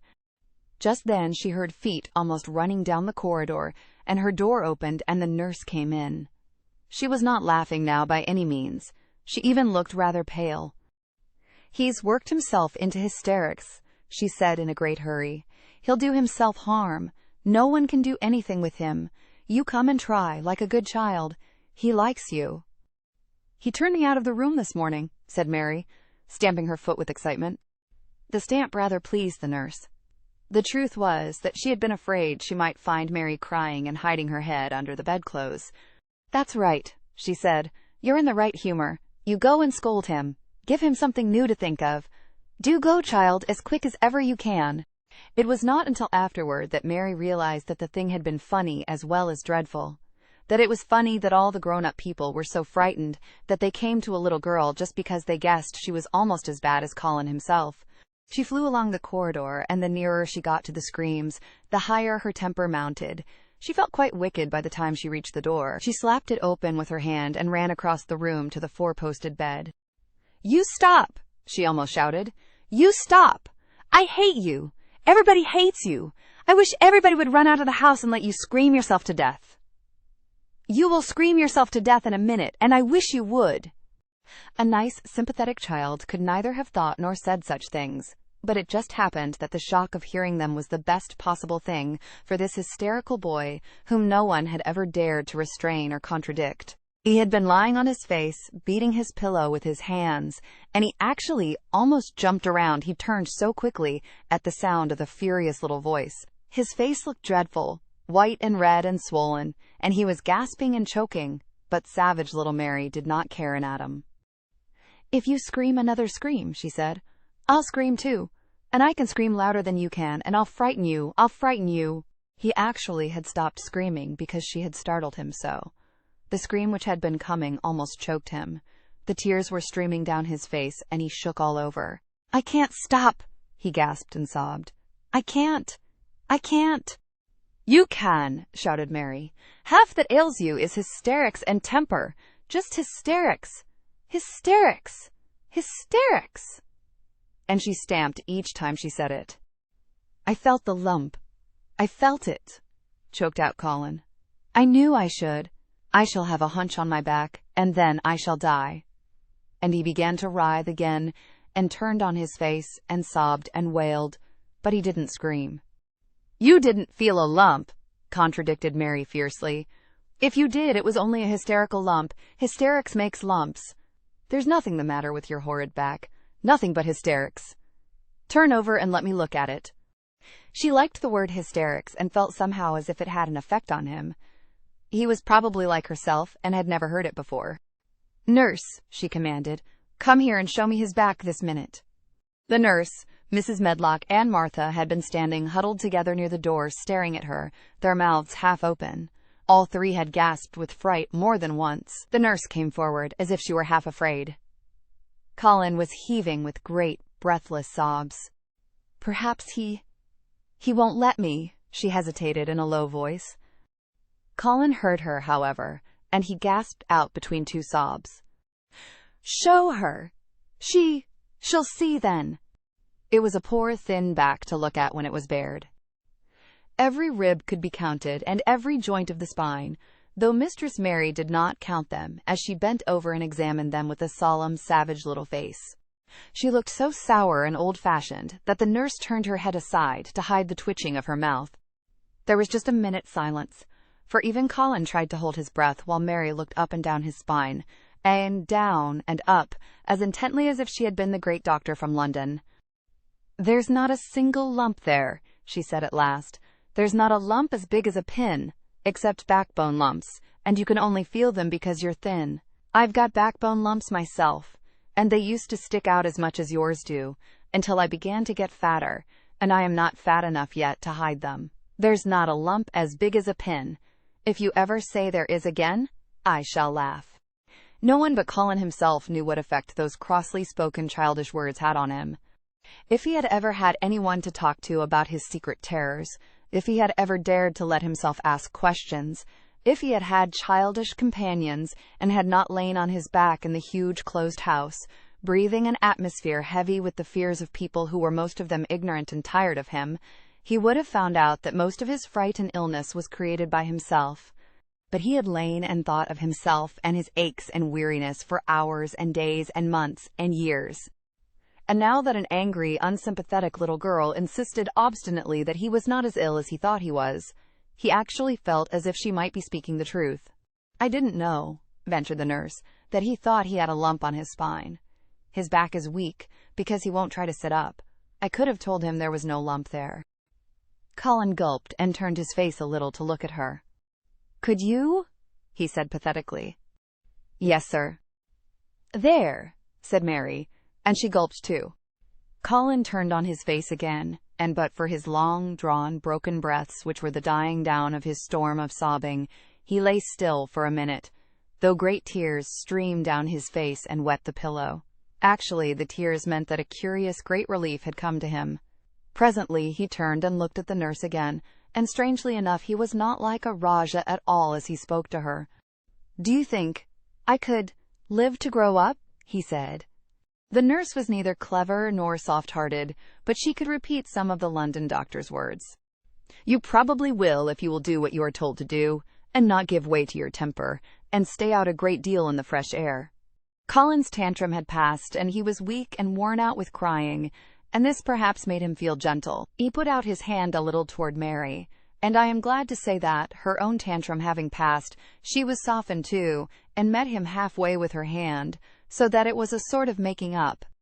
I'll go out with you, Mary," he said. "I shan't hate fresh air if we can find—" He remembered just in time to stop himself from saying, "if we can find the secret garden," and he ended, "I shall like to go out with you if Dickon will come and push my chair. I do so want to see Dickon and the fox and the crow." The nurse remade the tumbled bed and shook and straightened the pillows. Then she made Colin a cup of beef tea and gave a cup to Mary, who really was very glad to get it after her excitement. Mrs. Medlock and Martha gladly slipped away, and after everything was neat and calm and in order, the nurse looked as if she would very gladly slip away also. She was a healthy young woman who resented being robbed of her sleep, and she yawned quite openly as she looked at Mary, who had pushed her big footstool close to the four-posted bed and was holding Colin's hand. "You must go back and get your sleep out," she said. "He'll drop off after a while, if he's not too upset. Then I'll lie down myself in the next room." "Would you like me to sing you that song I learned from my ayah?" Mary whispered to Colin. His hand pulled hers gently, and he turned his tired eyes on her appealingly. "Oh, yes," he answered. "It's such a soft song. I shall go to sleep in a minute." "I will put him to sleep," Mary said to the yawning nurse. "You can go if you like." "Well," said the nurse, with an attempt at reluctance, "if he doesn't go to sleep in half an hour, you must call me." "Very well," answered Mary. The nurse was out of the room in a minute, and as soon as she was gone, Colin pulled Mary's hand again. "I almost told," he said, "but I stopped myself in time. I won't talk and I'll go to sleep, but you said you had a whole lot of nice things to tell me. Have you? Do you think you have found out anything at all about the way into the secret garden?" Mary looked at his poor little tired face and swollen eyes, and her heart relented. "Yes," she answered. "I think I have, and if you will go to sleep, I will tell you tomorrow." His hand quite trembled. "Oh, Mary," he said. "Oh, Mary, if I could get into it, I think I should live to grow up. Do you suppose that instead of singing the ayah song, you could just tell me softly, as you did that first day, what you imagine it looks like inside? I am sure it will make me go to sleep." "Yes," answered Mary. "Shut your eyes." He closed his eyes and lay quite still, and she held his hand and began to speak very slowly and in a very low voice. "I think it has been left alone so long that it has grown all into a lovely tangle. I think the roses have climbed and climbed and climbed until they hang from the branches and walls and creep over the ground, almost like a strange gray mist. Some of them have died, but many are alive, and when the summer comes there will be curtains and fountains of roses. I think the ground is full of daffodils and snowdrops and lilies and iris working their way out of the dark. Now the spring has begun. Perhaps. The soft drone of her voice was making him stiller and stiller, and she saw it, and went on. Perhaps they are coming up through the grass. Perhaps there are clusters of purple crocuses and gold ones, even now. Perhaps the leaves are beginning to break out and uncurl. And perhaps the gray is changing and a green gauze veil is creeping, and creeping over everything. And the birds are coming to look at it, because it is so safe and still. And perhaps, very softly and slowly indeed, the robin has found a mate, and is building a nest. And Colin was asleep. Chapter 18. The Munnot Waste No Time. Of course, Mary did not waken early the next morning. She slept late because she was tired, and when Martha brought her breakfast, she told her that, though Colin was quite quiet, he was ill and feverish, as he always was, after he had worn himself out with a fit of crying. Mary ate her breakfast slowly as she listened. "He says he wishes thou would please go and see him as soon as thou can," Martha said. "It's queer what a fancy he's took to thee. Thou did give it him last night for sure, didn't thou? Nobody else would have dared to do it." E.H. Poor lad. He's been spoiled till salt won't save him. Mother says as Th two worst things as can happen to a child is never to have his own way, or always to have it. She doesn't know which is Th worst. That was in a fine temper thyself too, but he says to me when I went into his room, "Please ask Miss Mary if she'll please come and talk to me." Think o' him saying, "Please, will you go, miss?" "I'll run and see Dickon first," said Mary. "No, I'll go and see Colin first and tell him. I know what I'll tell him," with a sudden inspiration. She had her hat on when she appeared in Colin's room, and for a second he looked disappointed. He was in bed, and his face was pitifully white, and there were dark circles round his eyes. "I'm glad you came," he said. "My head aches, and I ache all over because I'm so tired. Are you going somewhere?" Mary went and leaned against his bed. "I won't be long," she said. "I'm going to Dickon, but I'll come back. Colin, it's something about the secret garden." His whole face brightened, and a little color came into it. "Oh, is it?" he cried out. "I dreamed about it all night. I heard you say something about gray changing into green, and I dreamed I was standing in a place all filled with trembling little green leaves, and there were birds on nests everywhere, and they looked so soft and still. I'll lie and think about it until you come back." In 5 minutes Mary was with Dickon in their garden. The fox and the crow were with him again, and this time he had brought 2 tame squirrels. "I came over on the pony this morning," he said. "E.H., he is a good little chap. Jump is. I brought these 2 in my pockets. This here one he's called Nut, and this here other one's called Shell." When he said Nut, one squirrel leaped onto his right shoulder, and when he said Shell, the other one leaped onto his left shoulder. When they sat down on the grass with Captain curled at their feet, Suet solemnly listening on a tree, and Nut and Shell nosing about close to them, it seemed to Mary that it would be scarcely bearable to leave such delightfulness, but when she began to tell her story somehow, the look in Dickon's funny face gradually changed her mind. She could see he felt sorrier for Colin than she did. He looked up at the sky and all about him. "Just listen to them birds. Th world seems full of 'em, all whistlin' and pipin'," he said. "Look at 'em dartin' about, and hearken at 'em callin' to each other. Come springtime seems like as if all Th world's callin'. The leaves is uncurlin' so you can see 'em, and my word, Th nice smells there is about," sniffing with his happy turned-up nose. "And that poor lad lyin' shut up and seein' so little that he gets to thinkin' of things as sets him screamin'. E.H. my, we mun get him out here. We mun get him watchin' and listenin' and sniffin' up Th air, and get him just soaked through WI sunshine. And we munnot lose no time about it." When he was very much interested, he often spoke quite broad Yorkshire, though at other times he tried to modify his dialect so that Mary could better understand. But she loved his broad Yorkshire, and had in fact been trying to learn to speak it herself. So she spoke a little now. "Aye, that we mun," she said, which meant, "Yes, indeed, we must." "I'll tell thee what us'll do first," she proceeded, and Dickon grinned, because when the little wench tried to twist her tongue into speaking Yorkshire, it amused him very much. He's took a greatly fancy to thee. He wants to see thee, and he wants to see Soot and Captain. When I go back to the house to talk to him, I'll ax him if they canna come and see him tomorrow mornin', and bring tha creatures on thee. And then, in a bit, when there's more leaves out and happen a bud or two, we'll get him to come out, and thou shall push him in his chair, and we'll bring him here and show him everything." When she stopped, she was quite proud of herself. She had never made a long speech in Yorkshire before, and she had remembered very well. "Thou mun talk a bit of Yorkshire like that to Mester Colin," Dickon chuckled. "Thou'll make him laugh, and there's nowt as good for ill folk as laughin' is. Mother says she believes as half a hour's good laugh every mornin' 'ud cure a chap as was makin' ready for typhus fever." "I'm going to talk Yorkshire to him this very day," said Mary, chuckling herself. The garden had reached the time when every day and every night it seemed as if magicians were passing through it, drawing loveliness out of the earth and the boughs with wands. It was hard to go away and leave it all, particularly as Nut had actually crept onto her dress, and Shell had scrambled down the trunk of the apple tree they sat under, and stayed there looking at her with inquiring eyes. But she went back to the house, and when she sat down close to Colin's bed, he began to sniff, as Dickon did, though not in such an experienced way. "You smell like flowers and fresh things," he cried out quite joyously.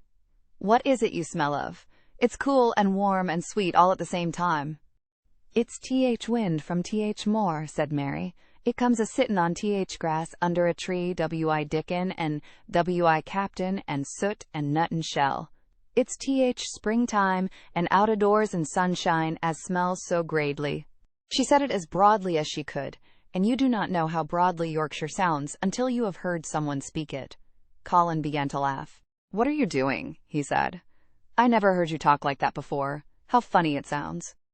"I'm givin' thee a bit o' Yorkshire," answered Mary triumphantly. "I canna talk as gradely as Dickon and Martha can, but tha sees I can shape a bit. Doesn't tha understand a bit o' Yorkshire when tha hears it? And tha a Yorkshire lad thysel bred and born. I wonder thou'rt not ashamed o' thy face." And then she began to laugh too, and they both laughed until they could not stop themselves, and they laughed until the room echoed, and Mrs. Medlock, opening the door to come in, drew back into the corridor and stood listening, amazed. "Well, upon my word," she said, speaking rather broad Yorkshire herself because there was no one to hear her, and she was so astonished. Whoever heard like? Whoever on earth would have thought it? There was so much to talk about.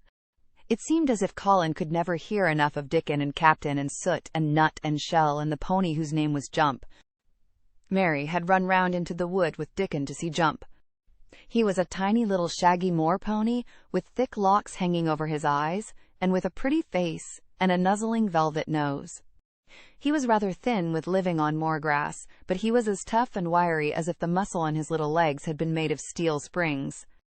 He had lifted his head and whinnied softly the moment he saw Dickon, and he had trotted up to him and put his head across his shoulder, and then Dickon had talked into his ear, and Jump had talked back in odd little whinnies and puffs and snorts. Dickon had made him give Mary his small front hoof and kiss her on her cheek with his velvet muzzle. "Does he really understand everything Dickon says?" Colin asked. "It seems as if he does," answered Mary. "Dickon says anything will understand if you're friends with it for sure, but you have to be friends for sure." Colin lay quiet a little while, and his strange gray eyes seemed to be staring at the wall, but Mary saw he was thinking. "I wish I was friends with things," he said at last, "but I'm not. I never had anything to be friends with, and I can't bear people." "Can't you bear me?" asked Mary. "Yes, I can," he answered. "It's very funny, but I even like you." "Then Weatherstaff said I was like him," said Mary. "He said he'd warrant we'd both got the same nasty tempers. I think you are like him too. We're all three alike, you and I, and Ben Weatherstaff.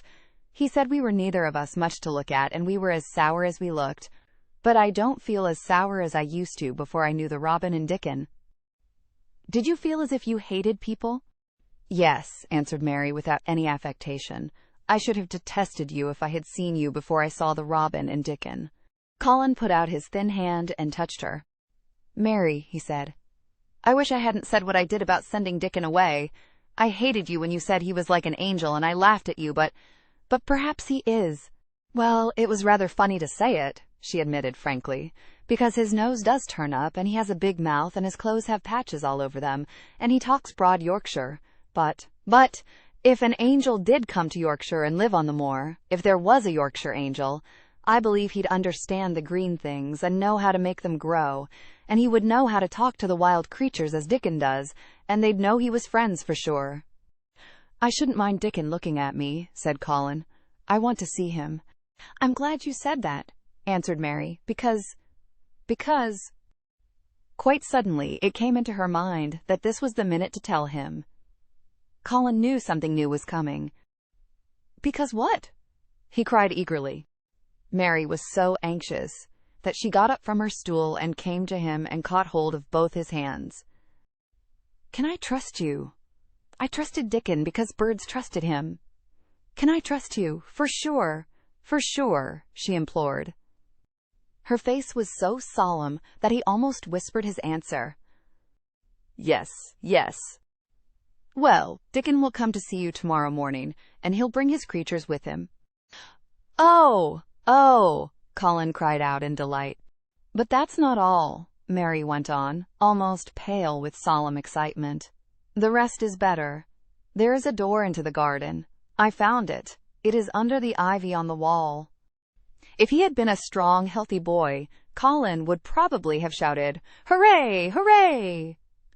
Hooray! But he was weak and rather hysterical. His eyes grew bigger and bigger, and he gasped for breath. Oh, Mary, he cried out with a half-sob. Shall I see it? Shall I get into it? Shall I live to get into it? And he clutched her hands and dragged her toward him. Of course you'll see it, snapped Mary indignantly. Of course you'll live to get into it. Don't be silly.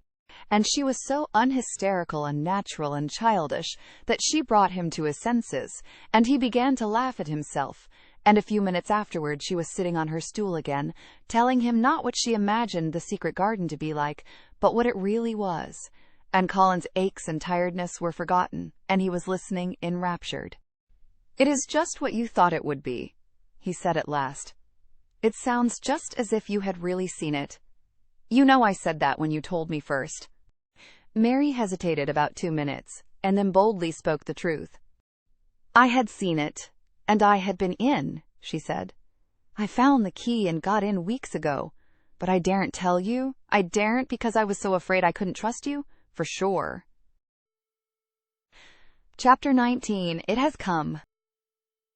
Of course, Dr. Craven had been sent for the morning after Colin had had his tantrum. He was always sent for at once when such a thing occurred, and he always found, when he arrived, a white shaken boy lying on his bed, sulky and still so hysterical that he was ready to break into fresh sobbing at the least word. In fact, Dr. Craven dreaded and detested the difficulties of these visits. On this occasion, he was away from Misselthwaite Manor until afternoon. How is he? He asked Mrs. Medlock, rather irritably, when he arrived.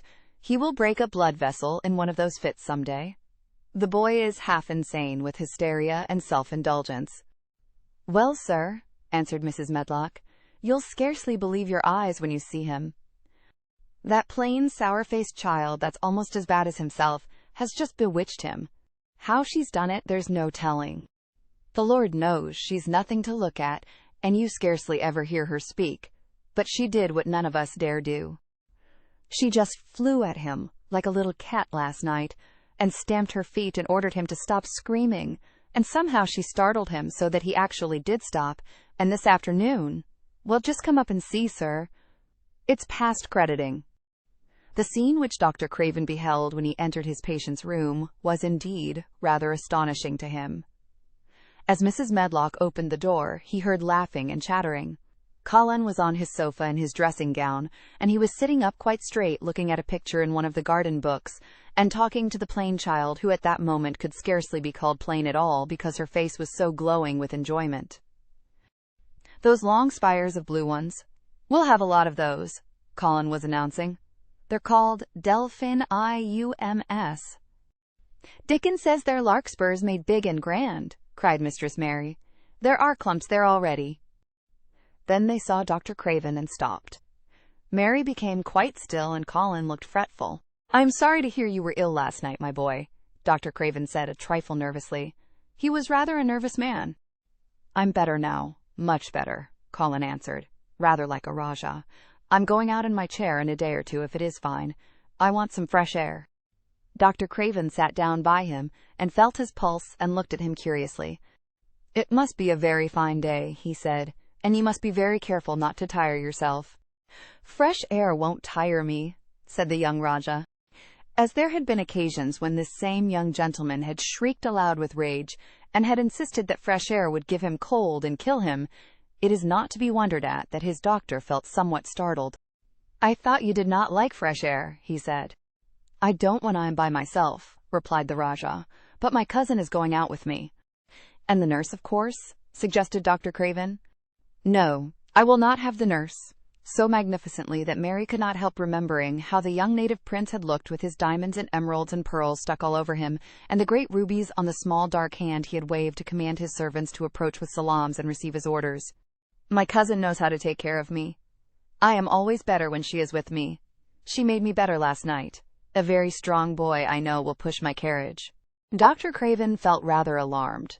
If this tiresome, hysterical boy should chance to get well, he himself would lose all chance of inheriting Misselthwaite. But he was not an unscrupulous man, though he was a weak one, and he did not intend to let him run into actual danger. He must be a strong boy and a steady boy, he said, and I must know something about him. Who is he? What is his name? It's Dickon, Mary spoke up suddenly. She felt somehow that everybody who knew the Moor must know Dickon, and she was right too. She saw that in a moment. Dr. Craven's serious face relaxed into a relieved smile. Oh, Dickon, he said. If it is Dickon, you will be safe enough. He's as strong as a Moor pony is Dickon. And he's trusty, said Mary. He's T.H. trustiest lad of Yorkshire. She had been talking Yorkshire to Colin, and she forgot herself. Did Dickon teach you that? Asked Dr. Craven, laughing outright. I'm learning it as if it was French, said Mary rather coldly. It's like a native dialect in India. Very clever people try to learn them. I like it, and so does Colin. Well, well, he said. If it amuses you, perhaps it won't do you any harm. Did you take your bromide last night, Colin? No, Colin answered. I wouldn't take it at first, and after Mary made me quiet, she talked me to sleep, in a low voice, about the spring creeping into a garden. That sounds soothing, said Dr. Craven, more perplexed than ever, and glancing sideways at Mistress Mary sitting on her stool and looking down silently at the carpet. You are evidently better, but you must remember. I don't want to remember, interrupted the Rajah, appearing again. When I lie by myself and remember, I begin to have pains everywhere, and I think of things that make me begin to scream because I hate them so. If there was a doctor anywhere who could make you forget you were ill instead of remembering it, I would have him brought here. And he waved a thin hand which ought really to have been covered with royal signet rings made of rubies. It is because my cousin makes me forget that she makes me better. Dr. Craven had never made such a short stay after a tantrum. Usually he was obliged to remain a very long time and do a great many things. This afternoon he did not give any medicine or leave any new orders, and he was spared any disagreeable scenes. When he went downstairs, he looked very thoughtful, and when he talked to Mrs. Medlock in the library, she felt that he was a much puzzled man. Well, sir, she ventured, could you have believed it? It is certainly a new state of affairs, said the doctor, and there's no denying it is better than the old one. I believe Susan Sowerby's right. I do that, said Mrs. Medlock. I stopped in her cottage on my way to Thwaite yesterday and had a bit of talk with her. And she says to me, well, Sarah Ann, she mayn't be a good child, and she mayn't be a pretty one, but she's a child, and children needs children. We went to school together, Susan Sowerby and me. She's the best sick nurse I know, said Dr. Craven. When I find her in a cottage, I know the chances are that I shall save my patient. Mrs. Medlock smiled. She was fond of Susan Sowerby. She's got away with her, has Susan? She went on quite volubly. I've been thinking all morning of one thing she said yesterday. She says once when I was givin' T.H. children a bit of a preach after they'd been fightin', I says to 'em all, when I was at school my geography told as T.H. world was shaped like a orange an, I found out before I was 10 that whole orange doesn't belong to nobody. No one owns more than his bit of a quarter, and there's times it seems like there's not enough quarters to go round. But don't you, none of you, think as you own whole orange, or you'll find out you're mistaken, and you won't find it out without hard knocks. What children learns from children, she says, is that there's no sense in grabbing at whole orange, peel and all. If you do, you'll likely not get even pips, and them's too bitter to eat. She's a shrewd woman, said Dr. Craven, putting on his coat. Well, she's got a way of saying things, ended Mrs. Medlock, much pleased. Sometimes I've said to her, Susan, if you was a different woman and didn't talk such broad Yorkshire, I've seen the times when I should have said you was clever. That night Colin slept without once awakening, and when he opened his eyes in the morning, he lay still and smiled without knowing it. Smiled because he felt so curiously comfortable. It was actually nice to be awake, and he turned over and stretched his limbs luxuriously.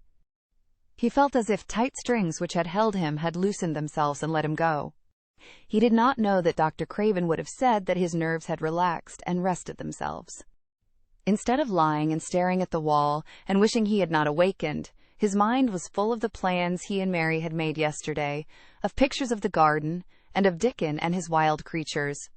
It was so nice to have things to think about. And he had not been awake more than 10 minutes when he heard feet running along the corridor, and Mary was at the door.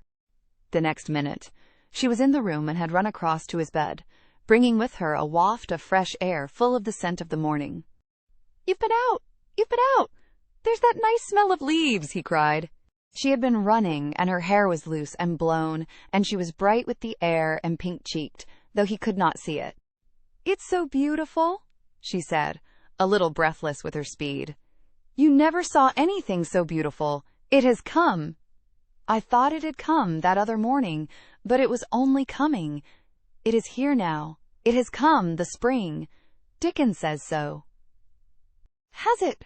cried Colin, and though he really knew nothing about it, he felt his heart beat. He actually sat up in bed. "Open the window," he added, laughing half with joyful excitement and half at his own fancy. "Perhaps we may hear golden trumpets." And though he laughed, Mary was at the window in a moment, and in a moment more it was opened wide, and freshness and softness and scents and bird songs were pouring through. "That's fresh air," she said. "Lie on your back and draw in long breaths of it. That's what Dickon does when he's lying on the moor. He says he feels it in his veins, and it makes him strong, and he feels as if he could live forever and ever. Breathe it and breathe it." She was only repeating what Dickon had told her, but she caught Colin's fancy. "Forever and ever. Does it make him feel like that?" he said, and he did as she told him, drawing in long, deep breaths over and over again, until he felt that something quite new and delightful was happening to him. Mary was at his bedside again. "Things are crowding up out of the earth," she ran on in a hurry.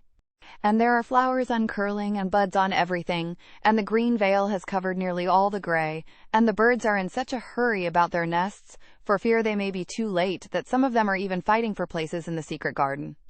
And the rose bushes look as wick can be, and there are primroses in the lanes and woods, and the seeds we planted are up, and Dickon has brought the fox and the crow and the squirrels and a newborn lamb." And then she paused for breath. The newborn lamb Dickon had found 3 days before, lying by its dead mother among the gorse bushes on the moor. It was not the first motherless lamb he had found, and he knew what to do with it. He had taken it to the cottage wrapped in his jacket, and he had let it lie near the fire, and had fed it with warm milk. It was a soft thing, with a darling silly baby face and legs rather long for its body. Dickon had carried it over the moor in his arms, and its feeding bottle was in his pocket with a squirrel, and when Mary had sat under a tree with its limp warmness huddled on her lap, she had felt as if she were too full of strange joy to speak. "A lamb! A lamb! A living lamb who lay on your lap like a baby." She was describing it with great joy, and Colin was listening and drawing in long breaths of air when the nurse entered. She started a little at the sight of the open window. She had sat stifling in the room many a warm day, because her patient was sure that open windows gave people cold. "Are you sure you are not chilly, Master Colin?" she inquired. "No," was the answer. I am breathing long breaths of fresh air. It makes you strong. I'm going to get up to the sofa for breakfast, and my cousin will have breakfast with me." The nurse went away, concealing a smile, to give the order for 2 breakfasts. She found the servants' hall a more amusing place than the invalid's chamber, and just now everybody wanted to hear the news from upstairs. There was a great deal of joking about the unpopular young recluse who, as the cook said, had found his master, and good for him. The servants' hall had been very tired of the tantrums, and the butler, who was a man with a family, had more than once expressed his opinion that the invalid would be all the better for a good hiding. When Colin was on his sofa, and the breakfast for 2 was put upon the table, he made an announcement to the nurse in his most Rajah-like manner. "A boy, and a fox, and a crow, and 2 squirrels, and a newborn lamb are coming to see me this morning. I want them brought upstairs as soon as they come," he said. "You are not to begin playing with the animals in the servants' hall and keep them there. I want them here." The nurse gave a slight gasp and tried to conceal it with a cough. "Yes, sir," she answered. "I'll tell you what you can do," added Colin, waving his hand. "You can tell Martha to bring them here. The boy is Martha's brother. His name is Dickon, and he is an animal charmer." "I hope the animals won't bite, Master Colin," said the nurse. "I told you he was a charmer," said Colin austerely. "Charmers' animals never bite." "There are snake charmers in India," said Mary, "and they can put their snakes' heads in their mouths." "Goodness!" shuddered the nurse. They ate their breakfast with the morning air pouring in upon them. Colin's breakfast was a very good one, and Mary watched him with serious interest. "You will begin to get fatter just as I did," she said. "I never wanted my breakfast when I was in India, and now I always want it." "I wanted mine this morning," said Colin. "Perhaps it was the fresh air. When do you think Dickon will come?" He was not long in coming. In about 10 minutes Mary held up her hand. "Listen," she said. "Did you hear a caw?" Colin listened and heard it, the oddest sound in the world to hear inside a house. A hoarse caw-caw. "Yes," he answered. "That's soot," said Mary. "Listen again. Do you hear a bleat, a tiny one?" "Oh, yes," cried Colin, quite flushing. "That's the newborn lamb," said Mary. "He's coming." Dickon's moorland boots were thick and clumsy, and though he tried to walk quietly, they made a clumping sound as he walked through the long corridors. Mary and Colin heard him marching, until he passed through the tapestry door onto the soft carpet of Colin's own passage. "If you please, sir," announced Martha, opening the door. "If you please, sir, here's Dickon and his creatures." Dickon came in, smiling his nicest wide smile. The newborn lamb was in his arms, and the little red fox trotted by his side. Nut sat on his left shoulder, and Soot on his right, and Shell's head and paws peeped out of his coat pocket. Colin slowly sat up and stared, as he had stared when he first saw Mary, but this was a stare of wonder and delight. The truth was that, in spite of all he had heard, he had not in the least understood what this boy would be like, and that his fox and his crow and his squirrels and his lamb were so near to him and his friendliness that they seemed almost to be part of himself. Colin had never talked to a boy in his life, and he was so overwhelmed by his own pleasure and curiosity that he did not even think of speaking. But Dickon did not feel the least shy or awkward. He had not felt embarrassed, because the crow had not known his language, and had only stared, and had not spoken to him the first time they met. Creatures were always like that until they found out about you. He walked over to Colin's sofa and put the newborn lamb quietly on his lap, and immediately the little creature turned to the warm velvet dressing gown, and began to nuzzle into its folds, and butt its tight-curled head with soft impatience against his side. Of course no boy could have helped speaking then. "What is it doing?" cried Colin. "What does it want?" "It wants its mother," said Dickon, smiling more and more. "I brought it to thee a bit hungry because I knowed thou'd like to see it feed." He knelt down by the sofa and took a feeding bottle from his pocket. "Come on, little un," he said, turning the small woolly white head with a gentle brown hand. "This is what thou's after. They'll get more out of this than they will out of silk velvet coats. There now." And he pushed the rubber tip of the bottle into the nuzzling mouth, and the lamb began to suck it with ravenous ecstasy. After that, there was no wondering what to say. By the time the lamb fell asleep, questions poured forth, and Dickon answered them all. He told them how he had found the lamb. Just as the sun was rising 3 mornings ago, he had been standing on the moor listening to a skylark, and watching him swing higher and higher into the sky, until he was only a speck in the heights of blue. I'd almost lost him but for his song, and I was wondering how a chap could hear it when it seemed as if he'd get out o' th world in a minute, and just then I heard something else far off among th gorse bushes. It was a weak bleatin', and I knowed it was a new lamb as was hungry, and I knowed it wouldn't be hungry if it hadn't lost its mother somehow, so I set off searchin'. I did have a look for it. I went in and out among th gorse bushes and round, and I always seemed to take th wrong turnin'. But at last I seed a bit o' white by a rock on top of th moor, and I climbed up and found th little and half dead, wi cold and clemmin'. While he talked, Soot flew solemnly in and out of the open window and cawed remarks about the scenery, while Nut and Shell made excursions into the big trees outside and ran up and down trunks and explored branches. Captain curled up near Dickon, who sat on the hearthrug from preference. They looked at the pictures in the gardening books, and Dickon knew all the flowers by their country names, and knew exactly which ones were already growing in the secret garden. "I couldna say that their name," he said, pointing to one under which was written Aquilegia, "but us calls that a columbine, and that there one it's a snapdragon, and they both grow wild in hedges. But these is garden ones, and they're bigger and grander. There's some big clumps of columbine in th garden. They'll look like a bed of blue and white butterflies flutterin' when they're out." "I'm going to see them!" cried Colin. "I am going to see them!" "Aye, that thou mun," said Mary quite seriously, "and thou munnot lose no time about it." Chapter 20. I shall live for ever and ever and ever. But they were obliged to wait more than a week, because first there came some very windy days, and then Colin was threatened with a cold, which 2 things happening one after the other would no doubt have thrown him into a rage, but that there was so much careful and mysterious planning to do, and almost every day Dickon came in, if only for a few minutes, to talk about what was happening on the moor and in the lanes and hedges and on the borders of streams.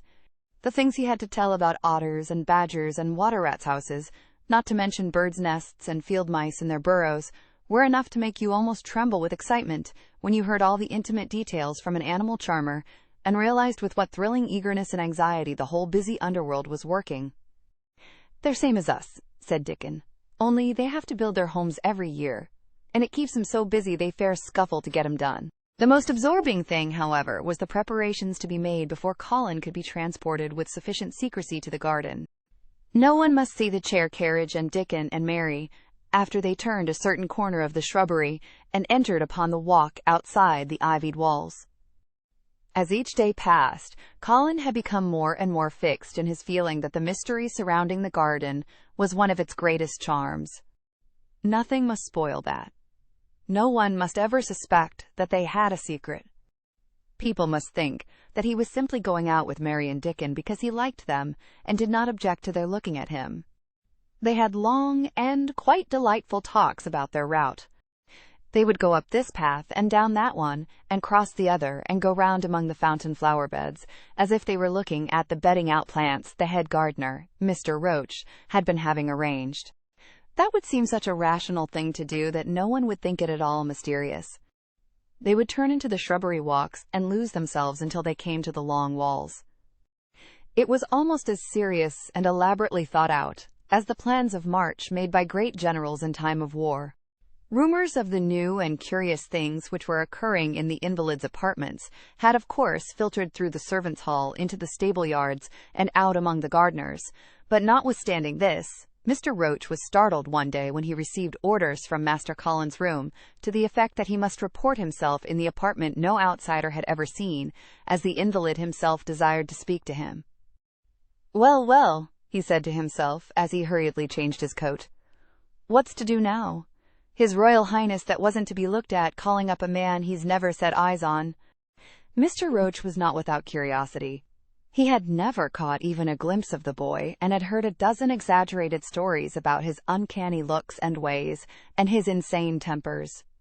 The thing he had heard oftenest was that he might die at any moment, and there had been numerous fanciful descriptions of a humped back and helpless limbs, given by people who had never seen him. "Things are changing in this house, Mr. Roach," said Mrs. Medlock, as she led him up the back staircase to the corridor, onto which opened the hitherto mysterious chamber. "Let's hope they're changing for the better, Mrs. Medlock," he answered. "They couldn't well change for the worse," she continued, "and queer as it all is, there's them as finds their duties made a lot easier to stand up under. Don't you be surprised, Mr. Roach, if you find yourself in the middle of a menagerie, and Martha Sowerby's Dickon more at home than you or me could ever be." There really was a sort of magic about Dickon, as Mary always privately believed. When Mr. Roach heard his name, he smiled quite leniently. "He'd be at home in Buckingham Palace, or at the bottom of a coal mine," he said, "and yet it's not impudence either. He's just fine, is that lad." It was perhaps well he had been prepared, or he might have been startled. When the bedroom door was opened, a large crow, which seemed quite at home, perched on the high back of a carven chair, announced the entrance of a visitor by saying, "Caw, caw," quite loudly. In spite of Mrs. Medlock's warning, Mr. Roach only just escaped being sufficiently undignified to jump backward. The young Rajah was neither in bed nor on his sofa. He was sitting in an armchair, and a young lamb was standing by him, shaking its tail in feeding lamb fashion, as Dickon knelt giving it milk from its bottle. A squirrel was perched on Dickon's bent back, attentively nibbling a nut. The little girl from India was sitting on a big footstool looking on. "Here is Mr. Roach, Master Colin," said Mrs. Medlock. The young Rajah turned and looked his servitor over. At least that was what the head gardener felt happened. "Oh, you are Roach, are you?" he said. "I sent for you to give you some very important orders." "Very good, sir," answered Roach, wondering if he was to receive instructions to fell all the oaks in the park, or to transform the orchards into water gardens. "I am going out in my chair this afternoon," said Colin. "If the fresh air agrees with me, I may go out every day. When I go, none of the gardeners are to be anywhere near the long walk by the garden walls. No one is to be there. I shall go out about 2 o'clock, and everyone must keep away until I send word that they may go back to their work."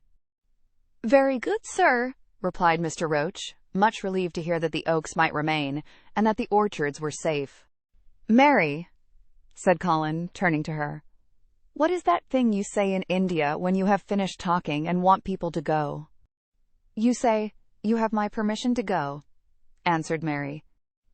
The Rajah waved his hand. "You have my permission to go, Roach," he said. "But remember, this is very important." "Caw, caw," remarked the crow hoarsely but not impolitely. "Very good, sir. Thank you, sir," said Mr. Roach, and Mrs. Medlock took him out of the room. Outside in the corridor, being a rather good-natured man, he smiled until he almost laughed.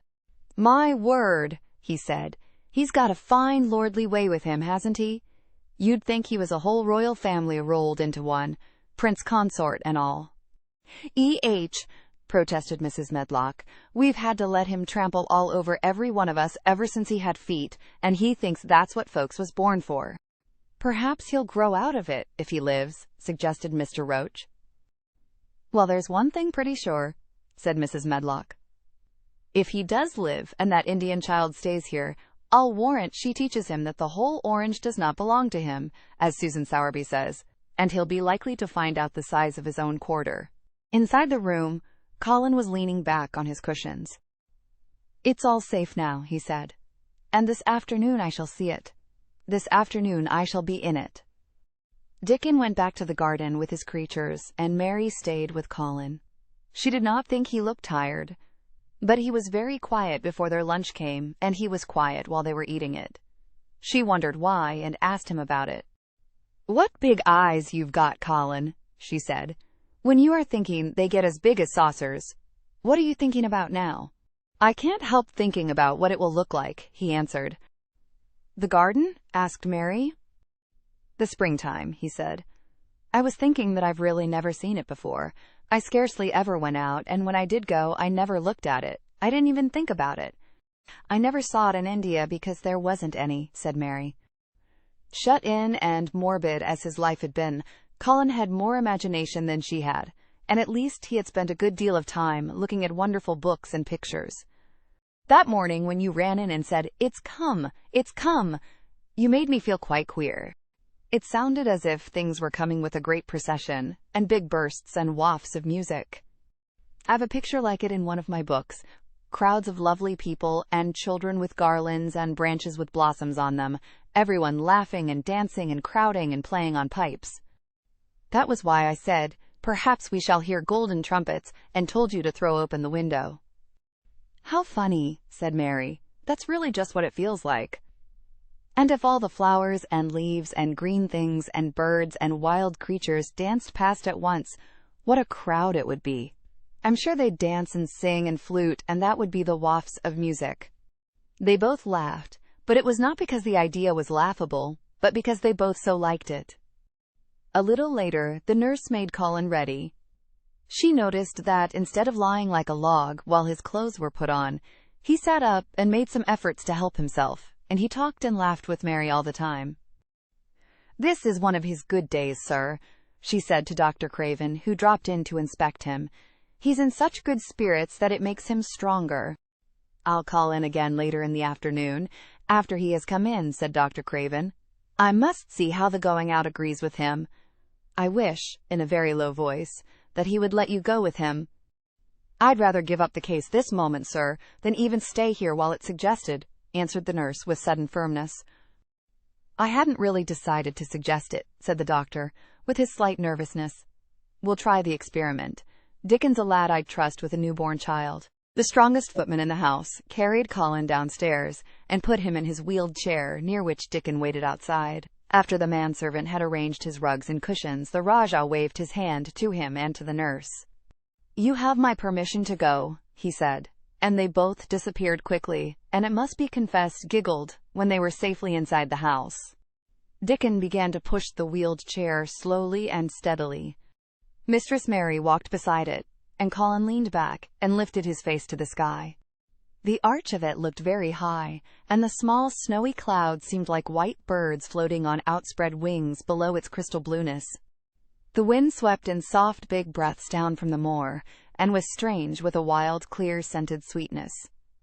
Colin kept lifting his thin chest to draw it in, and his big eyes looked as if it were they which were listening, instead of his ears. "There are so many sounds of singing and humming and calling out," he said.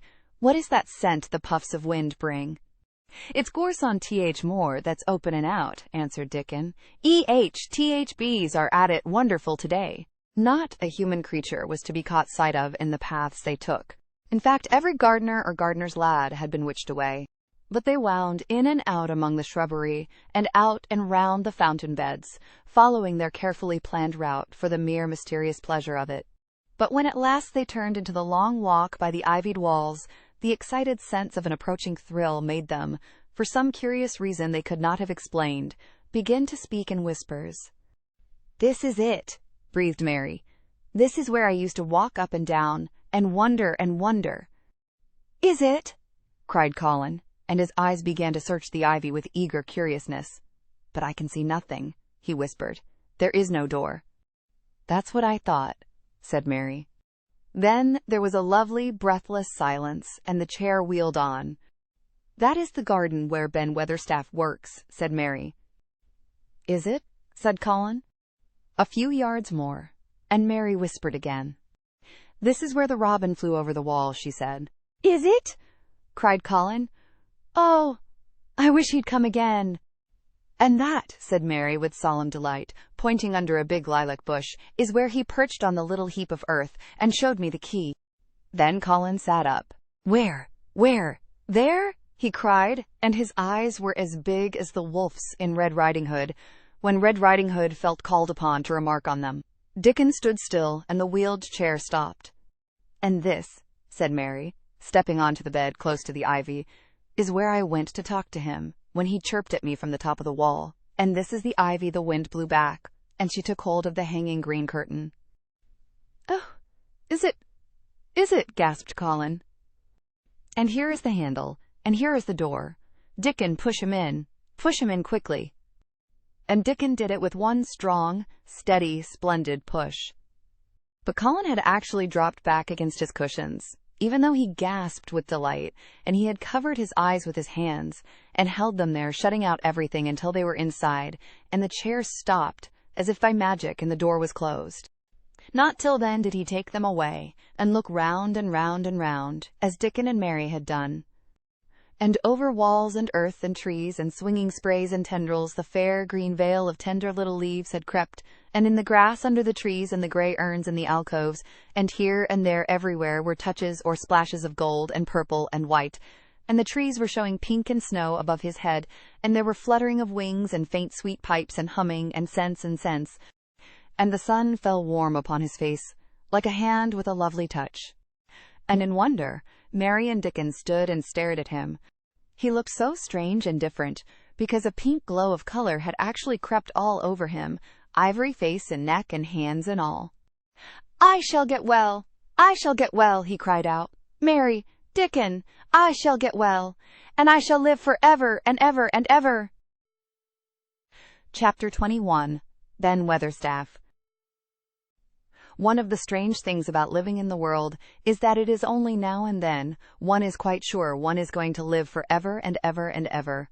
One knows it sometimes when one gets up at the tender, solemn dawn time and goes out and stands alone and throws one's head far back and looks up and watches the pale sky slowly changing and flushing and marvelous unknown things happening until the east almost makes one cry out and one's heart stands still at the strange, unchanging majesty of the rising of the sun, which has been happening every morning for thousands and thousands and thousands of years. One knows it then, for a moment or so. And one knows it sometimes, when one stands by oneself in a wood at sunset, and the mysterious deep gold stillness slanting through and under the branches seems to be saying slowly again and again something one cannot quite hear, however much one tries. Then sometimes the immense quiet of the dark blue at night with millions of stars waiting and watching makes one sure, and sometimes a sound of far-off music makes it true, and sometimes a look in someone's eyes. And it was like that with Colin when he first saw and heard and felt the springtime inside the 4 high walls of a hidden garden. That afternoon, the whole world seemed to devote itself to being perfect and radiantly beautiful and kind to one boy. Perhaps out of pure heavenly goodness, the spring came and crowded everything it possibly could into that one place. More than once Dickon paused in what he was doing, and stood still with a sort of growing wonder in his eyes, shaking his head softly. "It is gradely," he said. "I'm 12 going on 13, and there's a lot of afternoons in 13 years, but seems to me like I never seed one as gradely as this year." "Aye, it is a gradely one," said Mary, and she sighed for mere joy. "I'll warrant it's gradelest one as ever was in this world." "Does the think," said Colin with dreamy carefulness, "as happen it was made like this ere all a purpose for me?" "My word," cried Mary admiringly, "that there's a bit of good Yorkshire. Th'art shapen first rate, that the art." And delight reigned. They drew the chair under the plum tree, which was snow white with blossoms and musical with bees. It was like a king's canopy, a fairy king's. There were flowering cherry trees near, and apple trees whose buds were pink and white, and here and there one had burst open wide.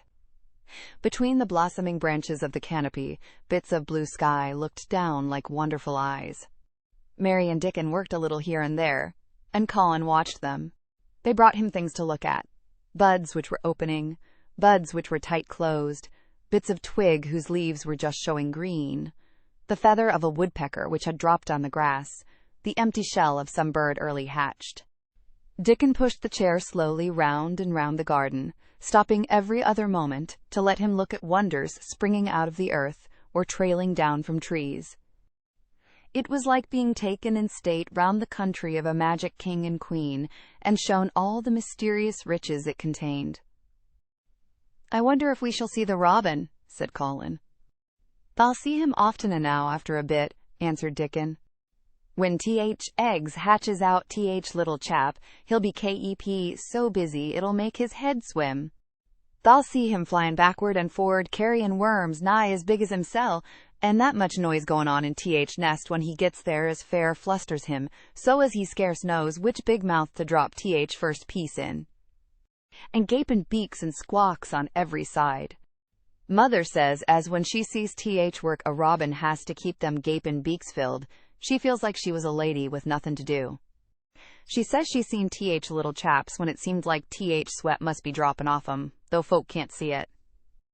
This made them giggle so delightedly that they were obliged to cover their mouths with their hands, remembering that they must not be heard. Colin had been instructed as to the law of whispers and low voices several days before. He liked the mysteriousness of it and did his best, but in the midst of excited enjoyment it is rather difficult never to laugh above a whisper. Every moment of the afternoon was full of new things, and every hour the sunshine grew more golden.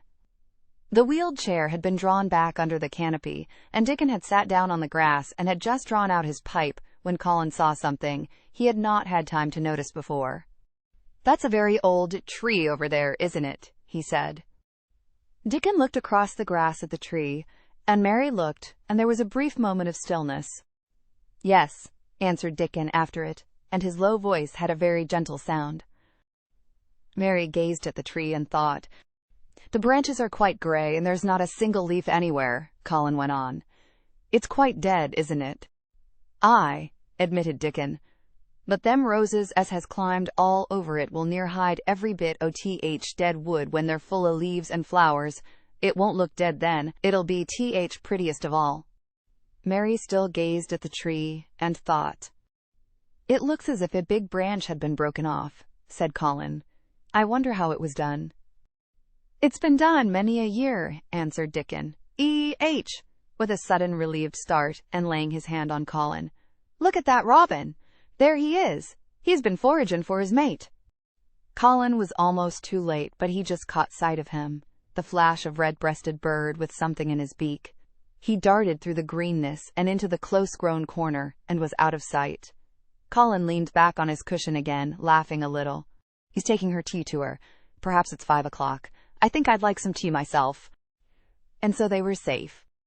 "It was magic which sent the robin," said Mary secretly to Dickon afterward. "I know it was magic." For both she and Dickon had been afraid Colin might ask something about the tree whose branch had broken off 10 years ago, and they had talked it over together, and Dickon had stood and rubbed his head in a troubled way. "We mun look as if it wasn't no different from other trees," he had said. "We couldn't never tell him how it broke, poor lad. If he says anything about it, we mun try to look cheerful." "Aye, that we mun," had answered Mary. But she had not felt as if she looked cheerful when she gazed at the tree.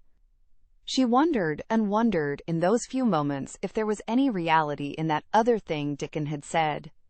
He had gone on rubbing his rust-red hair in a puzzled way, but a nice comforted look had begun to grow in his blue eyes. "Mrs. Craven was a very lovely young lady," he had gone on rather hesitatingly. "And mother, she thinks maybe she's about Misselthwaite many a time, looking after Mester Colin, same as all mothers do when they're took out o' world. They have to come back, tha sees. Happen she's been in the garden, and happen it was her, set us to work, and told us to bring him here." Mary had thought he meant something about magic. She was a great believer in magic. Secretly, she quite believed that Dickon worked magic, of course good magic, on everything near him, and that was why people liked him so much, and wild creatures knew he was their friend. She wondered, indeed, if it were not possible that his gift had brought the robin just at the right moment when Colin asked that dangerous question. She felt that his magic was working all the afternoon and making Colin look like an entirely different boy. It did not seem possible that he could be the crazy creature who had screamed and beaten and bitten his pillow. Even his ivory whiteness seemed to change. The faint glow of color which had shown on his face and neck and hands when he first got inside the garden really never quite died away. He looked as if he were made of flesh instead of ivory or wax. They saw the robin carry food to his mate 2 or 3 times, and it was so suggestive of afternoon tea that Colin felt they must have some. "Go and make one of the men servants bring some in a basket to the rhododendron walk," he said, "and then you and Dickon can bring it here." It was an agreeable idea, easily carried out, and when the white cloth was spread upon the grass, with hot tea and buttered toast and crumpets, a delightfully hungry meal was eaten, and several birds on domestic errands paused to inquire what was going on, and were led into investigating crumbs with great activity. Nut and Shell whisked up trees with pieces of cake, and Soot took the entire half of a buttered crumpet into a corner, and pecked at and examined and turned it over, and made hoarse remarks about it, until he decided to swallow it all joyfully in one gulp. The afternoon was dragging toward its mellow hour. The sun was deepening the gold of its lances, the bees were going home, and the birds were flying past less often. Dickon and Mary were sitting on the grass, the tea basket was repacked ready to be taken back to the house, and Colin was lying against his cushions, with his heavy locks pushed back from his forehead, and his face looking quite a natural color. "I don't want this afternoon to go," he said. "But I shall come back tomorrow, and the day after, and the day after, and the day after." "You'll get plenty of fresh air, won't you?" said Mary. "I'm going to get nothing else," he answered. "I've seen the spring now, and I'm going to see the summer. I'm going to see everything grow here. I'm going to grow here myself." "That thou will," said Dickon. "Us'll have thee walking about here, and diggin' same as other folk afore long." Colin flushed tremendously. "Walk," he said. "Dig, shall I?" Dickon's glance at him was delicately cautious. Neither he nor Mary had ever asked if anything was the matter with his legs. "For sure thou will," he said stoutly. "Thou's got legs o' thine own, same as other folks." Mary was rather frightened until she heard Colin's answer. "Nothing really ails them," he said, "but they are so thin and weak. They shake so that I'm afraid to try to stand on them." Both Mary and Dickon drew a relieved breath. "When thou stops being afraid, thou'lt stand on 'em," Dickon said with renewed cheer, "and thou'lt stop being afraid in a bit." "I shall," said Colin, and he lay still as if he were wondering about things. They were really very quiet for a little while. The sun was dropping lower. It was that hour when everything stills itself, and they really had had a busy and exciting afternoon. Colin looked as if he were resting luxuriously.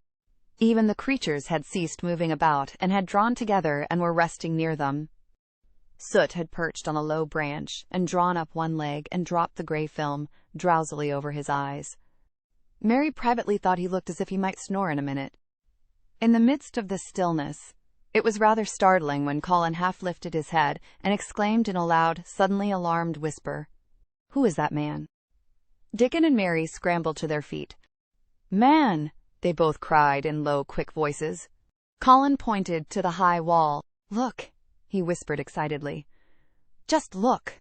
Mary and Dickon wheeled about and looked. There was Ben Weatherstaff's indignant face glaring at them over the wall from the top of a ladder. He actually shook his fist at Mary. "If I wasn't a bachelder, and thou was a wench o' mine," he cried, "I'd give thee a hidin'." He mounted another step threateningly, as if it were his energetic intention to jump down and deal with her. But as she came toward him, he evidently thought better of it, and stood on the top step of his ladder, shaking his fist down at her. "I never thought much o' thee," he harangued. "I couldna abide thee, first time I set eyes on thee. A scrawny, buttermilk-faced young besom, allus asking questions and pokin' the nose where it wasna wanted. I never knowed how tha got so thick on me. If it hadna been for Robin, drat him." "Ben Weatherstaff," called out Mary, finding her breath. She stood below him and called up to him with a sort of gasp.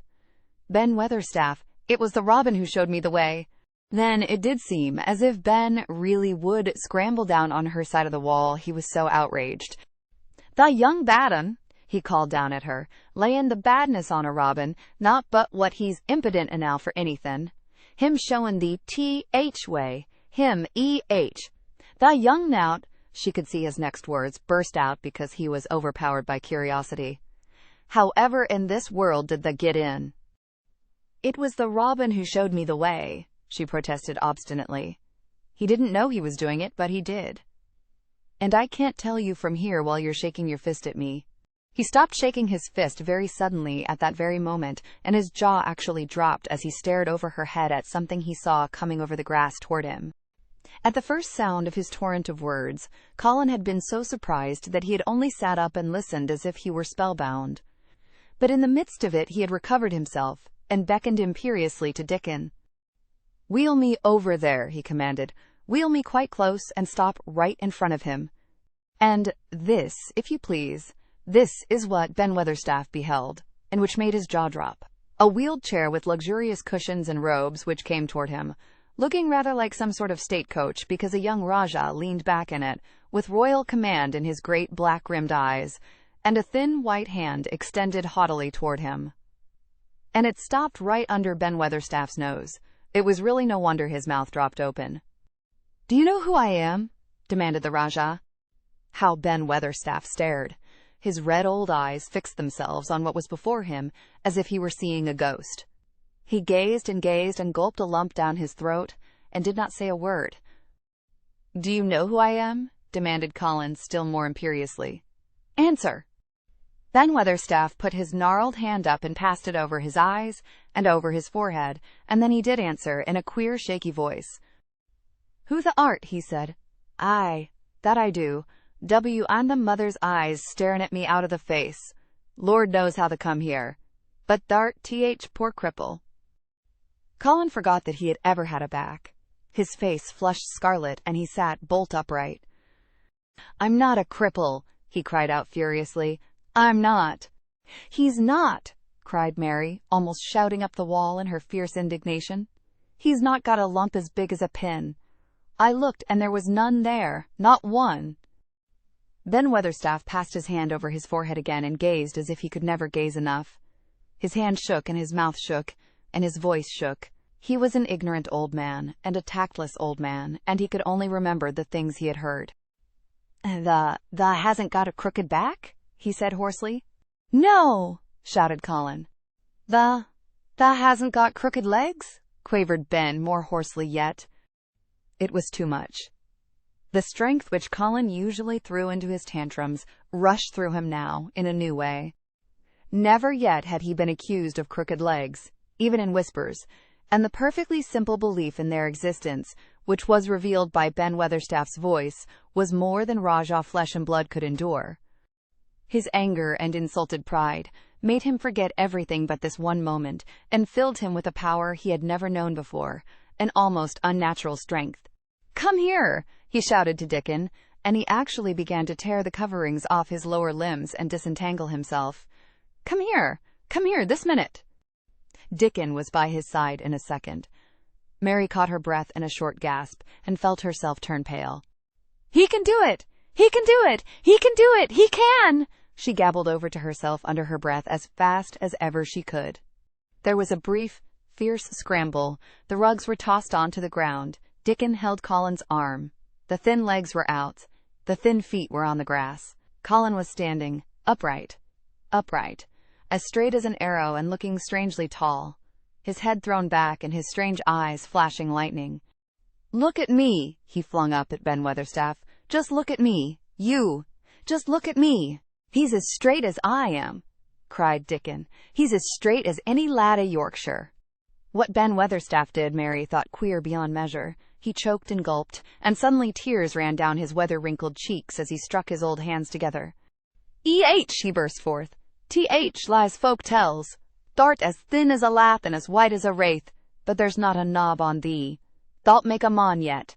God bless thee!" Dickon held Colin's arm strongly, but the boy had not begun to falter. He stood straighter and looked Ben Weatherstaff in the face. "I'm your master," he said, "when my father is away, and you are to obey me. This is my garden. Don't dare to say a word about it. You get down from that ladder and go out to the long walk, and Miss Mary will meet you and bring you here. I want to talk to you. We did not want you, but now you will have to be in the secret. Be quick." Ben Weatherstaff's crabbed old face was still wet with that one queer rush of tears.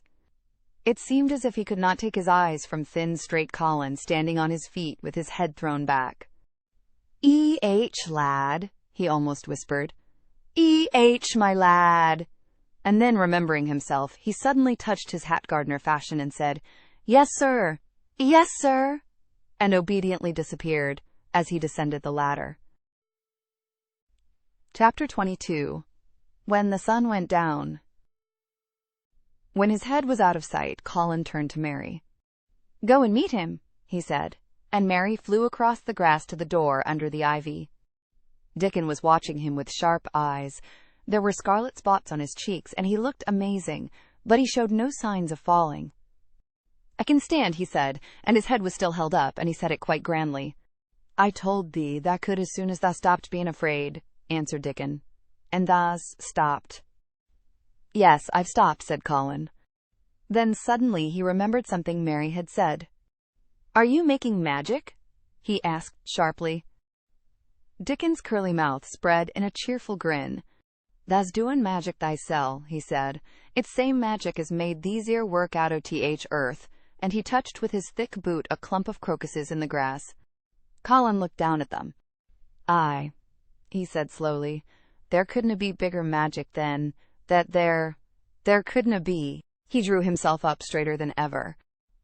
"I'm going to walk to that tree," he said, pointing to one a few feet away from him. "I'm going to be standing when Weatherstaff comes here.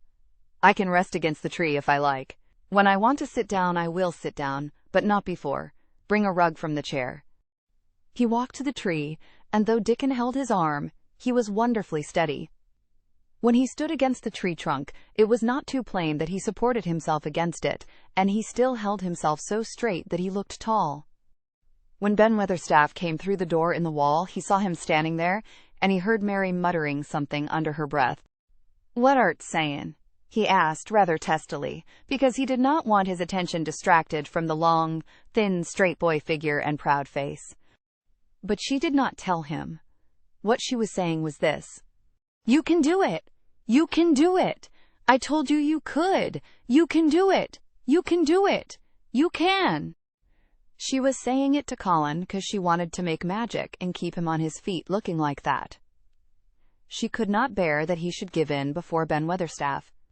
He did not give in. She was uplifted by a sudden feeling that he looked quite beautiful in spite of his thinness. He fixed his eyes on Ben Weatherstaff in his funny, imperious way. "Look at me," he commanded. "Look at me all over. Am I a hunchback? Have I got crooked legs?" Ben Weatherstaff had not quite got over his emotion, but he had recovered a little, and answered almost in his usual way. "Not tha," he said. "Nowt o' t'ach sort. What's tha been doin' with thysel? Hidin' out o' sight and lettin' folk think tha was cripple and half-witted." "Half-witted," said Colin angrily. "Who thought that?" "Lots o' fools," said Ben. "Th world's full o' jackasses brayin', and they never brain out but lies. What did tha shut thysel up for?" "Everyone thought I was going to die," said Colin shortly. "I'm not." And he said it with such decision Ben Weatherstaff looked him over, up and down and up. "Tha die?" he said with dry exultation. "Nowt o' t'ach sort. Tha's got too much pluck in thee. When I seed thee put the legs on th ground in such a hurry, I knowed tha was all right. Sit thee down on th rug a bit, young mester, and give me thy orders." There was a queer mixture of crabbed tenderness and shrewd understanding in his manner.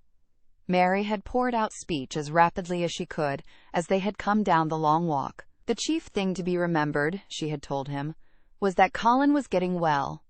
Getting well. The garden was doing it. No one must let him remember about having humps and dying. The Rajah condescended to seat himself on a rug under the tree. "What work do you do in the gardens, Weatherstaff?" he inquired. "Anything I'm told to do," answered old Ben.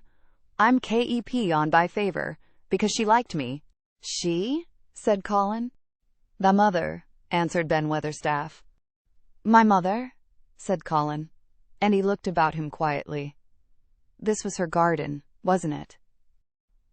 "Aye, it was that." And Ben Weatherstaff looked about him too. "She were main fond of it." "It is my garden now. I am fond of it. I shall come here every day," announced Colin, "but it is to be a secret. My orders are that no one is to know that we come here. Dickon and my cousin have worked and made it come alive. I shall send for you sometimes to help, but you must come when no one can see you." Ben Weatherstaff's face twisted itself in a dry old smile. "I've come here before when no one saw me," he said. "What?" exclaimed Colin. "When?" Last time I was here," rubbing his chin and looking round, "was about 2 years ago." "But no one has been in it for 10 years, cried Colin. "There was no door." "I'm no one," said old Ben dryly, and I didn't come through th door. I come over th wall. Th rheumatics held me back th last 2 year. That come and did a bit of prunin'? Cried Dickon. I couldn't make out how it had been done. She was so fond of it, she was, said Ben Weatherstaff slowly. And she was such a pretty young thing. She says to me once, Ben, says she laughing, if ever I'm ill, or if I go away, you must take care of my roses. When she did go away, th orders was no one was ever to come nigh. But I come, with grumpy obstinacy. Over th wall I come, until th rheumatics stopped me, and I did a bit of work once a year. She'd gave her order first. It wouldn't have been as wick as it is if they hadn't done it, said Dickon. I did wonder. I'm glad you did it, Weatherstaff, said Colin. You'll know how to keep the secret. Aye, I'll know, sir, answered Ben, and it'll be easier for a man wi rheumatics to come in at th door. On the grass near the tree, Mary had dropped her trowel. Colin stretched out his hand and took it up. An odd expression came into his face, and he began to scratch at the earth.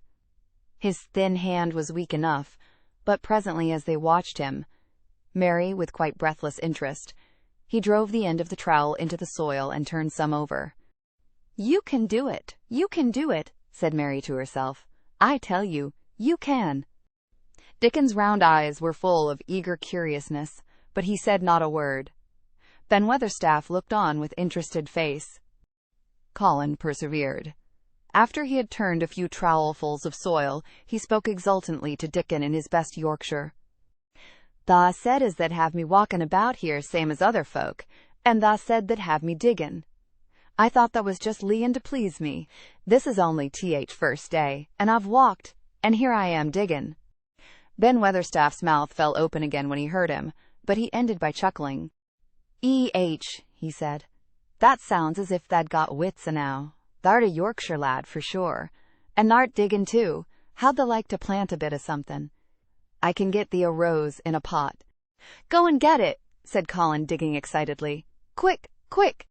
It was done quickly enough indeed. Ben Weatherstaff went his way forgetting rheumatics. Dickon took his spade and dug the hole deeper and wider than a new digger with thin white hands could make it. Mary slipped out to run and bring back a watering can.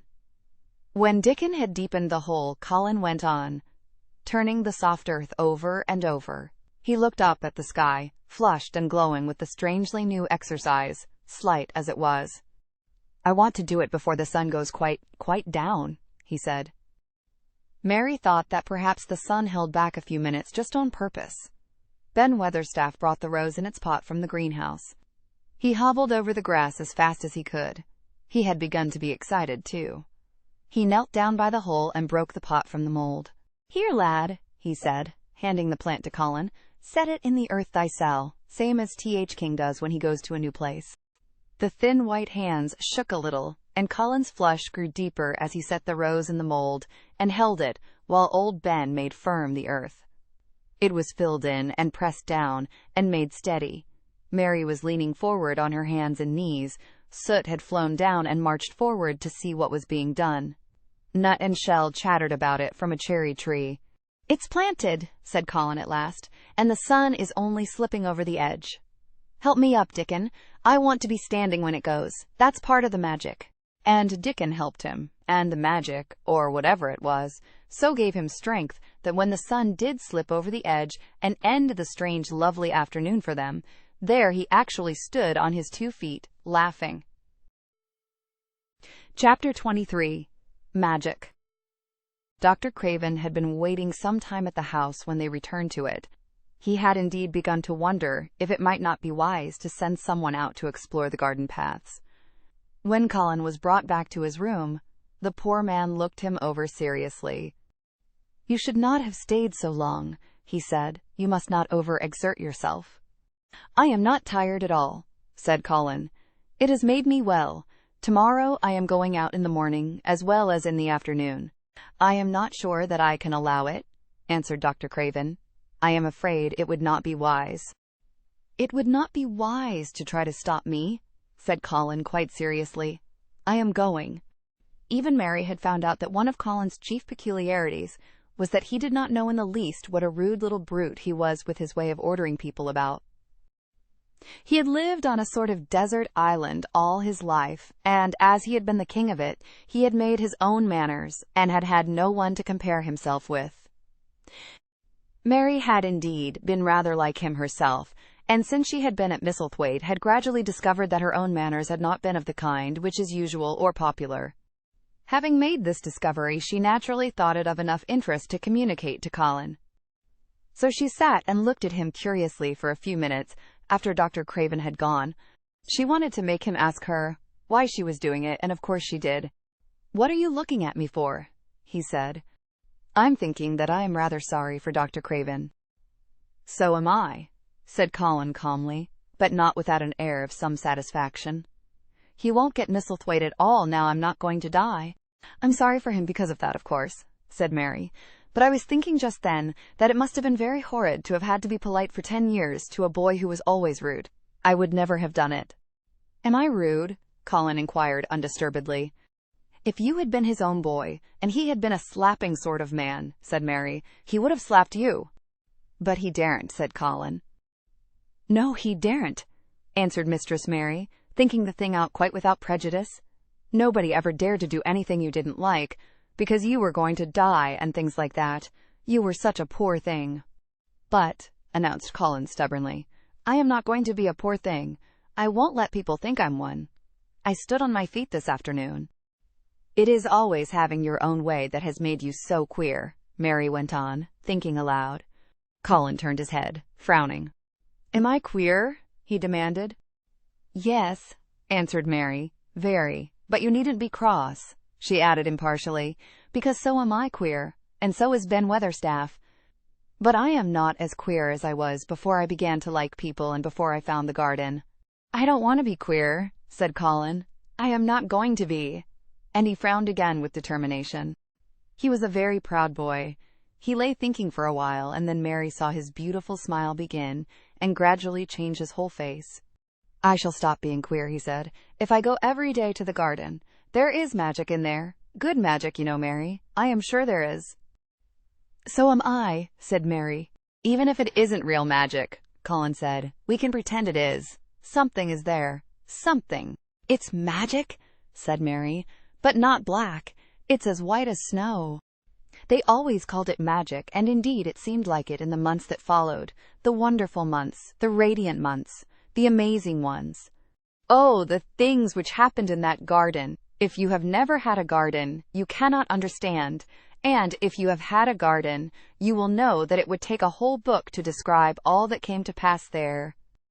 At first it seemed that green things would never cease pushing their way through the earth, in the grass, in the beds, even in the crevices of the walls. Then the green things began to show buds, and the buds began to unfurl and show color, every shade of blue, every shade of purple, every tint and hue of crimson. In its happy days, flowers had been tucked away into every inch and hole and corner. Ben Weatherstaff had seen it done, and had himself scraped out mortar from between the bricks of the wall, and made pockets of earth for lovely clinging things to grow on. Iris and white lilies rose out of the grass in sheaves, and the green alcoves filled themselves with amazing armies of the blue and white flower lances of tall delphiniums or columbines or campanulas. "She was main fond of them, she was," Ben Weatherstaff said. "She liked them things as was allus pointing up to blue sky, she used to tell. Not as she was one of them as looked down on earth, not her. She just loved it, but she said as blue sky allus looked so joyful." The seeds Dickon and Mary had planted grew as if fairies had tended them. Satiny poppies of all tints danced in the breeze by the score, gaily defying flowers which had lived in the garden for years, and which, it might be confessed, seemed rather to wonder how such new people had got there. And the roses, rising out of the grass, tangled round the sundial, wreathing the tree trunks, and hanging from their branches, climbing up the walls and spreading over them with long garlands falling in cascades. They came alive, day by day, hour by hour. Fair, fresh leaves and buds, Tiny at first, but swelling and working magic until they burst and uncurled into cups of scent, delicately spilling themselves over their brims and filling the garden air. Colin saw it all, watching each change as it took place.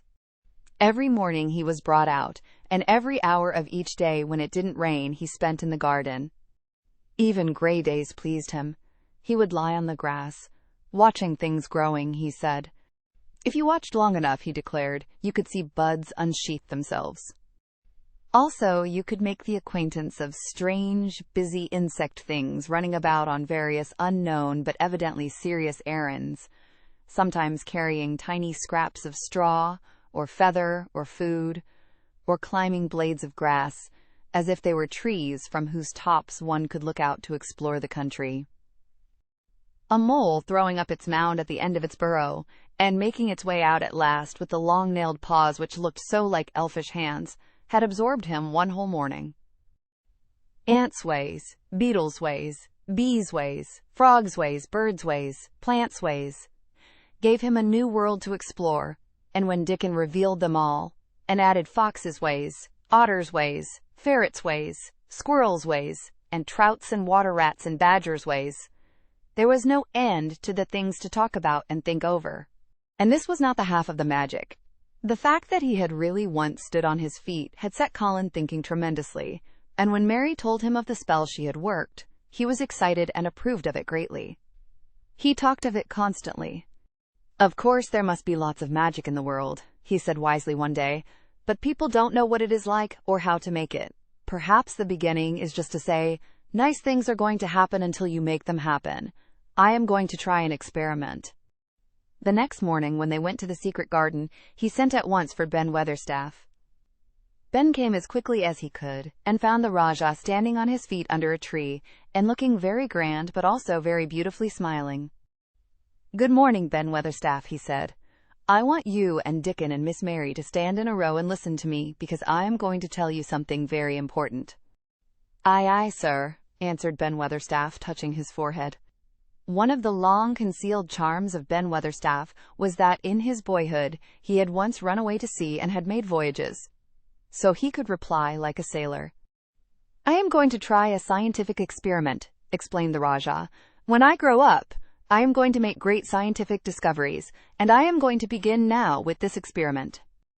"Aye, aye, sir," said Ben Weatherstaff promptly, though this was the first time he had heard of great scientific discoveries. It was the first time Mary had heard of them, either, but even at this stage she had begun to realize that, queer as he was, Colin had read about a great many singular things, and was somehow a very convincing sort of boy.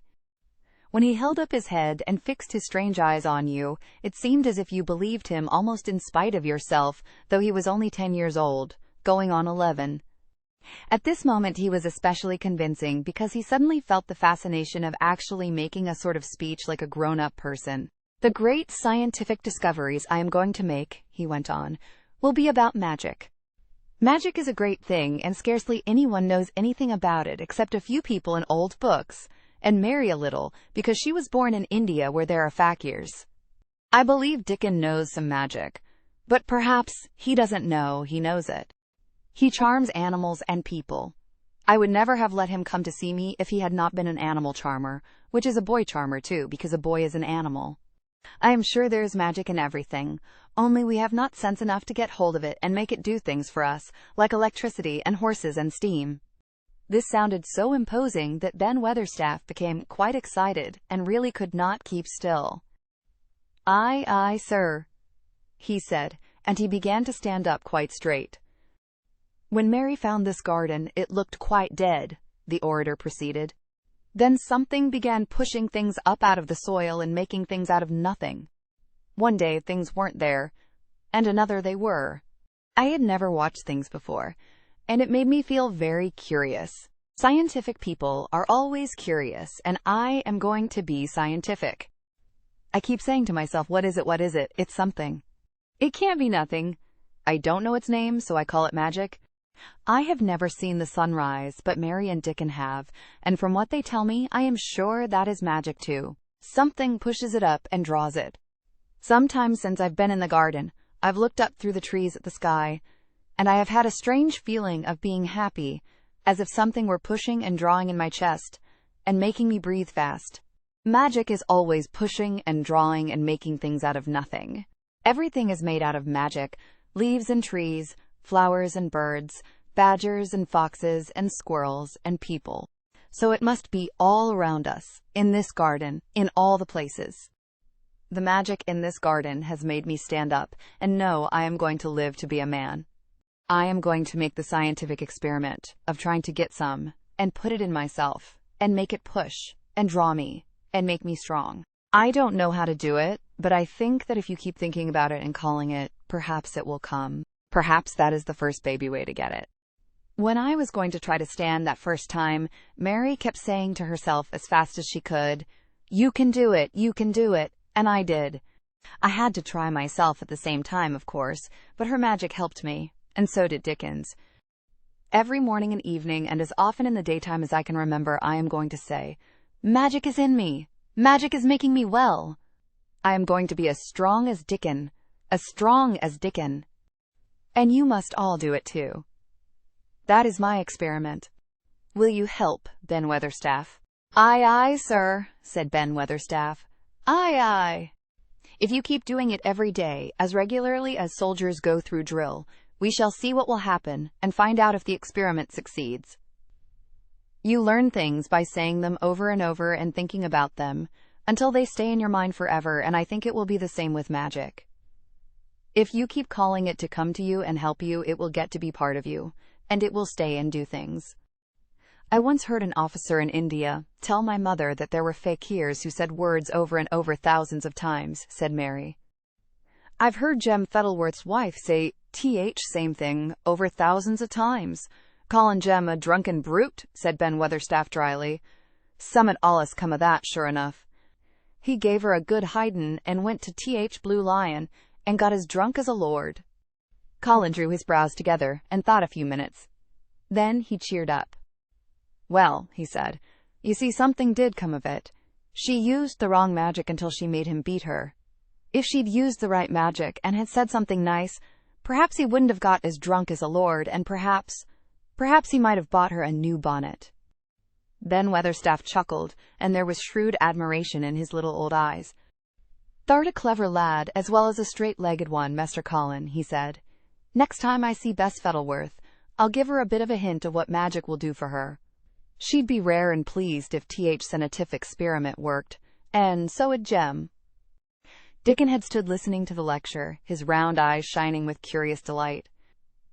Nut and Shell were on his shoulders, and he held a long-eared white rabbit in his arm, and stroked it softly, while it laid its ears along its back and enjoyed itself. "Do you think the experiment will work?" Colin asked him, wondering what he was thinking. He so often wondered what Dickon was thinking when he saw him looking at him, or at one of his creatures, with his happy wide smile. He smiled now, and his smile was wider than usual. "Aye," he answered, "that I do. It'll work same as seeds do when sun shines on 'em. It'll work for sure. Shall us begin it now?" Colin was delighted, and so was Mary. Fired by recollections of fakirs and devotees and illustrations, Colin suggested that they should all sit cross-legged under the tree, which made a canopy. "It will be like sitting in a sort of temple," said Colin. "I'm rather tired, and I want to sit down." Said Dickon, "Thou mustn't begin by sayin' thou'rt tired. Thou might spoil magic." Colin turned and looked at him, into his innocent round eyes. "That's true," he said slowly. "I must only think of the magic." It all seemed most majestic and mysterious when they sat down in their circle. Ben Weatherstaff felt as if he had somehow been led into appearing at a prayer meeting. Ordinarily, he was very fixed in being what he called agin prayer meetins, but this being the Rajah's affair, he did not resent it, and was indeed inclined to be gratified at being called upon to assist. Mistress Mary felt solemnly enraptured. Dickon held his rabbit in his arm, and perhaps he made some charmer's signal no one heard, for when he sat down, cross-legged like the rest, the crow, the fox, the squirrels, and the lamb slowly drew near and made part of the circle, settling each into a place of rest as if of their own desire. "The creatures have come," said Colin gravely. "They want to help us." Colin really looked quite beautiful, Mary thought. He held his head high as if he felt like a sort of priest, and his strange eyes had a wonderful look in them. The light shone on him through the tree canopy. "Now we will begin," he said. "Shall we sway backward and forward, Mary, as if we were dervishes?" "I canna do no swayin' backward and forward," said Ben Weatherstaff. "I've got rheumatics." "The magic will take them away," said Colin in a high priest tone. "But we won't sway until it has done it. We will only chant." "I canna do no chantin'," said Ben Weatherstaff a trifle testily. "They turned me out o' church choir only time I ever tried it." No one smiled. They were all too much in earnest. Colin's face was not even crossed by a shadow. He was thinking only of the magic. "Then I will chant," he said. And he began, looking like a strange boy spirit. "The sun is shining, the sun is shining. That is the magic. The flowers are growing, the roots are stirring. That is the magic. Being alive is the magic. Being strong is the magic. The magic is in me. The magic is in me. It is in me. It is in me. It's in every one of us. It's in Ben Weatherstaff's back. Magic! Magic, come and help." He said it a great many times, not 1,000 times, but quite a goodly number. Mary listened entranced. She felt as if it were at once queer and beautiful, and she wanted him to go on and on. Ben Weatherstaff began to feel soothed into a sort of dream which was quite agreeable. The humming of the bees in the blossoms mingled with the chanting voice and drowsily melted into a doze. Dickon sat cross-legged with his rabbit asleep on his arm and a hand resting on the lamb's back. Soot had pushed away a squirrel and huddled close to him on his shoulder. The gray film dropped over his eyes. At last, Colin stopped. "Now I am going to walk round the garden," he announced. Ben Weatherstaff's head had just dropped forward, and he lifted it with a jerk. "You have been asleep," said Colin. "Nowt o.th sort," mumbled Ben. "Th sermon was good enow, but I'm bound to get out afore th collection." He was not quite awake yet. "You're not in church," said Colin. "Not me," said Ben, straightening himself. "Who said I were? I heard every bit of it. You said th magic was in my back. Th doctor calls it rheumatics." The Rajah waved his hand. "That was the wrong magic," he said. "You will get better. You have my permission to go to your work. But come back tomorrow." "I'd like to see thee walk round the garden," grunted Ben. It was not an unfriendly grunt, but it was a grunt. In fact, being a stubborn old party and not having entire faith in magic, he had made up his mind that if he were sent away, he would climb his ladder and look over the wall so that he might be ready to hobble back if there were any stumbling. The Rajah did not object to his staying, and so the procession was formed. It really did look like a procession. Colin was at its head, with Dickon on one side and Mary on the other. Ben Weatherstaff walked behind, and the creatures trailed after them, the lamb and the fox cub keeping close to Dickon, the white rabbit hopping along or stopping to nibble, and Soot following with the solemnity of a person who felt himself in charge. It was a procession which moved slowly, but with dignity. Every few yards it stopped to rest. Colin leaned on Dickon's arm, and privately Ben Weatherstaff kept a sharp lookout, but now and then Colin took his hand from its support and walked a few steps alone. His head was held up all the time, and he looked very grand. "The magic is in me," he kept saying. "The magic is making me strong. I can feel it. I can feel it." It seemed very certain that something was upholding and uplifting him. He sat on the seats in the alcoves, and once or twice he sat down on the grass, and several times he paused in the path and leaned on Dickon, but he would not give up until he had gone all round the garden. When he returned to the canopy tree, his cheeks were flushed and he looked triumphant.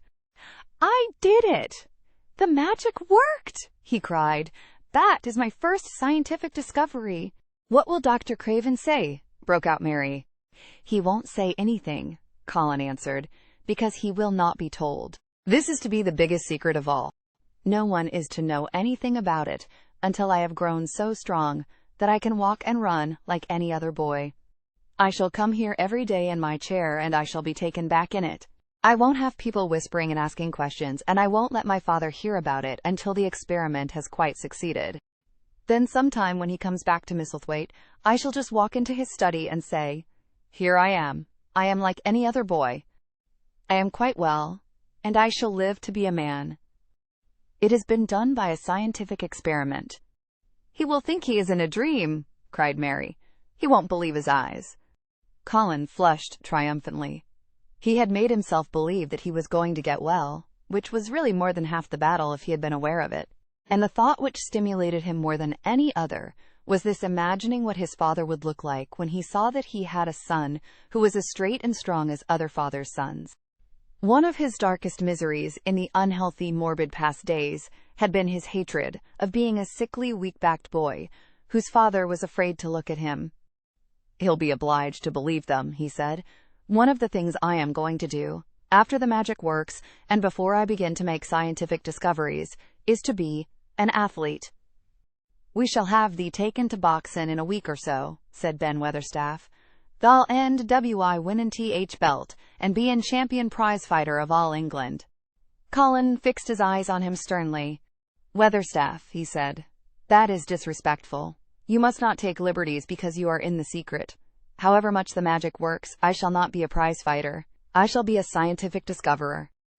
Ex pardon, sir," answered Ben, touching his forehead in salute. "I ought to have seed it wasn't a jokin' matter." But his eyes twinkled, and secretly he was immensely pleased. He really did not mind being snubbed, since the snubbing meant that the lad was gaining strength and spirit. Chapter 24. Let Them Laugh. The secret garden was not the only one Dickon worked in. Round the cottage on the moor, there was a piece of ground enclosed by a low wall of rough stones. Early in the morning, and late in the fading twilight, and on all the days Colin and Mary did not see him, Dickon worked there, planting or tending potatoes and cabbages, turnips and carrots and herbs for his mother. In the company of his creatures, he did wonders there, and was never tired of doing them, it seemed. While he dug or weeded, he whistled or sang bits of Yorkshire moor songs, or talked to Soot or Captain, or the brothers and sisters he had taught to help him. "We'd never get on as comfortable as we do," Mrs. Sowerby said, "if it wasn't for Dickon's garden. Anything'll grow for him. His taters and cabbages is twice th size of anyone else's, and they've got a flavor with 'em as nobody's has." When she found a moment to spare, she liked to go out and talk to him. After supper, there was still a long, clear twilight to work in, and that was her quiet time. She could sit upon the low, rough wall, and look on and hear stories of the day. She loved this time. There were not only vegetables in this garden. Dickon had bought penny packages of flower seeds now and then, and sown bright, sweet-scented things among gooseberry bushes and even cabbages. And he grew borders of mignonette and pinks and pansies and things whose seeds he could save year after year, or whose roots would bloom each spring and spread in time into fine clumps. The low wall was one of the prettiest things in Yorkshire, because he had tucked moorland foxglove and ferns and rock cress and hedgerow flowers into every crevice, until only here and there glimpses of the stones were to be seen. "All a chap's got to do to make 'em thrive, Mother," he would say, "is to be friends with 'em for sure. They're just like th creatures. If they're thirsty, give 'em a drink, and if they're hungry, give 'em a bit of food. They want to live same as we do. If they died, I should feel as if I'd been a bad lad, and somehow treated them heartless." It was in these twilight hours that Mrs. Sowerby heard of all that happened at Misselthwaite Manor. At first she was only told that Master Colin had taken a fancy to going out into the grounds with Miss Mary, and that it was doing him good. But it was not long before it was agreed between the two children that Dickon's mother might come into the secret. Somehow it was not doubted that she was safe for shore. So one beautiful, still evening, Dickon told the whole story, with all the thrilling details of the buried key, and the robin, and the grey haze, which had seemed like deadness, and the secret Mistress Mary had planned never to reveal. The coming of Dickon, and how it had been told to him, the doubt of Master Colin, and the final drama of his introduction to the hidden domain, combined with the incident of Ben Weatherstaff's angry face peering over the wall and Master Colin's sudden, indignant strength, made Mrs. Sowerby's nice-looking face quite change color several times. "My word," she said, "it was a good thing that little lass came to th Manor. It's been th making a her and th saving a him, standing on his feet, and us all thinking he was a poor half-witted lad, with not a straight bone in him. She asked a great many questions, and her blue eyes were full of deep thinking. What do they make of it at th Manor, him being so well and cheerful and never complaining? She inquired. They don't know what to make of it, answered Dickon. Every day as comes round his face looks different. It's fillin' out and doesn't look so sharp, and waxy color is goin'. But he has to do his bit o' complainin', with a highly entertained grin. What for, I mercy's name? Asked Mrs. Sowerby. Dickon chuckled. He does it to keep them from guessin' what's happened. If the doctor knew he'd found out he could stand on his feet, he'd likely write and tell Mester Craven.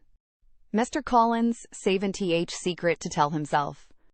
He's going to practice his magic on his legs every day till his father comes back, and then he's going to march into his room and show him he's as straight as other lads.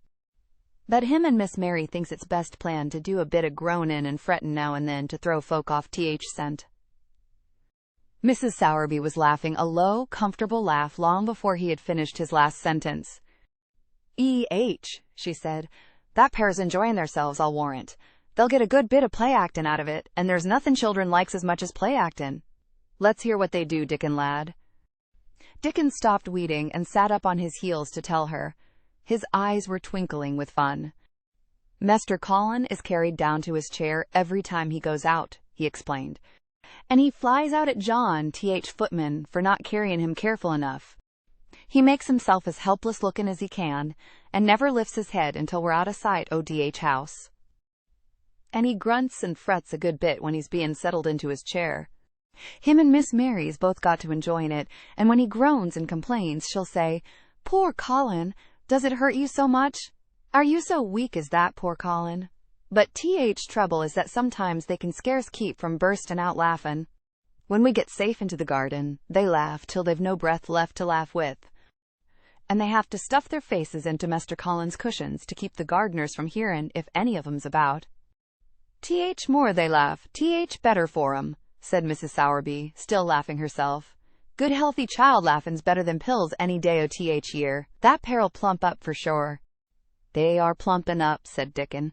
They're that hungry they don't know how to get enough to eat without making talk. Mester Colin says if he keeps sendin' for more food they won't believe he's an invalid at all. Miss Mary says she'll let him eat her share, but he says that if she goes hungry she'll get thin and they mun both get fat at once.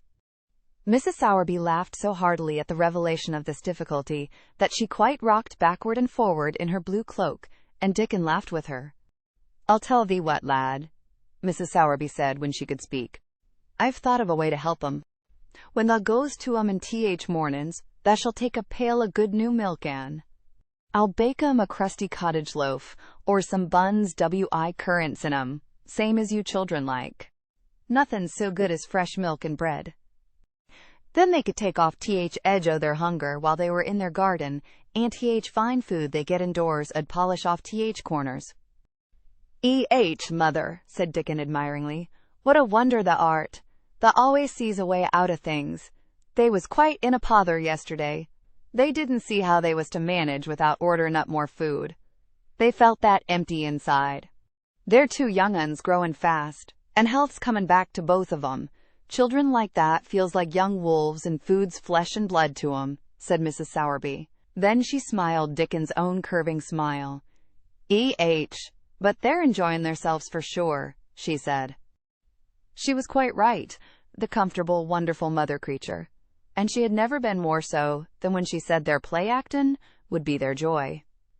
Colin and Mary found it one of their most thrilling sources of entertainment. The idea of protecting themselves from suspicion had been unconsciously suggested to them, first by the puzzled nurse, and then by Dr. Craven himself.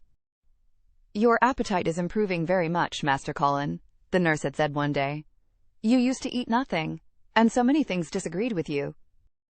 Nothing disagrees with me now, replied Colin, and then seeing the nurse looking at him curiously, he suddenly remembered that perhaps he ought not to appear too well just yet. At least things don't so often disagree with me. It's the fresh air. Perhaps it is, said the nurse, still looking at him with a mystified expression. But I must talk to Dr. Craven about it. How she stared at you, said Mary when she went away, as if she thought there must be something to find out. "I won't have her finding out things," said Colin. "No one must begin to find out yet." When Dr. Craven came that morning, he seemed puzzled also. He asked a number of questions, to Colin's great annoyance. "You stay out in the garden a great deal," he suggested. "Where do you go?"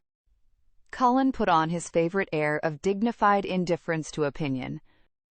"I will not let anyone know where I go," he answered. "I go to a place I like. Everyone has orders to keep out of the way. I won't be watched and stared at, you know that.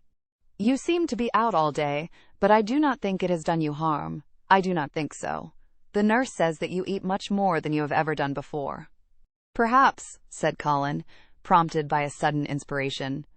"Perhaps it is an unnatural appetite." "I do not think so, as your food seems to agree with you," said Dr. Craven. "You are gaining flesh rapidly, and your color is better." Perhaps I am bloated and feverish," said Colin, assuming a discouraging air of gloom. "People who are not going to live are often different." Dr. Craven shook his head. He was holding Colin's wrist, and he pushed up his sleeve and felt his arm. "You are not feverish," he said thoughtfully, "and such flesh as you have gained is healthy. If we can keep this up, my boy, we need not talk of dying. Your father will be very happy to hear of this remarkable improvement." "I won't have him told," Colin broke forth fiercely. "It will only disappoint him if I get worse again, and I may get worse this very night. I might have a raging fever. I feel as if I might be beginning to have one now. I won't have letters written to my father. I won't. You are making me angry, and you know that is bad for me. I feel hot already. I hate being written about and being talked over as much as I hate being stared at." "Hush, my boy," Dr. Craven soothed him. "Nothing shall be written without your permission. You are too sensitive about things. You must not undo the good which has been done." He said no more about writing to Mr. Craven, and when he saw the nurse he privately warned her that such a possibility must not be mentioned to the patient. "The boy is extraordinarily better," he said. "His advance seems almost abnormal. But of course he is doing now of his own free will what we could not make him do before. Still, he excites himself very easily, and nothing must be said to irritate him." Mary and Colin were much alarmed and talked together anxiously. From this time dated their plan of play-actin'. "I may be obliged to have a tantrum," said Colin regretfully. "I don't want to have one, and I'm not miserable enough now to work myself into a big one. Perhaps I couldn't have one at all. That lump doesn't come in my throat now, and I keep thinking of nice things instead of horrible ones. But if they talk about writing to my father, I shall have to do something." He made up his mind to eat less, but unfortunately it was not possible to carry out this brilliant idea when he wakened each morning with an amazing appetite, and the table near his sofa was set with a breakfast of homemade bread and fresh butter, snow-white eggs, raspberry jam, and clotted cream. Mary always breakfasted with him, and when they found themselves at the table, particularly if there were delicate slices of sizzling ham, sending forth tempting odors from under a hot silver cover, they would look into each other's eyes in desperation. "I think we shall have to eat it all this morning, Mary," Colin always ended by saying. "We can send away some of the lunch and a great deal of the dinner." But they never found they could send away anything, and the highly polished condition of the empty plates returned to the pantry awakened much comment. "I do wish," Colin would say also, "I do wish the slices of ham were thicker, and one muffin each is not enough for anyone." "It's enough for a person who is going to die," answered Mary when first she heard this, "but it's not enough for a person who is going to live. I sometimes feel as if I could eat 3 when those nice, fresh heather and gorse smells from the moor come pouring in at the open window." The morning that Dickon, after they had been enjoying themselves in the garden for about 2 hours, went behind a big rose bush and brought forth 2 tin pails and revealed that one was full of rich new milk with cream on the top of it, and that the other held cottage-made currant buns folded in a clean blue and white napkin, buns so carefully tucked in that they were still hot, there was a riot of surprised joyfulness. What a wonderful thing for Mrs. Sowerby to think of! What a kind, clever woman she must be! How good the buns were! And what delicious fresh milk!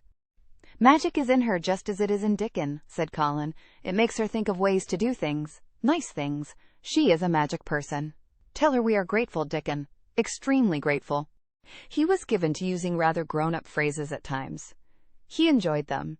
He liked this so much that he improved upon it. Tell her she has been most bounteous, and our gratitude is extreme. And then, forgetting his grandeur, he fell to, and stuffed himself with buns, and drank milk out of the pail in copious draughts, in the manner of any hungry little boy who had been taking unusual exercise, and breathing in moorland air, and whose breakfast was more than 2 hours behind him. This was the beginning of many agreeable incidents of the same kind. They actually awoke to the fact that, as Mrs. Sowerby had 14 people to provide food for, she might not have enough to satisfy 2 extra appetites every day. So they asked her to let them send some of their shillings to buy things. Dickon made the stimulating discovery that in the wood in the park outside the garden, where Mary had first found him piping to the wild creatures, there was a deep little hollow where you could build a sort of tiny oven with stones and roast potatoes and eggs in it. Roasted eggs were a previously unknown luxury, and very hot potatoes with salt and fresh butter in them were fit for a woodland king, besides being deliciously satisfying. You could buy both potatoes and eggs, and eat as many as you liked, without feeling as if you were taking food out of the mouths of 14 people. Every beautiful morning, the magic was worked by the mystic circle under the plum tree, which provided a canopy of thickening green leaves after its brief blossom time was ended. After the ceremony, Colin always took his walking exercise, and throughout the day he exercised his newly found power at intervals. Each day he grew stronger, and could walk more steadily, and cover more ground. And each day his belief in the magic grew stronger, as well it might. He tried one experiment after another as he felt himself gaining strength, and it was Dickon who showed him the best things of all. "Yesterday," he said one morning after an absence, "I went to Thwaite for mother, and near Th. Blue Cow Inn, I seed Bob Haworth. He's the strongest chap on Th. Moor. He's the champion wrestler, and he can jump higher than any other chap and throw Th. hammer farther. He's gone all Th. way to Scotland for Th. sport some years. He's knowed me ever since I was a little and he's a friendly sort, and I axed him some questions. Th. Gentry calls him a athlete, and I thought of thee, Mr. Colin. And I says, how did them make the muscles stick out that way, Bob? Did they do anything extra to make thy cell so strong? And he says, well, yes, lad, I did. A strong man in a show that came to Thwaite once showed me how to exercise my arms and legs and every muscle in my body. And I says, could a delicate chap make himself stronger with 'em, Bob? And he laughed and says, art that Th. delicate chap? And I says, no, but I knows a young gentleman that's gettin' well of a long illness, and I wish I knowed some of them tricks to tell him about. I didn't say no names, and he didn't ask none. He's friendly, same as I said, and he stood up and showed me good-natured like, and I imitated what he did till I knowed it by heart." Colin had been listening excitedly. "Can you show me?" he cried. "Will you?" "Aye, to be sure," Dickon answered, getting up, "but he says the mun do 'em gentle at first, and be careful not to tire thysel.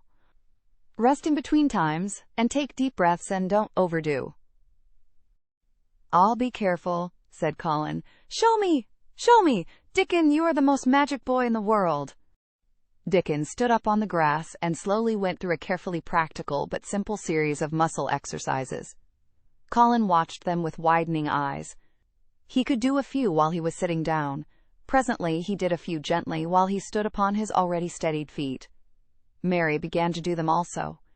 Soot, who was watching the performance, became much disturbed, and left his branch and hopped about restlessly because he could not do them too.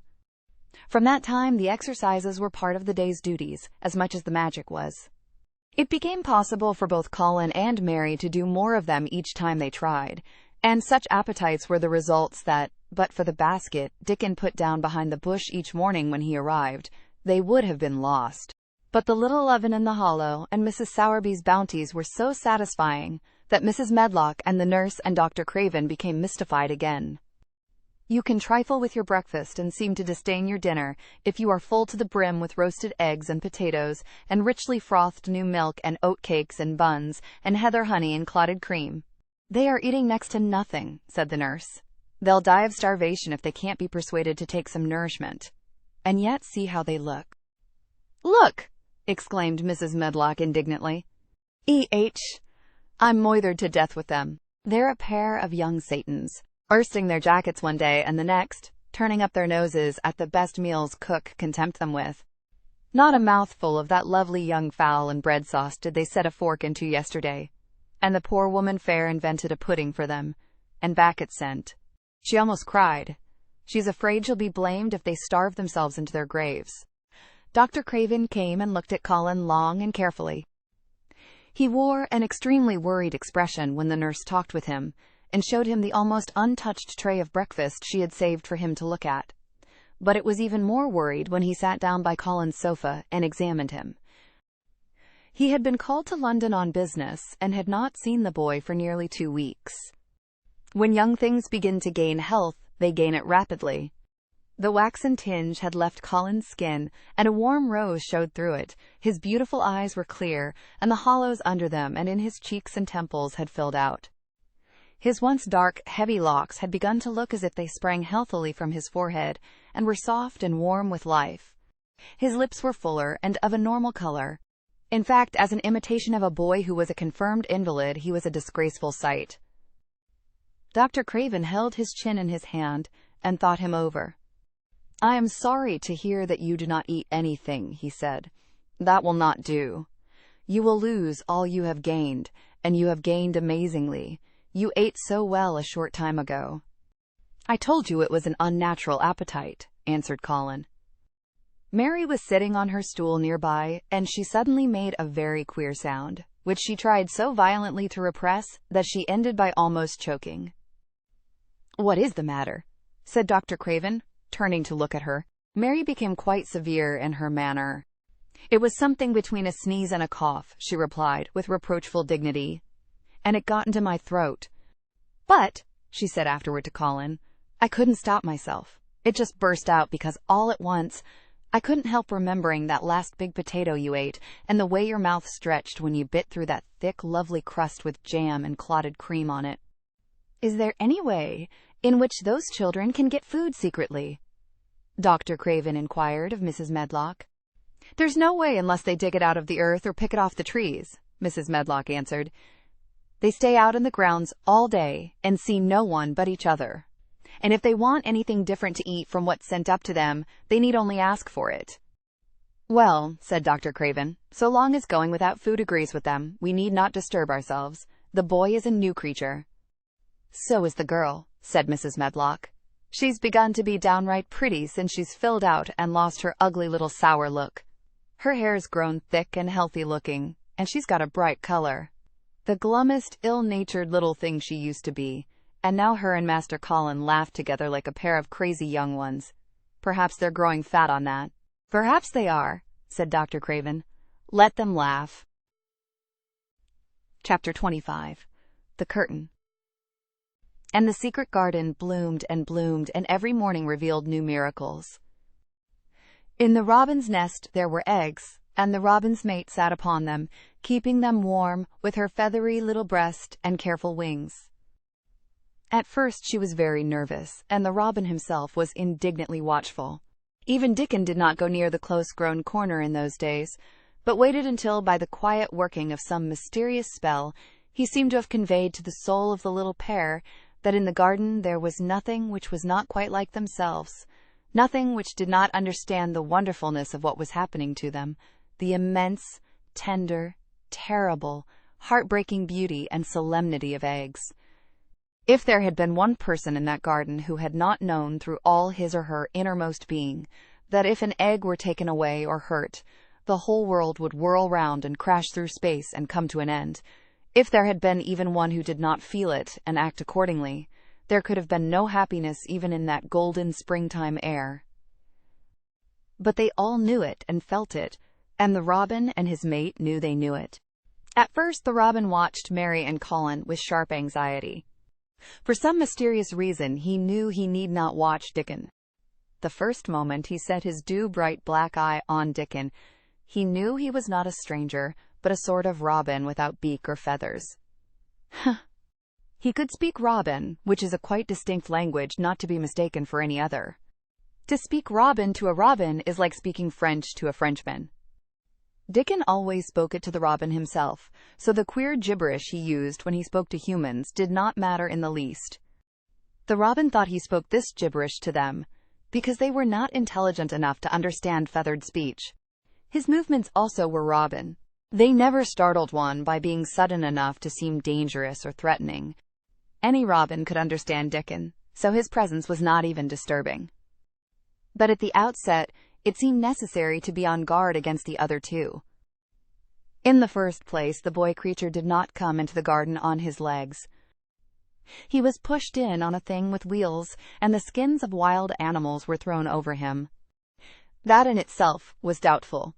Then when he began to stand up and move about, he did it in a queer, unaccustomed way, and the others seemed to have to help him. The robin used to secrete himself in a bush and watch this anxiously, his head tilted first on one side and then on the other. He thought that the slow movements might mean that he was preparing to pounce, as cats do. When cats are preparing to pounce, they creep over the ground very slowly. The robin talked this over with his mate a great deal for a few days, but after that he decided not to speak of the subject, because her terror was so great that he was afraid it might be injurious to the eggs. When the boy began to walk by himself, and even to move more quickly, it was an immense relief. But for a long time, or it seemed a long time to the robin, he was a source of some anxiety. He did not act as the other humans did. He seemed very fond of walking, but he had a way of sitting or lying down for a while, and then getting up in a disconcerting manner to begin again. One day the robin remembered that when he himself had been made to learn to fly by his parents, he had done much the same sort of thing. He had taken short flights of a few yards and then had been obliged to rest. So it occurred to him that this boy was learning to fly, or rather to walk. He mentioned this to his mate, and when he told her that the eggs would probably conduct themselves in the same way after they were fledged, she was quite comforted and even became eagerly interested and derived great pleasure from watching the boy over the edge of her nest, though she always thought that the eggs would be much cleverer and learn more quickly. But then she said indulgently that humans were always more clumsy and slow than eggs, and most of them never seemed really to learn to fly at all. You never met them in the air or on treetops. After a while, the boy began to move about as the others did, but all three of the children at times did unusual things. They would stand under the trees and move their arms and legs and heads about in a way which was neither walking, nor running, nor sitting down. They went through these movements at intervals every day, and the robin was never able to explain to his mate what they were doing or trying to do. He could only say that he was sure that the eggs would never flap about in such a manner. But as the boy who could speak robin so fluently was doing the thing with them, birds could be quite sure that the actions were not of a dangerous nature. Of course, neither the robin nor his mate had ever heard of the champion wrestler Bob Howarth and his exercises for making the muscles stand out like lumps. Robins are not like human beings. Their muscles are always exercised from the first, and so they develop themselves in a natural manner. If you have to fly about to find every meal you eat, your muscles do not become atrophied. Atrophied means wasted away through want of use. When the boy was walking and running about and digging and weeding like the others, the nest in the corner was brooded over by a great peace and content. Fears for the eggs became things of the past. Knowing that your eggs were as safe as if they were locked in a bank vault, and the fact that you could watch so many curious things going on, made setting a most entertaining occupation. On wet days, the egg's mother sometimes felt even a little dull because the children did not come into the garden. But even on wet days, it could not be said that Mary and Colin were dull. One morning when the rain streamed down unceasingly, and Colin was beginning to feel a little restive, as he was obliged to remain on his sofa because it was not safe to get up and walk about, Mary had an inspiration. "Now that I am a real boy," Colin had said, "my legs and arms and all my body are so full of magic that I can't keep them still. They want to be doing things all the time. Do you know that when I waken in the morning, Mary, when it's quite early and the birds are just shouting outside and everything seems just shouting for joy, even the trees and things we can't really hear, I feel as if I must jump out of bed and shout myself. And if I did it, just think what would happen." Mary giggled inordinately. "The nurse would come running, and Mrs. Medlock would come running, and they would be sure you had gone crazy, and they'd send for the doctor," she said. "Was you chud?" Colin giggled himself. He could see how they would all look, how horrified by his outbreak, and how amazed to see him standing upright. "I wish my father would come home," he said. "I want to tell him myself. I'm always thinking about it, but we couldn't go on like this much longer. I can't stand lying still and pretending, and besides, I look too different. I wish it wasn't raining today." It was then Mistress Mary had her inspiration. "Colin," she began mysteriously, "do you know how many rooms there are in this house?" "About 1,000, I suppose," he answered. "There's about 100 no one ever goes into," said Mary, "and one rainy day I went and looked into ever so many of them. No one ever knew, though Mrs. Medlock nearly found me out. I lost my way when I was coming back, and I stopped at the end of your corridor. That was the second time I heard you crying." Colin started up on his sofa. "100 rooms no one goes into," he said. "It sounds almost like a secret garden. Suppose we go and look at them. You could wheel me in my chair and nobody would know where we went." "That's what I was thinking," said Mary. "No one would dare to follow us. There are galleries where you could run. We could do our exercises. There is a little Indian room where there is a cabinet full of ivory elephants. There are all sorts of rooms." "Ring the bell," said Colin. When the nurse came in, he gave his orders. "I want my chair," he said. "Miss Mary and I are going to look at the part of the house which is not used. John can push me as far as the picture gallery because there are some stairs. Then he must go away and leave us alone until I send for him again." Rainy days lost their terrors that morning. When the footman had wheeled the chair into the picture gallery and left the two together in obedience to orders, Colin and Mary looked at each other delighted. As soon as Mary had made sure that John was really on his way back to his own quarters below stairs, Colin got out of his chair. "I am going to run from one end of the gallery to the other," he said, "and then I am going to jump, and then we will do Bob Haworth's exercises." And they did all these things, and many others. They looked at the portraits and found the plain little girl dressed in green brocade and holding the parrot on her finger. "All these," said Colin, "must be my relations. They lived a long time ago. That parrot one, I believe, is one of my great-great-great-great-aunts. She looks rather like you, Mary. Not as you look now, but as you looked when you came here. Now you are a great deal fatter and better looking." "So are you," said Mary, and they both laughed. They went to the Indian room and amused themselves with the ivory elephants. They found the rose-colored brocade boudoir and the hole in the cushion the mouse had left, but the mice had grown up and run away, and the hole was empty. They saw more rooms and made more discoveries than Mary had made on her first pilgrimage. They found new corridors and corners and flights of steps and new old pictures they liked and weird old things they did not know the use of. It was a curiously entertaining morning, and the feeling of wandering about in the same house with other people, but at the same time feeling as if one were miles away from them, was a fascinating thing. "I'm glad we came," Colin said. "I never knew I lived in such a big, queer, old place. I like it. We will ramble about every rainy day. We shall always be finding new queer corners and things." That morning they had found, among other things, such good appetites that when they returned to Colin's room, it was not possible to send the luncheon away untouched. When the nurse carried the tray downstairs, she slapped it down on the kitchen dresser so that Mrs. Loomis, the cook, could see the highly polished dishes and plates. "Look at that," she said. "This is a house of mystery, and those two children are the greatest mysteries in it." "If they keep that up every day," said the strong young footman John, "there'd be small wonder that he weighs twice as much today as he did a month ago. I should have to give up my place and time, for fear of doing my muscles an injury." That afternoon, Mary noticed that something new had happened in Colin's room. She had noticed it the day before, but had said nothing, because she thought the change might have been made by chance. She said nothing today, but she sat and looked fixedly at the picture over the mantel. She could look at it because the curtain had been drawn aside. That was the change she noticed. "I know what you want me to tell you," said Colin, after she had stared a few minutes.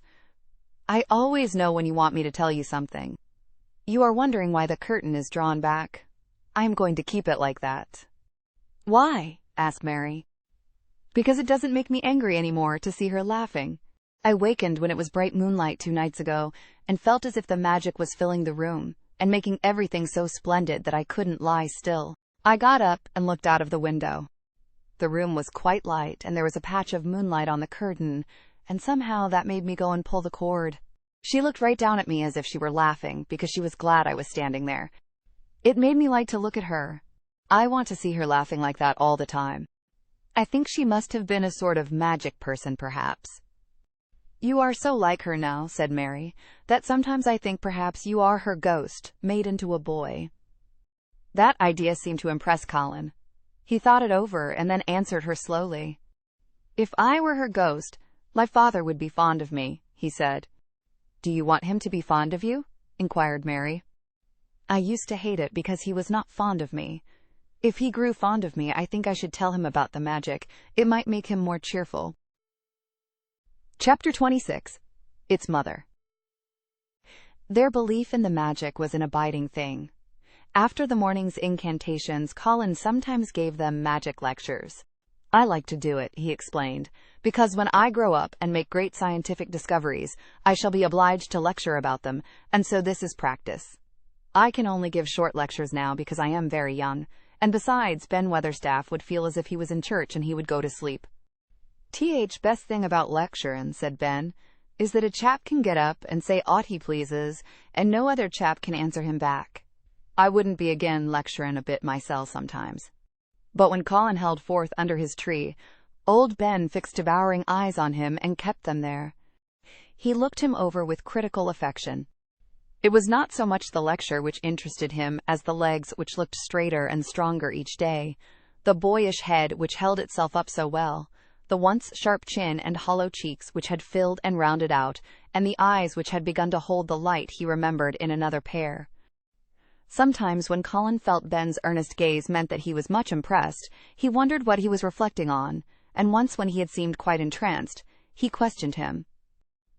What are you thinking about, Ben Weatherstaff? He asked. I was thinking, answered Ben, as I'd warrant tha's gone up 3 or 4 pound this week. I was looking at the calves and the shoulders. I'd like to get thee on a pair of scales. It's the magic and Mrs. Sowerby's buns and milk and things, said Colin. You see, the scientific experiment has succeeded. That morning, Dickon was too late to hear the lecture. When he came, he was ruddy with running, and his funny face looked more twinkling than usual. As they had a good deal of weeding to do after the rains, they fell to work. They always had plenty to do after a warm, deep-sinking rain. The moisture which was good for the flowers was also good for the weeds, which thrust up tiny blades of grass and points of leaves which must be pulled up before their roots took too firm hold. Colin was as good at weeding as anyone in these days, and he could lecture while he was doing it. The magic works best when you work yourself, he said this morning. You can feel it in your bones and muscles. I am going to read books about bones and muscles, but I am going to write a book about magic. I am making it up now. I keep finding out things. It was not very long after he had said this that he laid down his trowel and stood up on his feet. He had been silent for several minutes, and they had seen that he was thinking out lectures, as he often did. When he dropped his trowel and stood upright, it seemed to Mary and Dickon as if a sudden strong thought had made him do it. He stretched himself out to his tallest height, and he threw out his arms exultantly. Color glowed in his face, and his strange eyes widened with joyfulness. All at once he had realized something to the full. Mary, Dickon, he cried, just look at me. They stopped their weeding and looked at him. Do you remember that first morning you brought me in here? He demanded. Dickon was looking at him very hard. Being an animal charmer, he could see more things than most people could, and many of them were things he never talked about. He saw some of them now, in this boy. Aye, that we do, he answered. Mary looked hard, too, but she said nothing. Just this minute, said Colin. All at once I remembered it myself, when I looked at my hand digging with the trowel, and I had to stand up on my feet to see if it was real. And it is real. I'm well. Aye, that the art, said Dickon. I'm well, said Colin again, and his face went quite red all over.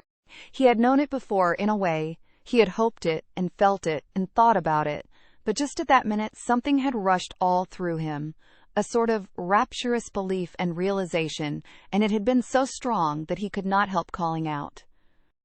I shall live for ever and ever and ever, he cried grandly. I shall find out thousands and thousands of things. I shall find out about people and creatures, and everything that grows, like Dickon, and I shall never stop making magic. I'm well. I'm well. I feel as if I want to shout out something thankful, joyful. Ben Weatherstaff, who had been working near a rosebush, glanced round at him. "Thou might sing th doxology," he suggested in his driest grunt. He had no opinion of the doxology, and he did not make the suggestion with any particular reverence. But Colin was of an exploring mind, and he knew nothing about the doxology. "What is that?" he inquired. "Dickon can sing it for thee, I'll warrant," replied Ben Weatherstaff. Dickon answered with his all-perceiving animal charmer's smile. "They sing it at church," he said. "Mother says she believes th Skylark sings it when they gets up ith mornin'." "If she says that, it must be a nice song," Colin answered. "I've never been in a church myself. I was always too ill. Sing it, Dickon. I want to hear it." Dickon was quite simple and unaffected about it. He understood what Colin felt better than Colin did himself. He understood by a sort of instinct so natural that he did not know it was understanding. He pulled off his cap and looked round, still smiling. "Thou must take off the cap," he said to Colin, "and so mun the Ben, and thou mun stand up, thou knows." Colin took off his cap, and the sun shone on and warmed his thick hair as he watched Dickon intently.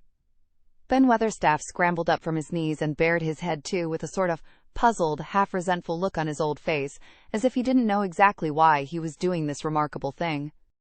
Dickon stood out among the trees and rose bushes and began to sing in quite a simple, matter-of-fact way, and in a nice, strong boy voice. "Praise God, from whom all blessings flow. Praise him, all creatures here below. Praise him above ye heavenly host. Praise Father, Son, and Holy Ghost. Amen." When he had finished, Ben Weatherstaff was standing quite still, with his jaws set obstinately, but with a disturbed look in his eyes fixed on Colin. Colin's face was thoughtful and appreciative. "It is a very nice song," he said. "I like it. Perhaps it means just what I mean when I want to shout out that I am thankful to the magic." He stopped and thought in a puzzled way. Perhaps they are both the same thing. How can we know the exact names of everything? "Sing it again, Dickon." "Let us try, Mary. I want to sing it too. It's my song. How does it begin? Praise God, from whom all blessings flow?" And they sang it again, and Mary and Colin lifted their voices as musically as they could, and Dickon swelled quite loud and beautiful. And at the second line, Ben Weatherstaff raspingly cleared his throat, and at the third he joined in with such vigor that it seemed almost savage. And when the amen came to an end, Mary observed that the very same thing had happened to him, which had happened when he found out that Colin was not a cripple. His chin was twitching, and he was staring and winking, and his leathery old cheeks were wet.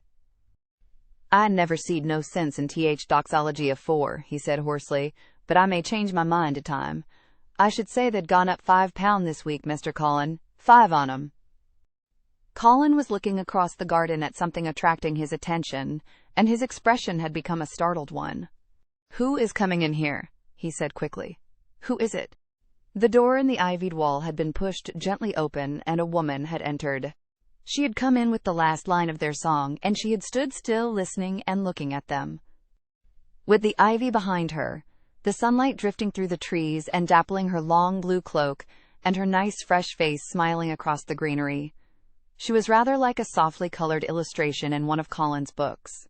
She had wonderful, affectionate eyes, which seemed to take everything in, all of them, even Ben Weatherstaff and the creatures, and every flower that was in bloom. Unexpectedly, as she had appeared, not one of them felt that she was an intruder at all. Dickon's eyes lighted like lamps. "It's Mother, that's who it is," he cried, and he went across the grass at a run.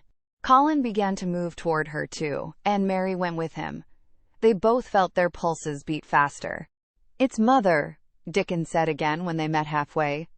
"I knowed thou wanted to see her, and I told her where th door was hid."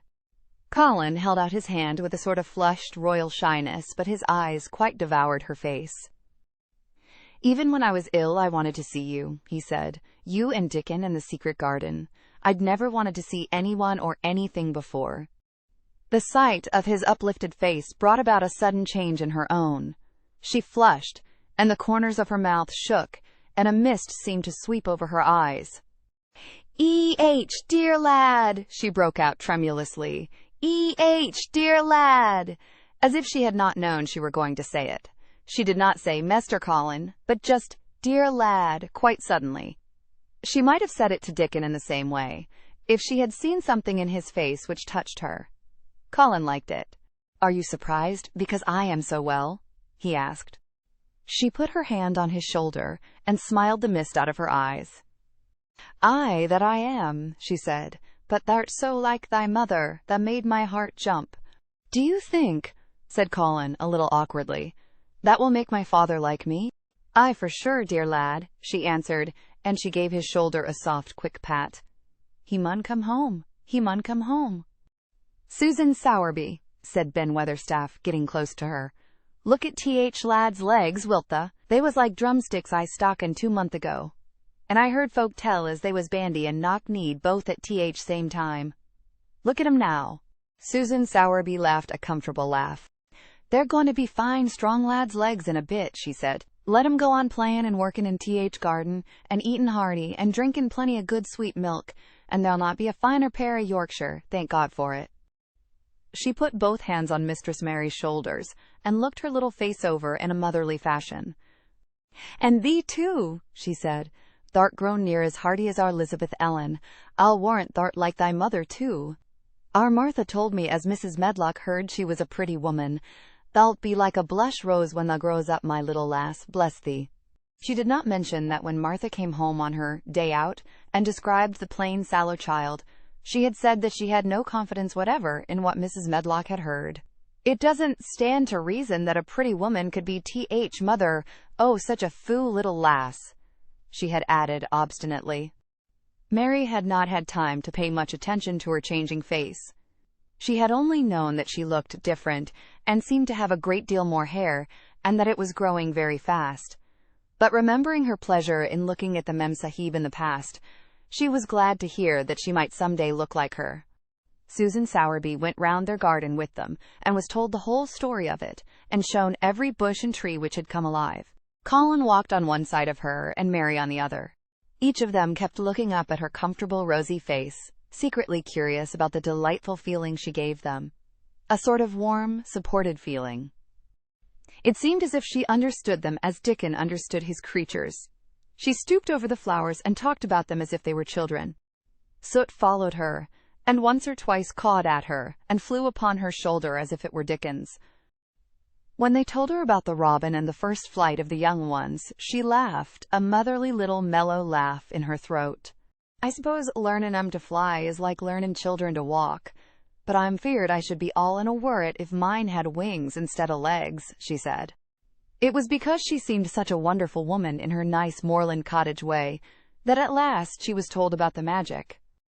"Do you believe in magic?" asked Colin after he had explained about Indian fakirs. "I do hope you do." "That I do, lad," she answered. "I never knowed it by that name, but what does Th name matter? I warrant they call it a different name, France, and a different one at Germany. Th same thing as set Th seeds swellin' and Th sunshinin' made thee a well lad, and it's Th good thing. It isn't like us poor fools as think it matters if us is called out of our names. Th big good thing doesn't stop to worrit, bless thee. It goes on makin' worlds by Th million, worlds like us. Never thee stop believin' in Th big good thing and knowin' Th world's full of it, and call it what the likes. The word singin' to it when I come into Th garden." "I felt so joyful," said Colin, opening his beautiful strange eyes at her. "Suddenly I felt how different I was, how strong my arms and legs were, you know, and how I could dig and stand, and I jumped up and wanted to shout out something to anything that would listen. Th magic listened when the sung Th doxology. It would 'a listened to anything they'd sung. It was Th joy that mattered.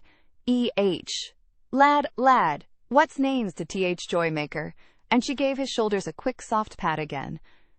She had packed a basket which held a regular feast this morning, and when the hungry hour came and Dickon brought it out from its hiding place, she sat down with them under their tree and watched them devour their food, laughing and quite gloating over their appetites. She was full of fun, and made them laugh at all sorts of odd things. She told them stories in broad Yorkshire, and taught them new words. She laughed as if she could not help it when they told her of the increasing difficulty there was in pretending that Colin was still a fretful invalid. "You see, we can't help laughing nearly all the time when we are together," explained Colin, "and it doesn't sound ill at all. We try to choke it back, but it will burst out, and that sounds worse than ever." "There's one thing that comes into my mind so often," said Mary, "and I can scarcely ever hold in when I think of it suddenly. I keep thinking, suppose Colin's face should get to look like a full moon. It isn't like one yet, but he gets a tiny bit fatter every day. And suppose some morning it should look like one. What should we do?" "Bless us all, I can see that has a good bit of play acting to do," said Susan Sowerby. "But thou won't have to keep it up much longer. Mester Craven'll come home." "Do you think he will?" asked Colin. "Why?" Susan Sowerby chuckled softly. "I suppose it'd nigh break thy heart if he found out before thou told him in thy own way," she said. "Thou's laid awake nights planning it." "I couldn't bear anyone else to tell him," said Colin. "I think about different ways every day. I think now I just want to run into his room." "That'd be a fine start for him," said Susan Sowerby. "I'd like to see his face, lad. I would that. He mun come back. That he mun." One of the things they talked of was the visit they were to make to her cottage. They planned it all. They were to drive over the moor and lunch out of doors among the heather. They would see all the 12 children and Dickon's garden, and would not come back until they were tired. Susan Sowerby got up at last to return to the house and Mrs. Medlock. It was time for Colin to be wheeled back also. But before he got into his chair, he stood quite close to Susan, and fixed his eyes on her with a kind of bewildered adoration, and he suddenly caught hold of the fold of her blue cloak and held it fast. "You are just what I wanted," he said. "I wish you were my mother, as well as Dickon's."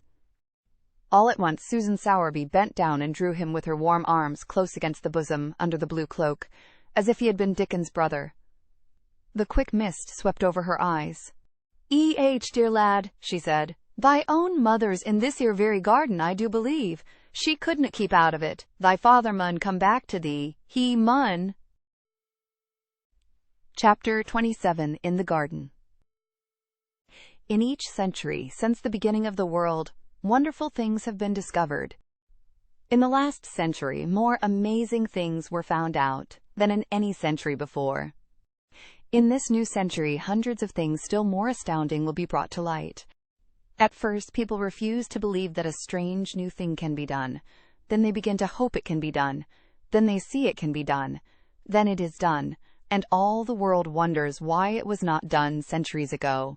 One of the new things people began to find out in the last century was that thoughts, just mere thoughts, are as powerful as electric batteries, as good for one as sunlight is, or as bad for one as poison.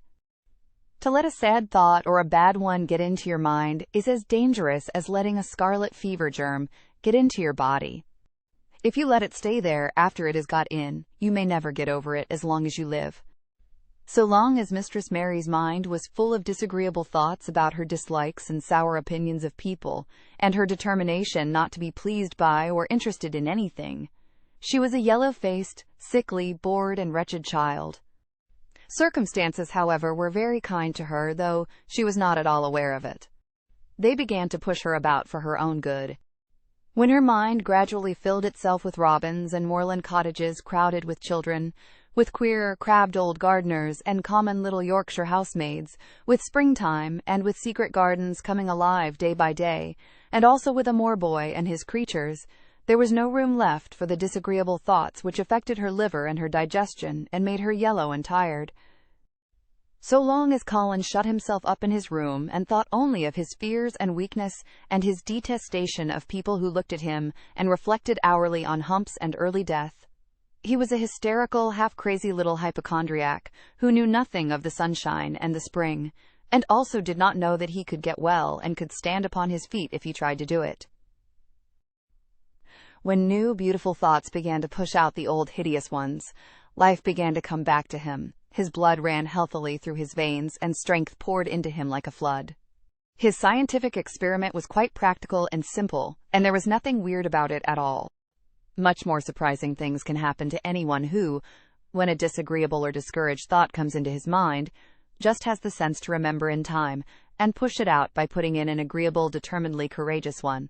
Two things cannot be in one place. Where you tend a rose, my lad, a thistle cannot grow.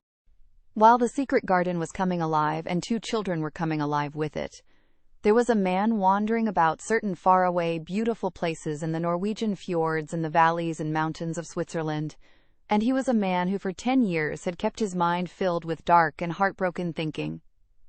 He had not been courageous. He had never tried to put any other thoughts in the place of the dark ones.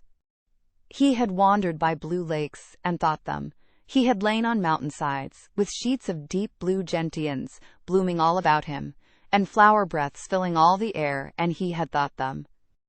A terrible sorrow had fallen upon him when he had been happy, and he had let his soul fill itself with blackness, and had refused obstinately to allow any rift of light to pierce through. He had forgotten and deserted his home and his duties. When he traveled about, darkness so brooded over him that the sight of him was a wrong done to other people, because it was as if he poisoned the air about him with gloom. Most strangers thought he must be either half mad or a man with some hidden crime on his soul. He was a tall man with a drawn face and crooked shoulders, and the name he always entered on hotel registers was Archibald Craven, Misselthwaite Manor, Yorkshire, England. He had travelled far and wide since the day he saw Mistress Mary in his study and told her she might have her bit of earth. He had been in the most beautiful places in Europe, though he had remained nowhere more than a few days. He had chosen the quietest and remotest spots. He had been on the tops of mountains whose heads were in the clouds, and had looked down on other mountains when the sun rose, and touched them with such light as made it seem as if the world were just being born. But the light had never seemed to touch himself, until one day when he realized that for the first time in 10 years, a strange thing had happened. He was in a wonderful valley in the Austrian Tyrol, and he had been walking alone through such beauty as might have lifted any man's soul out of shadow. He had walked a long way, and it had not lifted his. But at last he had felt tired, and had thrown himself down to rest on a carpet of moss by a stream. It was a clear little stream which ran quite merrily along on its narrow way through the luscious, damp greenness. Sometimes it made a sound rather like very low laughter, as it bubbled over in round stones. He saw birds come and dip their heads to drink in it, and then flick their wings and fly away. It seemed like a thing alive, and yet its tiny voice made the stillness seem deeper. The valley was very, very still. As he sat, gazing into the clear running of the water, Archibald Craven gradually felt his mind and body both grow quiet as the valley itself. He wondered if he were going to sleep, but he was not. He sat and gazed at the sunlit water, and his eyes began to see things growing at its edge. There was one lovely mass of blue forget-me-nots growing so close to the stream that its leaves were wet, and at these he found himself looking as he remembered he had looked at such things years ago. He was actually thinking tenderly how lovely it was, and what wonders of blue its hundreds of little blossoms were. He did not know that just that simple thought was slowly filling his mind, filling and filling it, until other things were softly pushed aside. It was as if a sweet, clear spring had begun to rise in a stagnant pool, and had risen and risen, until at last it swept the dark water away. But of course he did not think of this himself. He only knew that the valley seemed to grow quieter and quieter, as he sat and stared at the bright, delicate blueness. He did not know how long he sat there, or what was happening to him, but at last he moved, as if he were awakening, and he got up slowly and stood on the moss carpet, drawing a long, deep, soft breath and wondering at himself. Something seemed to have been unbound and released in him, very quietly. "What is it?" he said, almost in a whisper, and he passed his hand over his forehead. "I almost feel as if I were alive. I do not know enough about the wonderfulness of undiscovered things to be able to explain how this had happened to him. Neither does anyone else yet. He did not understand it all himself, But he remembered this strange hour months afterward, when he was at Misselthwaite again, and he found out, quite by accident, that on this very day Colin had cried out as he went into the secret garden, "I am going to live for ever and ever and ever."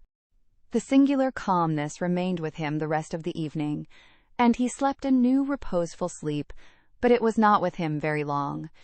He did not know that it could be kept. By the next night he had opened the doors wide to his dark thoughts, and they had come trooping and rushing back. He left the valley and went on his wandering way again. But, strange as it seemed to him, there were minutes, sometimes half hours, when, without his knowing why, the black burden seemed to lift itself again, and he knew he was a living man and not a dead one. Slowly, slowly, for no reason that he knew of, he was coming alive with the garden. As the golden summer changed into the deeper golden autumn, he went to the Lake of Como. There he found the loveliness of a dream. He spent his days upon the crystal blueness of the lake, or he walked back into the soft, thick verdure of the hills and tramped until he was tired so that he might sleep. But by this time he had begun to sleep better, he knew, and his dreams had ceased to be a terror to him. Perhaps, he thought, my body is growing stronger.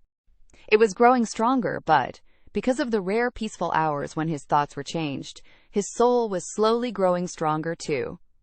He began to think of Misselthwaite and wonder if he should not go home. Now and then he wondered vaguely about his boy, and asked himself what he should feel when he went and stood by the carved four-posted bed again and looked down at the sharply chiseled ivory-white face while it slept, and the black lashes rimmed so startlingly the close-shut eyes. He shrank from it. One marvel of a day he had walked so far that when he returned, the moon was high and full, and all the world was purple shadow and silver. This stillness of lake and shore and wood was so wonderful that he did not go into the villa he lived in. He walked down to a little bowered terrace at the water's edge, and sat upon a seat and breathed in all the heavenly scents of the night. He felt the strange calmness stealing over him, and it grew deeper and deeper until he fell asleep. He did not know when he fell asleep and when he began to dream. His dream was so real that he did not feel as if he were dreaming. He remembered afterward how intensely wide awake and alert he had thought he was. He thought that as he sat and breathed in the scent of the late roses and listened to the lapping of the water at his feet, he heard a voice calling. It was sweet and clear and happy and far away. It seemed very far, but he heard it as distinctly as if it had been at his very side. "Archie, Archie, Archie," it said, and then again, sweeter and clearer than before. "Archie, Archie." He thought he sprang to his feet, not even startled. It was such a real voice, and it seemed so natural that he should hear it. "Lilias, Lilias," he answered. "Lilias, where are you?" "In the garden," it came back like a sound from a golden flute. "In the garden." And then the dream ended, but he did not awaken. He slept soundly and sweetly all through the lovely night. When he did awake at last, it was brilliant morning, and a servant was standing staring at him. He was an Italian servant, and was accustomed, as all the servants of the villa were, to accepting without question any strange thing his foreign master might do. No one ever knew when he would go out, or come in, or where he would choose to sleep, or if he would roam about the garden, or lie in the boat on the lake all night. The man held a salver with some letters on it, and he waited quietly until Mr. Craven took them. When he had gone away, Mr. Craven sat a few moments holding them in his hand and looking at the lake. His strange calm was still upon him, and something more, a lightness, as if the cruel thing which had been done had not happened as he thought, as if something had changed. He was remembering the dream, the real dream. "In the garden," he said, wondering at himself. "In the garden. But the door is locked, and the key is buried deep." When he glanced at the letters a few minutes later, he saw that the one lying at the top of the rest was an English letter, and came from Yorkshire. It was directed in a plain woman's hand, but it was not a hand he knew. He opened it, scarcely thinking of the writer, but the first words attracted his attention at once. "Dear Sir, I am Susan Sowerby that made bold to speak to you once on the moor. It was about Miss Mary the first spoke. I will make bold to speak again. Please, sir, I would come home if I was you. I think you would be glad to come, and, if you will excuse me, sir, I think your lady would ask you to come if she was here. Your obedient servant, Susan Sowerby. Mr. Craven read the letter twice before he put it back in its envelope. He kept thinking about the dream. I will go back to Misselthwaite, he said.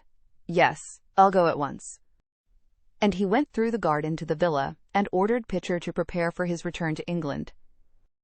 In a few days he was in Yorkshire again, and on his long railroad journey he found himself thinking of his boy as he had never thought in all the 10 years past. During those years he had only wished to forget him. Now, though he did not intend to think about him, memories of him constantly drifted into his mind. He remembered the black days when he had raved like a madman because the child was alive and the mother was dead. He had refused to see it, and when he had gone to look at it at last, it had been such a weak, wretched thing that everyone had been sure it would die in a few days. But to the surprise of those who took care of it, the days passed and it lived, and then everyone believed it would be a deformed and crippled creature. He had not meant to be a bad father, but he had not felt like a father at all. He had supplied doctors and nurses and luxuries, but he had shrunk from the mere thought of the boy, and had buried himself in his own misery. The first time after a year's absence he returned to Misselthwaite, and the small, miserable-looking thing languidly and indifferently lifted to his face the great grey eyes with black lashes round them, so like, and yet so horribly unlike the happy eyes he had adored. He could not bear the sight of them, and turned away pale as death. After that he scarcely ever saw him except when he was asleep, and all he knew of him was that he was a confirmed invalid, with a vicious, hysterical, half-insane temper. He could only be kept from furies, dangerous to himself, by being given his own way in every detail. All this was not an uplifting thing to recall, but as the train whirled him through mountain passes and golden plains, the man who was coming alive began to think in a new way, and he thought long and steadily and deeply. Perhaps I have been all wrong for 10 years, he said to himself. 10 years is a long time. It may be too late to do anything, quite too late. What have I been thinking of? Of course, this was the wrong magic, to begin by saying too late. Even Colin could have told him that. But he knew nothing of magic, either black or white. This he had yet to learn. He wondered if Susan Sowerby had taken courage and written to him only because the motherly creature had realized that the boy was much worse, was fatally ill.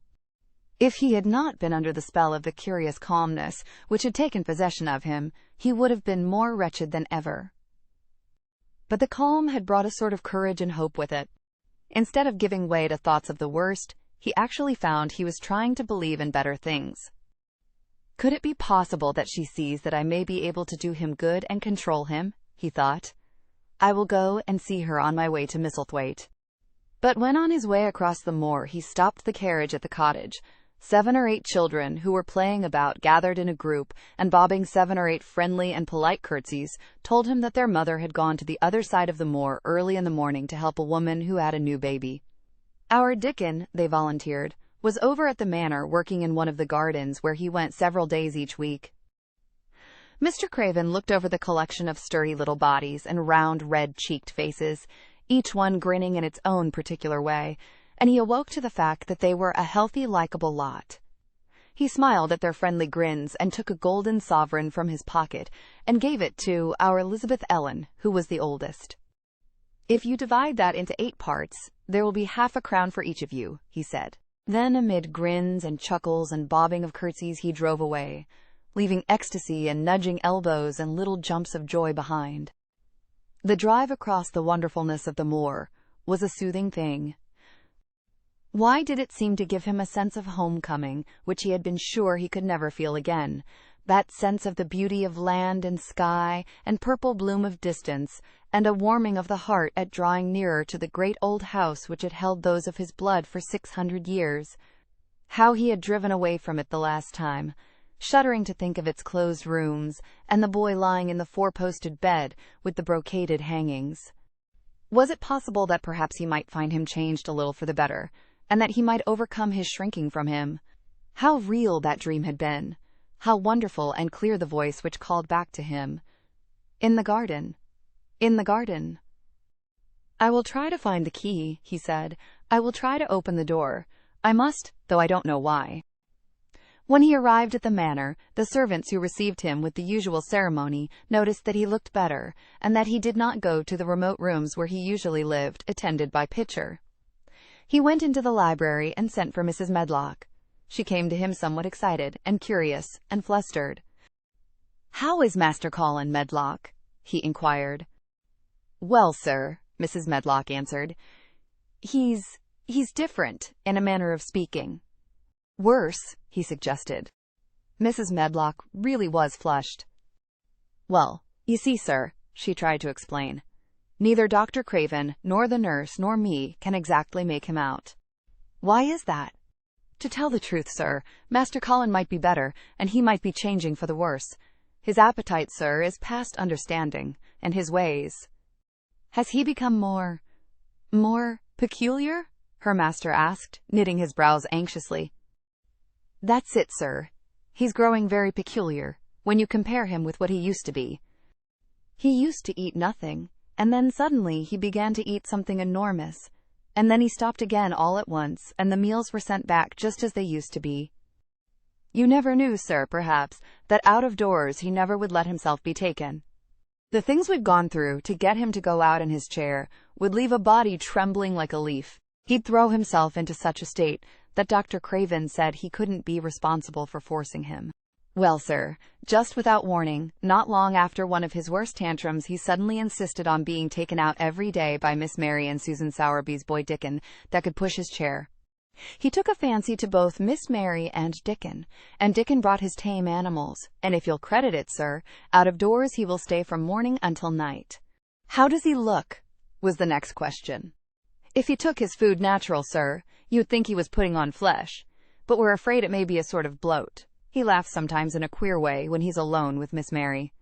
He never used to laugh at all. Dr. Craven is coming to see you at once, if you'll allow him. He never was as puzzled in his life." "Where is Master Colin now?" Mr. Craven asked. "In the garden, sir. He's always in the garden, though not a human creature is allowed to go near for fear they'll look at him." Mr. Craven scarcely heard her last words. "In the garden," he said, and after he had sent Mrs. Medlock away, he stood and repeated it again and again. "In the garden." He had to make an effort to bring himself back to the place he was standing in, and when he felt he was on earth again, he turned and went out of the room. He took his way, as Mary had done, through the door in the shrubbery and among the laurels and the fountain beds. The fountain was playing now, and was encircled by beds of brilliant autumn flowers. He crossed the lawn and turned into the long walk by the ivied walls. He did not walk quickly, but slowly, and his eyes were on the path. He felt as if he were being drawn back to the place he had so long forsaken, and he did not know why. As he drew near to it, his step became still more slow. He knew where the door was, even though the ivy hung thick over it, but he did not know exactly where it lay. That buried key. So he stopped and stood still, looking about him, and almost the moment after he had paused, he started and listened, asking himself if he were walking in a dream. The ivy hung thick over the door. The key was buried under the shrubs. No human being had passed that portal for 10 lonely years, and yet inside the garden there were sounds.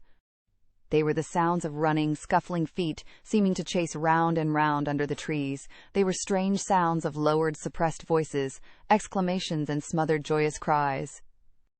It seemed actually like the laughter of young things, the uncontrollable laughter of children who were trying not to be heard, but who, in a moment or so, as their excitement mounted, would burst forth. What in heaven's name was he dreaming of? What in heaven's name did he hear? Was he losing his reason and thinking he heard things which were not for human ears? Was it that the far, clear voice had meant? And then the moment came. The uncontrollable moment when the sounds forgot to hush themselves. The feet ran faster and faster. They were nearing the garden door. There was quick, strong young breathing and a wild outbreak of laughing shouts which could not be contained. And the door in the wall was flung wide open, the sheet of ivy swinging back, and a boy burst through it at full speed, and without seeing the outsider, dashed almost into his arms. Mr. Craven had extended them just in time to save him from falling as a result of his unseeing dash against him, and when he held him away to look at him in amazement at his being there, he truly gasped for breath. He was a tall boy, and a handsome one. He was glowing with life, and his running had sent splendid color leaping to his face. He threw the thick hair back from his forehead and lifted a pair of strange gray eyes, eyes full of boyish laughter, and rimmed with black lashes like a fringe. It was the eyes which made Mr. Craven gasp for breath. "Who? What? Who?" he stammered. This was not what Colin had expected. This was not what he had planned. He had never thought of such a meeting, and yet to come dashing out, winning a race, perhaps it was even better. He drew himself up to his very tallest. Mary, who had been running with him and had dashed through the door too, believed that he managed to make himself look taller than he had ever looked before, inches taller. "Father," he said, "I'm Colin. You can't believe it. I scarcely can myself. I'm Colin." Like Mrs. Medlock, he did not understand what his father meant when he said hurriedly, "In the garden! In the garden!" "Yes," hurried on Colin. "It was the garden that did it, and Mary and Dickon and the creatures, and the magic. No one knows. We kept it to tell you when you came. I can beat Mary in a race. I'm going to be an athlete." He said it all so like a healthy boy, his face flushed, his words tumbling over each other in his eagerness, that Mr. Craven's soul shook with unbelieving joy. Colin put out his hand and laid it on his father's arm. "Aren't you glad, Father?" he ended. "Aren't you glad? I'm going to live forever and ever and ever." Mr. Craven put his hands on both the boy's shoulders and held him still. He knew he dared not even try to speak for a moment. "Take me into the garden, my boy," he said at last, "and tell me all about it." And so they led him in. The place was a wilderness of autumn gold and purple and violet blue and flaming scarlet, and on every side were sheaves of late lilies standing together, lilies which were white and ruby. He remembered well, when the first of them had been planted, that just at this season of the year their late glories should reveal themselves. Late roses climbed and hung and clustered, and the sunshine deepening the hue of the yellowing trees made one feel that one stood in an embowered temple of gold. The newcomer stood silent, just as the children had done when they came into its grayness. He looked round and round. "I thought it would be dead," he said. "Mary thought so at first," said Colin. "But it came alive." Then they sat down under their tree, all but Colin, who wanted to stand while he told the story. It was the strangest thing he had ever heard, Archibald Craven thought, as it was poured forth in headlong boy fashion. Mystery and magic, and wild creatures, the weird midnight meeting, the coming of the spring, the passion of insulted pride which had dragged the young Rajah to his feet to defy old Ben Weatherstaff to his face, the odd companionship, the play-acting, the great secret so carefully kept. The listener laughed until tears came into his eyes, and sometimes tears came into his eyes when he was not laughing. The athlete, the lecturer, the scientific discoverer, was a laughable, lovable, healthy young human thing.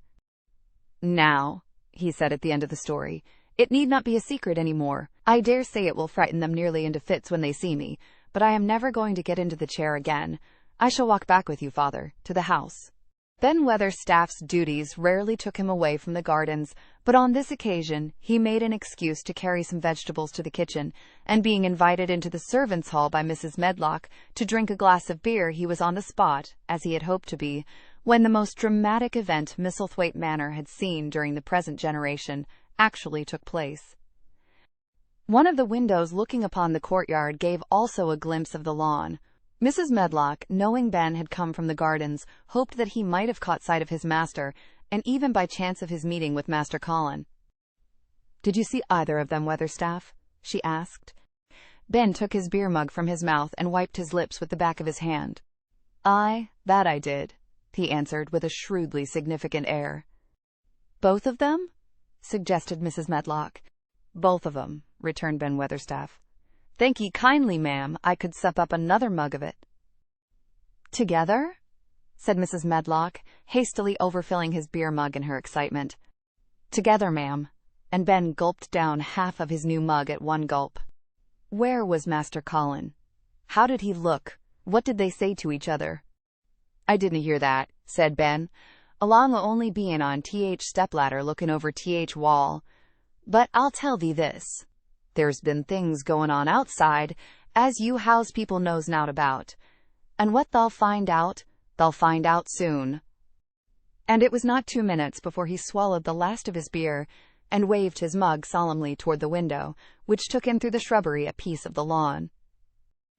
Look there, he said, if tha's curious. Look what's coming across grass.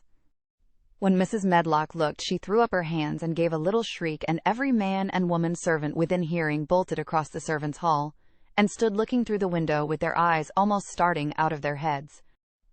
Across the lawn came the master of Misselthwaite, and he looked as many of them had never seen him. And by his side, with his head up in the air, and his eyes full of laughter, walked as strongly and steadily as any boy in Yorkshire, Master Colin. Thank you for tuning in to vibeBooks. We hope you enjoyed this journey. Please consider liking, commenting, and subscribing to our channel. Check out our playlist or explore vibeBooks for more classic stories. Until next time, happy listening!